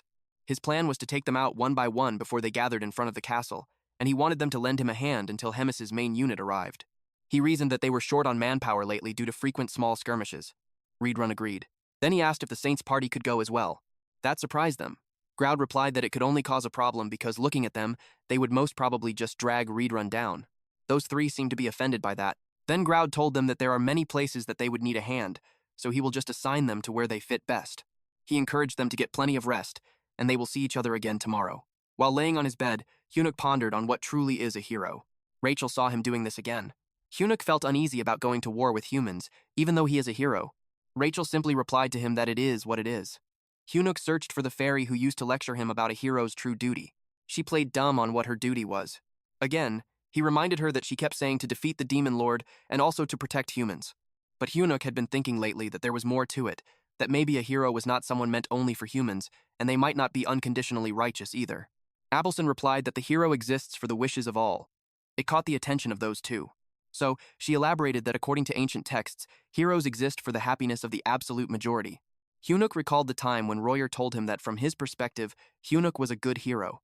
It made him ask Abelson if she thinks that the majority also includes beings other than humans. She replied that it might. Abelson clarified that humans assume that human happiness equals world happiness. But from a broader view, human happiness might not be the same happiness of all intelligent life. It meant all living beings, which made Hyunuk comment that it was a wide scope. Abelson laughed and replied that it is exactly why the world needs a mutant hero like him. Hyunuk pondered on the statement, happiness of the majority. The next day, they were assigned to each task. For Reedrun, he was to act solo based on the advanced scout info. He was tasked to either assassinate or engage in combat. Royer was assigned to the scouting team. He has to engage in combat if he encounters any enemy. The 8th Division main force would enter after the Battle of Reedrun ended. Hyunuk, Abelson, and Bobo were placed at the rearmost position to guard supply facilities, the Gardra Fort Rear Mess Hall. Hyunuk expressed that they came there as instructed, but it made him more uneasy. Rachel asked what it was. He replied that he finds their position strange. The difference in assignments was way too extreme. Rachel had no idea what he was saying. Abelson explained that Reedrun was in a very dangerous place, and Royer was also deployed with the scouts, while they were in a very safe place. Rachel suggested that it could be because they were with the Saintus, and being safe was a good thing. But it was strange since they took all the manpower. Even Reedrun and Royer said they were short on manpower, and yet they left him to guard the mess hall. Rachel realized he was right. Even though he was basically at the commander level, it was questionable that he was there. And it was not like Abelson could not get a bodyguard of her own if needed. It truly bothered Hyunuk, so he left. Rachel asked where he was going. Hyunuk knew Bobo could handle a place like that on his own. He had a bad feeling, so he headed out. Abelson wanted to go with him. He told her he would not stop her, but he wanted to make sure she was all right. He offered her to stay since Bobo was staying too, but she insisted that she could be useful. If she enhanced herself with divine power, she could move as fast as a high-ranking knight. Then she would not be a burden like she used to be. Hyunuk clarified that it was not what he was worried about. Abelson asked what he meant. Hyunuk told her to forget it. He agreed as long as she was fine. They were at the exit when the guards blocked their paths. They were ordered by the division commander not to let them leave the place. Hyunuk replied that he really had to go to the bathroom. He promised to go quickly, but the guards sternly replied, no. The division commander specifically said they must stay there. Hyunuk wondered why they were trying to stop them. He got a bad feeling about it. He wished Reedrun to be safe. Meanwhile, Reedrun faced a human. A red-haired guy told him that he was good at fighting. Even if Baron was a rookie hero, he still withstood both of them. Baron argued that had he not let his guard down, he could have handled it alone. The red-haired guy scolded him for being loud when he just recently became a hero. He told them to end the fight. He called the Divine Magic Unit to march forward. Reedrun was surprised to see them. It was an ambush. With this event, he confirmed that the traitor was really the 8th Division commander. Concurrently, the guards panicked as the hero and the Saintus escaped. They also had no idea what to do with the dog. The dog was still in the mess hall, so they left it alone. Hyunuk ran as fast as he could while wishing for Reedrun to be safe. In the battlefield of Reedrun, there were 2 heroes and several knights heavily armed with magic tools. Reedrun thought it was a bit too much just to catch one person. The red-haired hero agreed with him, but they knew that he was the subordinate that the gourmet values the most. Reedrun realized that the real target was Hyunuk. He told them that things would not go as they planned. The red-haired hero told Baron to fall back. They needed to wear down Reedrun and wait for the right moment. Then he ordered the 2nd Night Division to hold their positions. That confirmed that they were serious about it. Baron ordered the 1st Night Division to prepare to intercept. Reedrun was furious. The red-haired hero ordered them to stall him until Baron recovers. Reedrun was determined to show them the power of the Red Nightmare. His hair turned to fire. He emitted a powerful force from his body. He punched the air, which defended him from the incoming arrows. They could not believe the wind was blown just from his pressure. The archers were hit back by the arrows. The red-haired hero tried to boost their morale by saying that they could overwhelm the enemy with numbers. He ordered them to hit him with the harpoons like they were hunting bulls. Reedrun clawed at them. He used his Reedrun-style martial art form number 7, Explosive Destruction Wave. Reedrun then jumped up high. Then he moved fast as he charged at the soldiers. He defeated them with a single hit. Baron was furious that he was acting cocky just because of his strength. His emotion made him reckless, so he charged ahead. The red-haired hero tried to stop him, but it was too late. Baron tried to hit Reedrun. Reedrun didn't expect him to return so soon. He was about to stab the hero's stomach, but the red-haired hero pulled him back and blocked Reedrun's claws. He scolded the brat for not listening and staying put. Reedrun gripped his sword, then an explosion happened. When the smoke vanished, those two retreated. Baron couldn't believe that Reedrun was just at commander level. The red-haired guy wondered what the intel department was doing. The demon commander right in front of them had exceeded all of their expectations. They couldn't even scratch Reedrun. But underneath all that, our boy Reedrun knew he had used too much demonic energy. He might not last much longer. Then the red-haired hero blew his whistle. It was for the 2nd Night Division to proceed with their attack. He charged too while scolding Baron for not moving yet. Baron followed soon after while arguing with him not to order him around. Reedrun used the strike and break technique again, but unlike earlier, Baron refused to be knocked out again. Reedrun watched him. He grabbed the sword and pushed away the other. But as for the other weapons, they all landed. Harpoons stabbed him in the back. 2 more were lodged in his back. He stayed still as he continuously bled, but an unusual light started coming out from the weapons. The red-haired hero revealed that it was a magic tool that absorbed demonic energy. Most demons couldn't even move after being hit once. A few moments later, Reedrun fell to his knees. The red-haired hero declared that the battle was over, but just to be safe, he told them to shoot a few more harpoons in him, and they would capture and transport him. Baron took 1 harpoon from a soldier because he wanted to land the final blow. He wanted to do that for a glorious tale. He didn't expect the Red Nightmare to be that hopeless. It turned out he was just another demon after all. But then Reedrun started speaking. He still struggled to move. Baron teased him, saying that he couldn't hear him clearly. Unexpectedly, Reedrun moved, while declaring that he was the Red Nightmare of the Demon King's army. He swung his arm, and that obliterated the ever-so-humble Baron. Reedrun's attack was so powerful that it sent waves to the other side of the battlefield. The red-haired hero saw what happened to Baron, so it made him wonder how a dumbass became a hero. Baron lay in a pool of blood. The red-haired hero admitted to himself that losing Baron hurt, and the knights with him were practically monsters, but he knew that it was the Red Nightmare's final outburst. He ordered the survivors to grab the magic tool and come forward. They had to reset the perimeter formation. Unexpectedly, he was punched in the face. Our boy Hyun had arrived. He was extremely furious. He vowed to kill every last one of them. Hyun sent the red-haired hero flying. Reedrun was surprised to see him. He asked him why he was there. Hyun tried to take out the harpoon while explaining to him that something felt off, so he came. He asked Reedrun if he was all right. Reedrun was honest that he couldn't say yes. He thanked him for coming. The red-haired hero stood back up. He heard about Hyunuk, a hero from the demon faction. Their soldiers were completely wiped out. At that rate, he knew he'd lose the Red Nightmare, but he didn't want to let him get away. The hero would rather die if that was the case. That's when Hyunuk and Reedrun were surprised. The red-haired hero blocked their way while emitting divine power. The guy claimed his body belonged to the gods. Hyunuk was familiar with that incantation. It could be the flame barrier from before. The red-haired hero finished the incantation. He asked for absolute strength to punish evil. Then his divine power shot up to the sky. Reedrun was aware that it wasn't a technique that anyone could use. It was a divine invocation. That's why it was hard even for experienced holy knights to handle opponents like that. The red-haired hero told them not to compare him to the weak tricks of lesser men, because what he possessed was the true power of a god. If the demons had demonic power, then the holy knights had divine invocation. It granted overwhelming power, but at a deadly cost. Anyone who used divine invocation would die. The red-haired hero acknowledged that Reedrun was well-informed. He confirmed that once the user's divine power ran out, they died. It was a skill that granted immense power in exchange for their life, but he wouldn't let them escape even if it cost his life. He attacked Hyun. Even though Hyun had blocked it, the shock still got through. Divine power and demonic energy were polar opposites. He told Hyunuk that he didn't look like a hero anymore. Reedrun told Hyun to keep holding him, but the hero refused to be stopped by a walking corpse like him. His divine power exploded. Both Reedrun and Hyunsuk got caught up in it. Hyunsuk was blasted away, but he found his footing. He immediately looked for Reedrun. Unfortunately, Reedrun looked worse. Hyunsuk's whole body went numb. His insides were being crushed. If that was bad for him, a human, he knew Reedrun would be suffering more. But he knew that once the hero used up all his power, he'd die, which meant he would avoid large-scale attacks like before. Hyunsuk thought of stalling for time or provoking the guy into overusing his power to collapse, but he was worried that Reedrun wouldn't hold on much longer. But to his surprise, the hero coughed blood. He burned through his divine power faster than he thought. His ears were ringing and his vision was fading, but his opponents were demons using demonic energy, so even if he lost his sight, he could still feel their presence. Hyunsuk called out to him. He replied that he was about to die and asked what he wanted. Hyunsuk noticed his eyes and asked if he was blind. He replied yes, but it didn't matter because he could feel the demonic energy even with his eyes closed. Reedrun told Hyunsuk to stop him.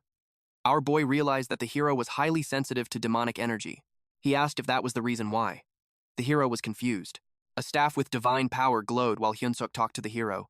Then Hyunsuk revealed that aside from sensing demonic energy, the hero was completely blind. Then he told Abelson that it was time. Abelson attacked from behind 10 minutes earlier at the top of the cliff. Abelson got worried for them because if it continued, they were both going to die. She kept thinking about what she could do when suddenly her foot was grabbed. She didn't expect that a knight would still be alive. He had been waiting for the monster to leave, and now no one was left to protect her. He told the scientist to come quietly. Abelson wondered what she should do. She wondered if she should call for help, but Hyunsuk would have to leave Reedrun's side. She calmed herself down. He was already in a difficult battle, so it wouldn't do him any good to call him there. Everyone had sacrificed so much for her already, and she had been relying on that while doing nothing. She realized that it was what Hyunsuk was worried about. After realizing that, she felt okay. She was able to come to her senses. She fought back against the Holy Knight. Also, she got prepared to act without getting in anyone's way. It was for the one she called the Hope of the World. She was able to defeat the Holy Knight. Meanwhile, at the other side of the battlefield, Grat yelled at the Holy Knight army about why they were being attacked too. When he handed over the Red Nightmare as promised, the Holy Knight called him a vile demon scum and told him to shut up. They blamed him and his tricks for losing two of their heroes. They also called him shameless for daring to strike a grievous blow to the Holy Empire with his cunning schemes. Grat was surprised to learn that two of the heroes were taken down. He had no idea what was going on. Suddenly, an immense power shot up to the sky. Then Hemis stepped out of it. She asked what the situation was. Grat was surprised to see her. The Holy Knights thought it was another trap prepared by Grat too. Grat glanced at Hemis and acted as if he had lured all those stupid humans. It was the largest unit among the nearby human troops. She couldn't believe that the useless Grat actually did something pretty good for once. The ground shook. She expressed that she wouldn't refuse such a sumptuous feast. The Holy Knights were alarmed with the trembling of the ground and the skies getting darker. Then they saw a burning boulder falling from the sky. It hit the ground and caused huge destruction and chaos. A few moments later, the dust cleared. There was barely any trace of the Holy Knights left. Grat sang praises to Hemis. He flattered her for wiping out an entire army on her own. He added that she was a living legend no human could ever match. But Hemis had enough with the rambling of that idiot. In a blink of an eye, Grat's head was cut off. She had confirmed that he was the mole. He kept stirring things up so recklessly. She thought there were more conspirators. Turns out he was just fearless and dumb. She regretted letting this go on for so long. After that, it was time for her to finish the rest of the job. A few days later, after the fight against the Holy Knight at the Gardrak Fort, Hemis called Reedrun, Roiger, and Hyunsuk for troop reorganization. Reedrun was assigned to Grat's 8th Division. It would make him busy. So he assigned Roiger as his deputy commander. And as for Hyunsuk, she appointed him as commander of the Legion's direct regiment. Hyunsuk was surprised that he was assigned as regiment commander and not as battalion leader. She explained that she couldn't possibly place someone like him in just a battalion. She gave that as his reward for surviving and entertaining her all throughout. But at the moment, he wouldn't have any subordinates. That puzzled them all. Reedrun asked what she was thinking. Hemis continued to say that Hyunuk might not need any subordinates, but she will decide after seeing how things develop. Someone knocked on the door. Then someone entered. He introduced Modin, who would be acting as corps commander from then on. She told them to take care of each other. She remembered Hyunuk and him had met before. He informed them that she would be stepping out for a while since something urgent came up. After that, Hyunuk went to Abson's quarters. He told her she surprised him last time. He did not expect her to just go for the guy's head. And as you guys noticed, our Saintess waifu now has the same uniform as our MC. She replied that she had the urge to do something. She realized she had been living far too lazily thanks to all of them. He asked her if she planned to keep fighting. She replied, yes, if they still need her. She reminded him that she is a saintess, so she can use powers similar to divine descent. Though it is another story whether her untrained body could feel it, Hyunuk could tell that she might end up stronger than him at that rate. He admits that he was jealous of her ultra-rare holy silver spoon, but she did not think it would matter. Since raw strength is not everything in a fight because looking at it, Hyunuk always came out on top with his crazy tactics. Rachel commented that people might just think Hyunuk was just a dirty trickster if they heard that. She added that a battalion commander in the Demon Lord's army was a named elite that human heroes get dispatched to take down. There were about 1,000 hero-class fighters on the continent. Objectively, Hyunuk was the strong one too. He realized that in human society, there were fewer than 1,000 top-tier fighters. Corps commander is equal to a legend in human society, while division commander is similar to being a rising legend veteran hero. And lastly, a regiment commander is the same as a hero. Hyunuk pondered about human society. Meanwhile, at the outskirts of Garten, the village of Benedict, the area was destroyed. He stood on the top of the church. She told the priest to listen carefully and he would be spared. She announced that from that day on, one by one, they would be wiped off the Holy Empire's map. The priest was trembling from fear and prayed to the Lord to watch over them. She repeated that statement with a grin. "Oh Lord, please watch over us." Just a little history time about this world. 5 centuries ago, the continent was thrown into chaos by the war between the Drasan Empire and the coalition of small kingdoms resisting Drasan's conquest.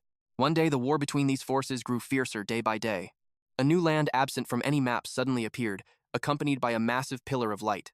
Everyone speculated that this new land was from 1,000 years ago, having once stood at the pinnacle of continental magic. But it vanished without a trace overnight, sinking beneath the ocean. It was the ancient super-civilized nation known as Burlington. If this new land truly held the ruins of a super-civilized nation, then the lost magic, nearly extinct since Burlington sank, could be revived.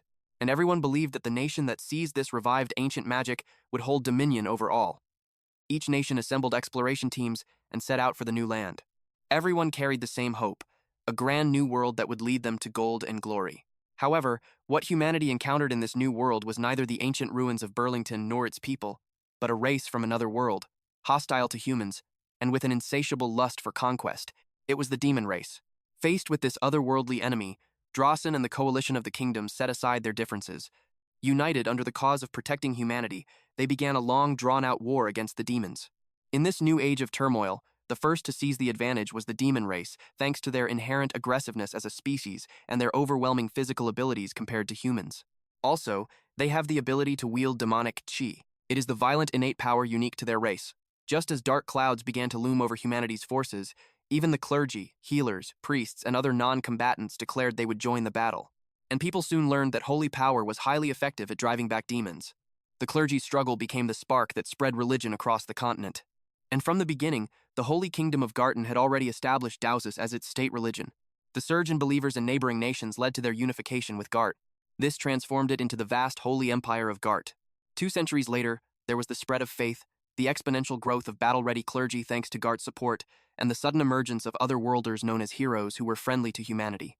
All of this led to humanity's forces completely escaping their disadvantage, reaching parity with the demons, and soon after securing absolute dominance in the war. And the person who contributed the most to the fight against the demons was the reigning pontiff of that era, known as the First Legend, the Pope, with his overwhelming personal power. Alongside the holy knights trained specifically for battle, and by boldly deploying otherworldly heroes, they drove the demons to the far ends of the continent.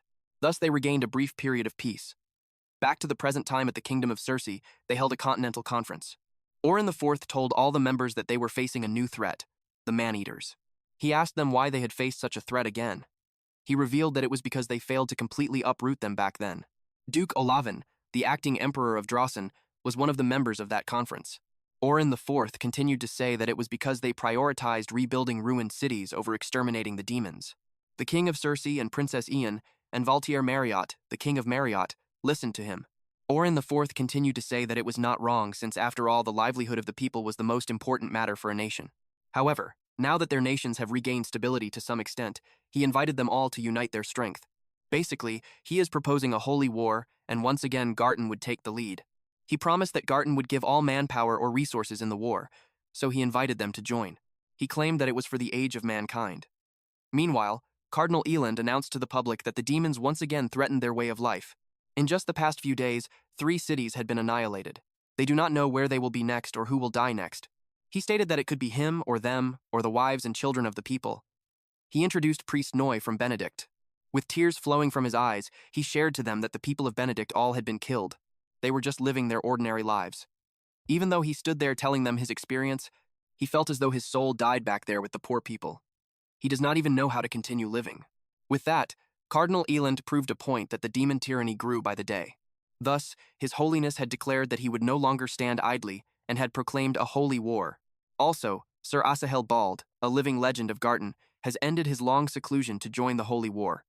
Many other nations, including Draen, had pledged the participation of their legends and heroes. They would soon launch a large-scale offensive. However, it was still not enough to completely crush the demons. They needed the participation, support, and aid of all citizens in all-out battle for the fate of the continent now more than ever. He claimed that the holy war was the will of God that would lead them to peace. He belted out to kill all demons. The people agreed with him. They were hyped up to kill all demons. Meanwhile, Orin IV called another clergy and stated that Elend was a capable man, but his recent failures had been too frequent. 2 heroes had died and the capture of the Red Nightmare had ended in failure. They gained nothing, and merely handed over tens of thousands of lives for free. So he gave this priest 3 days for the handover. Once it was done, he planned to confiscate the assets of Eland and dispose of his entire family. Meanwhile, Reedrun stormed inside the office as he had heard that Hemis had returned.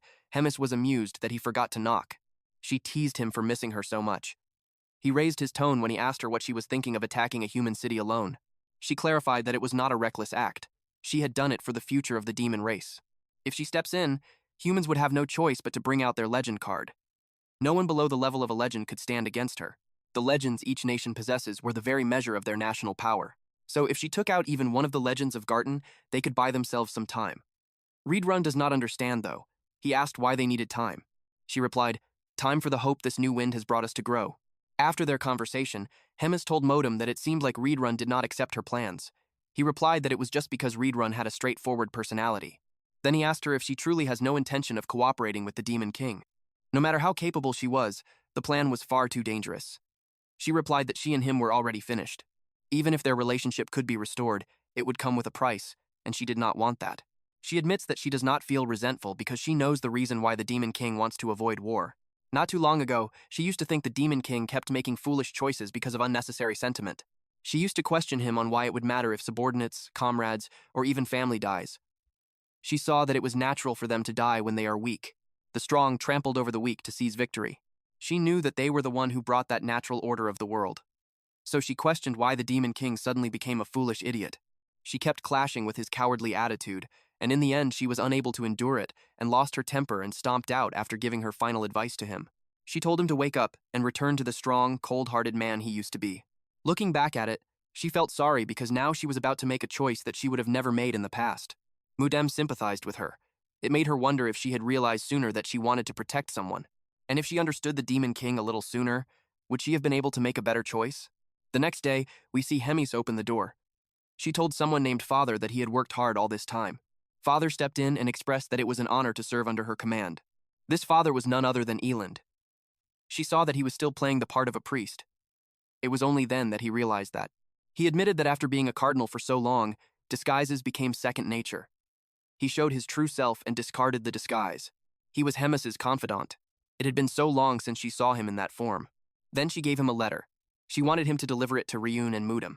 She could hand it over herself, but through having him deliver it, it would leave behind less lingering attachment. He understood. Then she remembered Hyunuk. She ordered Father to make sure not to let him die. He was surprised with her order that he had to ask why. She replied that her age was catching up to her, and she was worried about leaving them all behind without her. She found it strange since it was her first time feeling that way. The next day at Gart Castle, the door to the quarters opened and Hyunuk was woken up. He was annoyed, so he asked who dared to disturb a commander's rest. When he saw it was Reedrun, he became polite. He asked him what was going on. Reedrun told him to leave the place and go far away at once. He was confused why it happened so suddenly. Reedrun informed him that the human army would march into the Gart Castle tomorrow.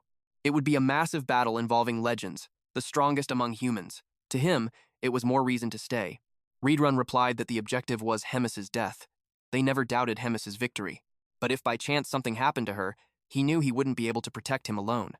Earlier, Reedrun received the letter. He read it. In the letter, Hemis assumed he knew the history of the continent. Repeated defeats drove them to the farthest edges of the land. The humans nearly wiped them out completely. There were many reasons for that, but the biggest reason was that the Holy Empire found their existence convenient. The Demon King used that to strike a secret pact with Garten to maintain the front lines and preserve each other's territories. And so the existence of demons, when human awareness of war began to slacken, played a central role in keeping Gart and other nations united by exchanging just enough threats in battles. The Demon King revealed the secret pact to her alone, and she refused. She believed a proud death was better than a life of servitude, but what she got in return was exile to the Black Fortress.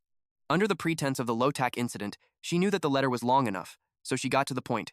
She received information from Father that there would be a massive human offensive tomorrow. It was a great battle with heroes and legends from every nation.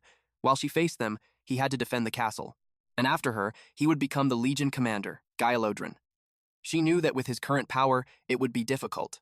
But in the core procedure of the Grand Assembly vote, Hyana and August would support him.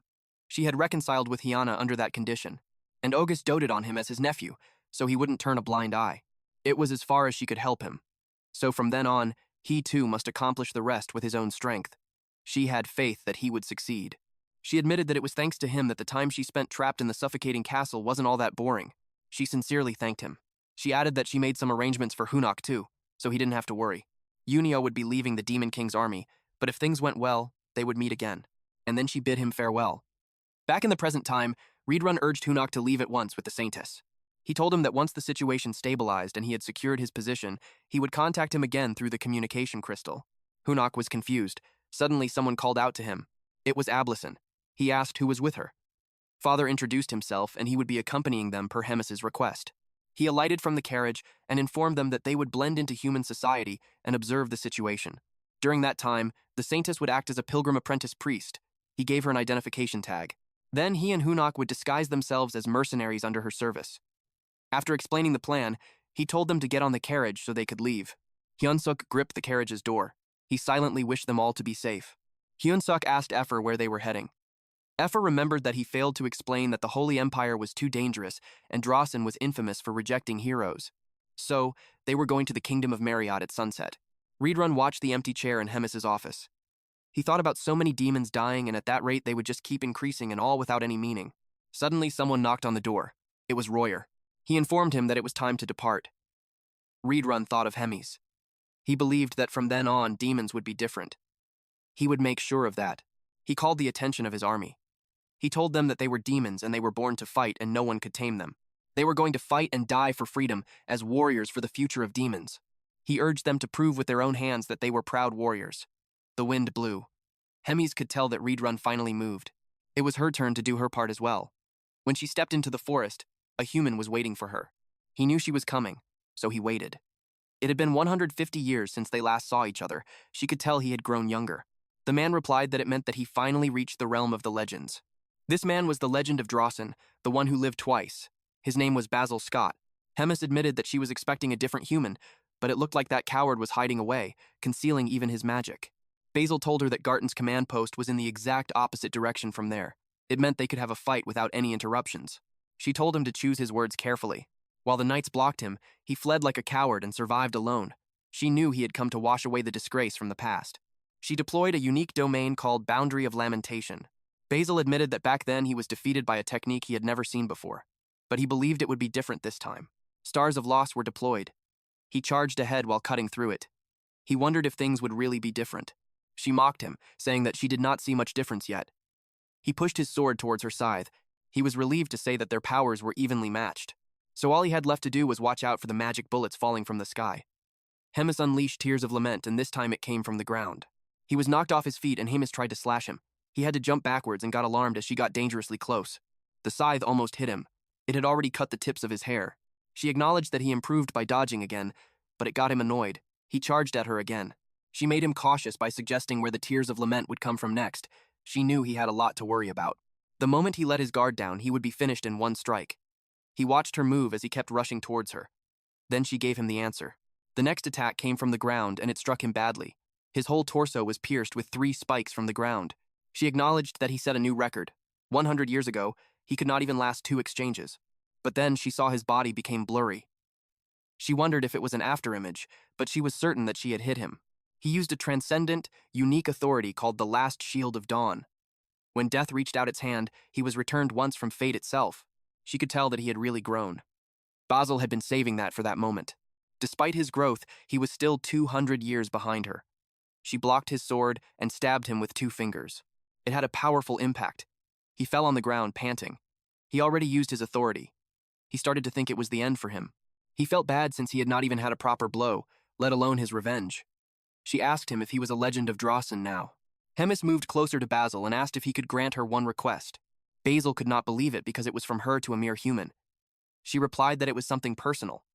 She told him that later he would meet a hero named Hyunsuk, and if he did, she wanted him to spare him at least once. Suddenly, a powerful divine energy shot up from the sky. Basil had died.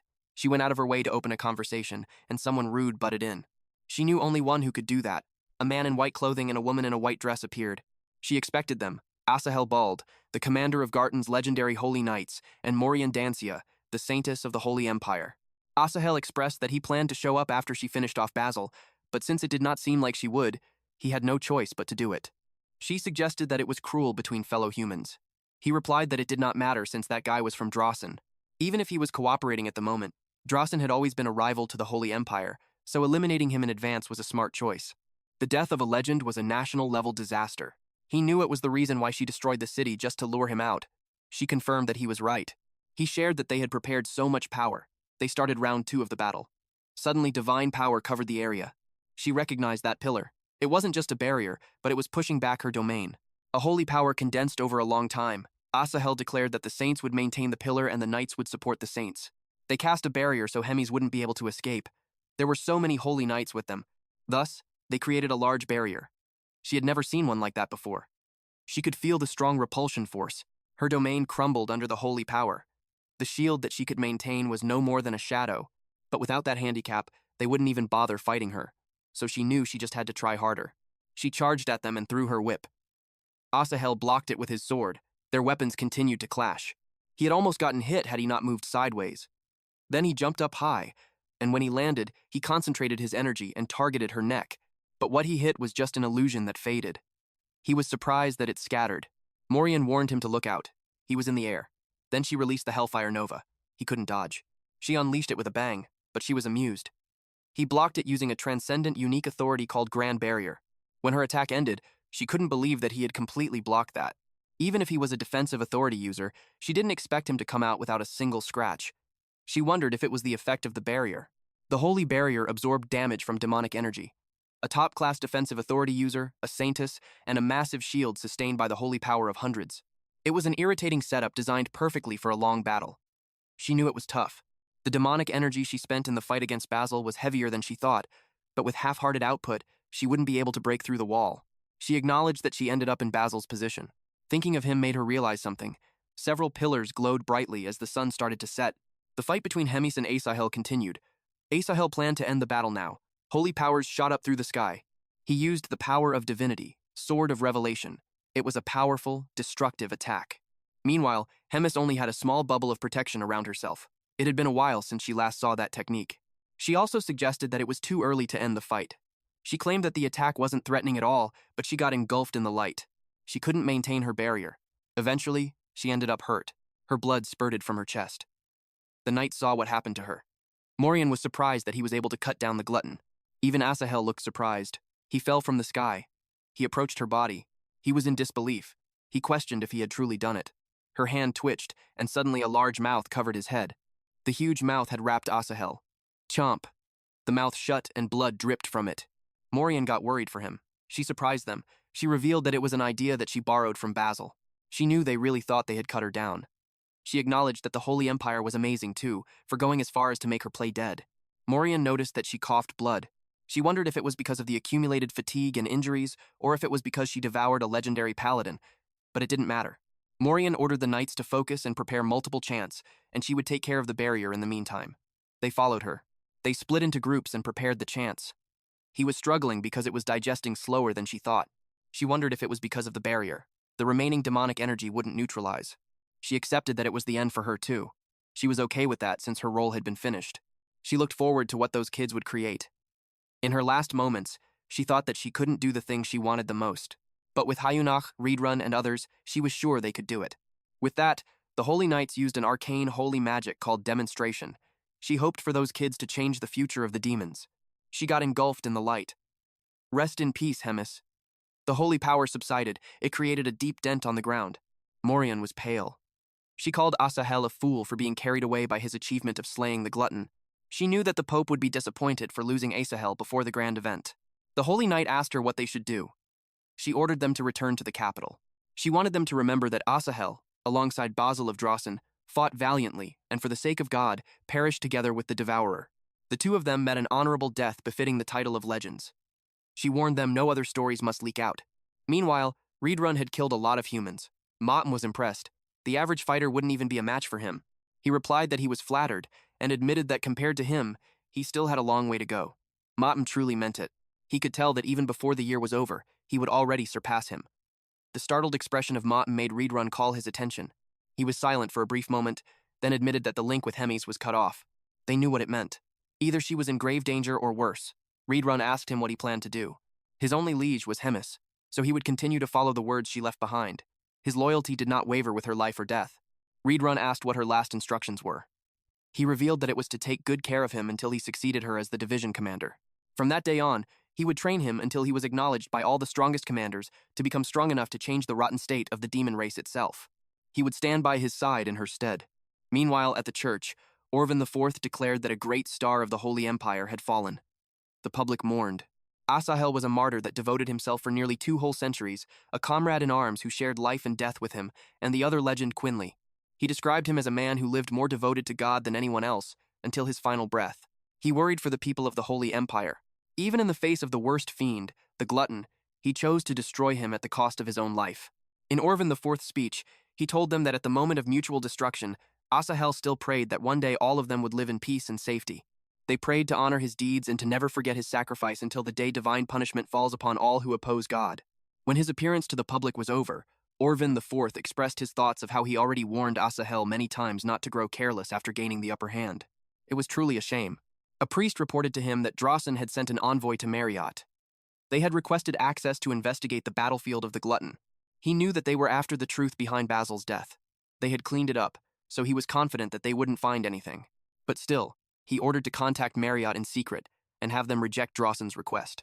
Then before the priest left, he had one more thing. He asked what happened to Abelson and Hyun. There had been no sightings during the latest battle. They could understand Abelson, but Hyun had no reason to avoid the battlefield. He suspected that he was smuggled out of the demon army. Orvan IV found them a thorn on their side as always. He thought that once the glutton disappeared, he would naturally be wiped out. He told the priest Karan to search the entire continent to find those two, and if anyone dared to hide or shelter them, they would be judged with divine punishment. Concurrently, the carriage continued its journey. Hyun complained that Rachel was too noisy. At first, she cursed the demon army, and now she complained that she missed it. She sobbed as she expressed that she got attached. She thought of the bonehead, squid-face Royer, the dumb mutt. He told her to stop muttering and check whether the dye worked. She was surprised that he was already done. She couldn't even recognize him with his red hair. Hyun complained that his scalp was stinging, so he questioned the legitimacy of the product. Phyrus transformed into a human. He told him not to make a fuss out of a hair color. Abelson was done too. She asked them how she looked with her blonde hair. Hyun's eyes bulged out. He expressed that she was like a princess from a fairy tale. She thanked him for the compliment and shared that even if she wasn't from a fairy tale, she was a real princess. She was the princess of Marriott. Hyun's surprised expression made his face shrivel. Phyrus asked him if he really had no idea. Her surname was Marriott, and the place they were headed was also Marriott. Rachel couldn't even defend him on that. He immediately dropped to his knees and apologized. She told him that it didn't matter at that point and encouraged him to call her like before. He reasoned that he was a Korean, so he had a slave mentality. Given that she was a real princess, he was also relieved. He assumed that she was influential in Marriott, but she wasn't sure about it. And if possible, she didn't want to reveal her identity or return to the palace. Hyun couldn't understand why. Phyrus smacked him. He couldn't believe how dumb he was. He explained that the 2 greatest empires on the continent were out for his blood, so she didn't want others harmed because of her. She clarified that it was not like she would never return. If needed, she would still ask for help because, after all, she's still their family. Meanwhile, on the battlefield of the glutton, the debris moved. A mist seeped out and it slowly formed a shadow creeping out of the rubble. Yo, thanks for hanging out till the end. If you enjoyed the ride, make sure to smash that like button and hit subscribe. It really helps a ton. The next part of this series will be uploaded over on the other channel, so don't miss it. And if you want to keep the Giga Chad momentum going, go watch the video popping up right here. Stay cool, stay awesome, and I'll catch you in the next.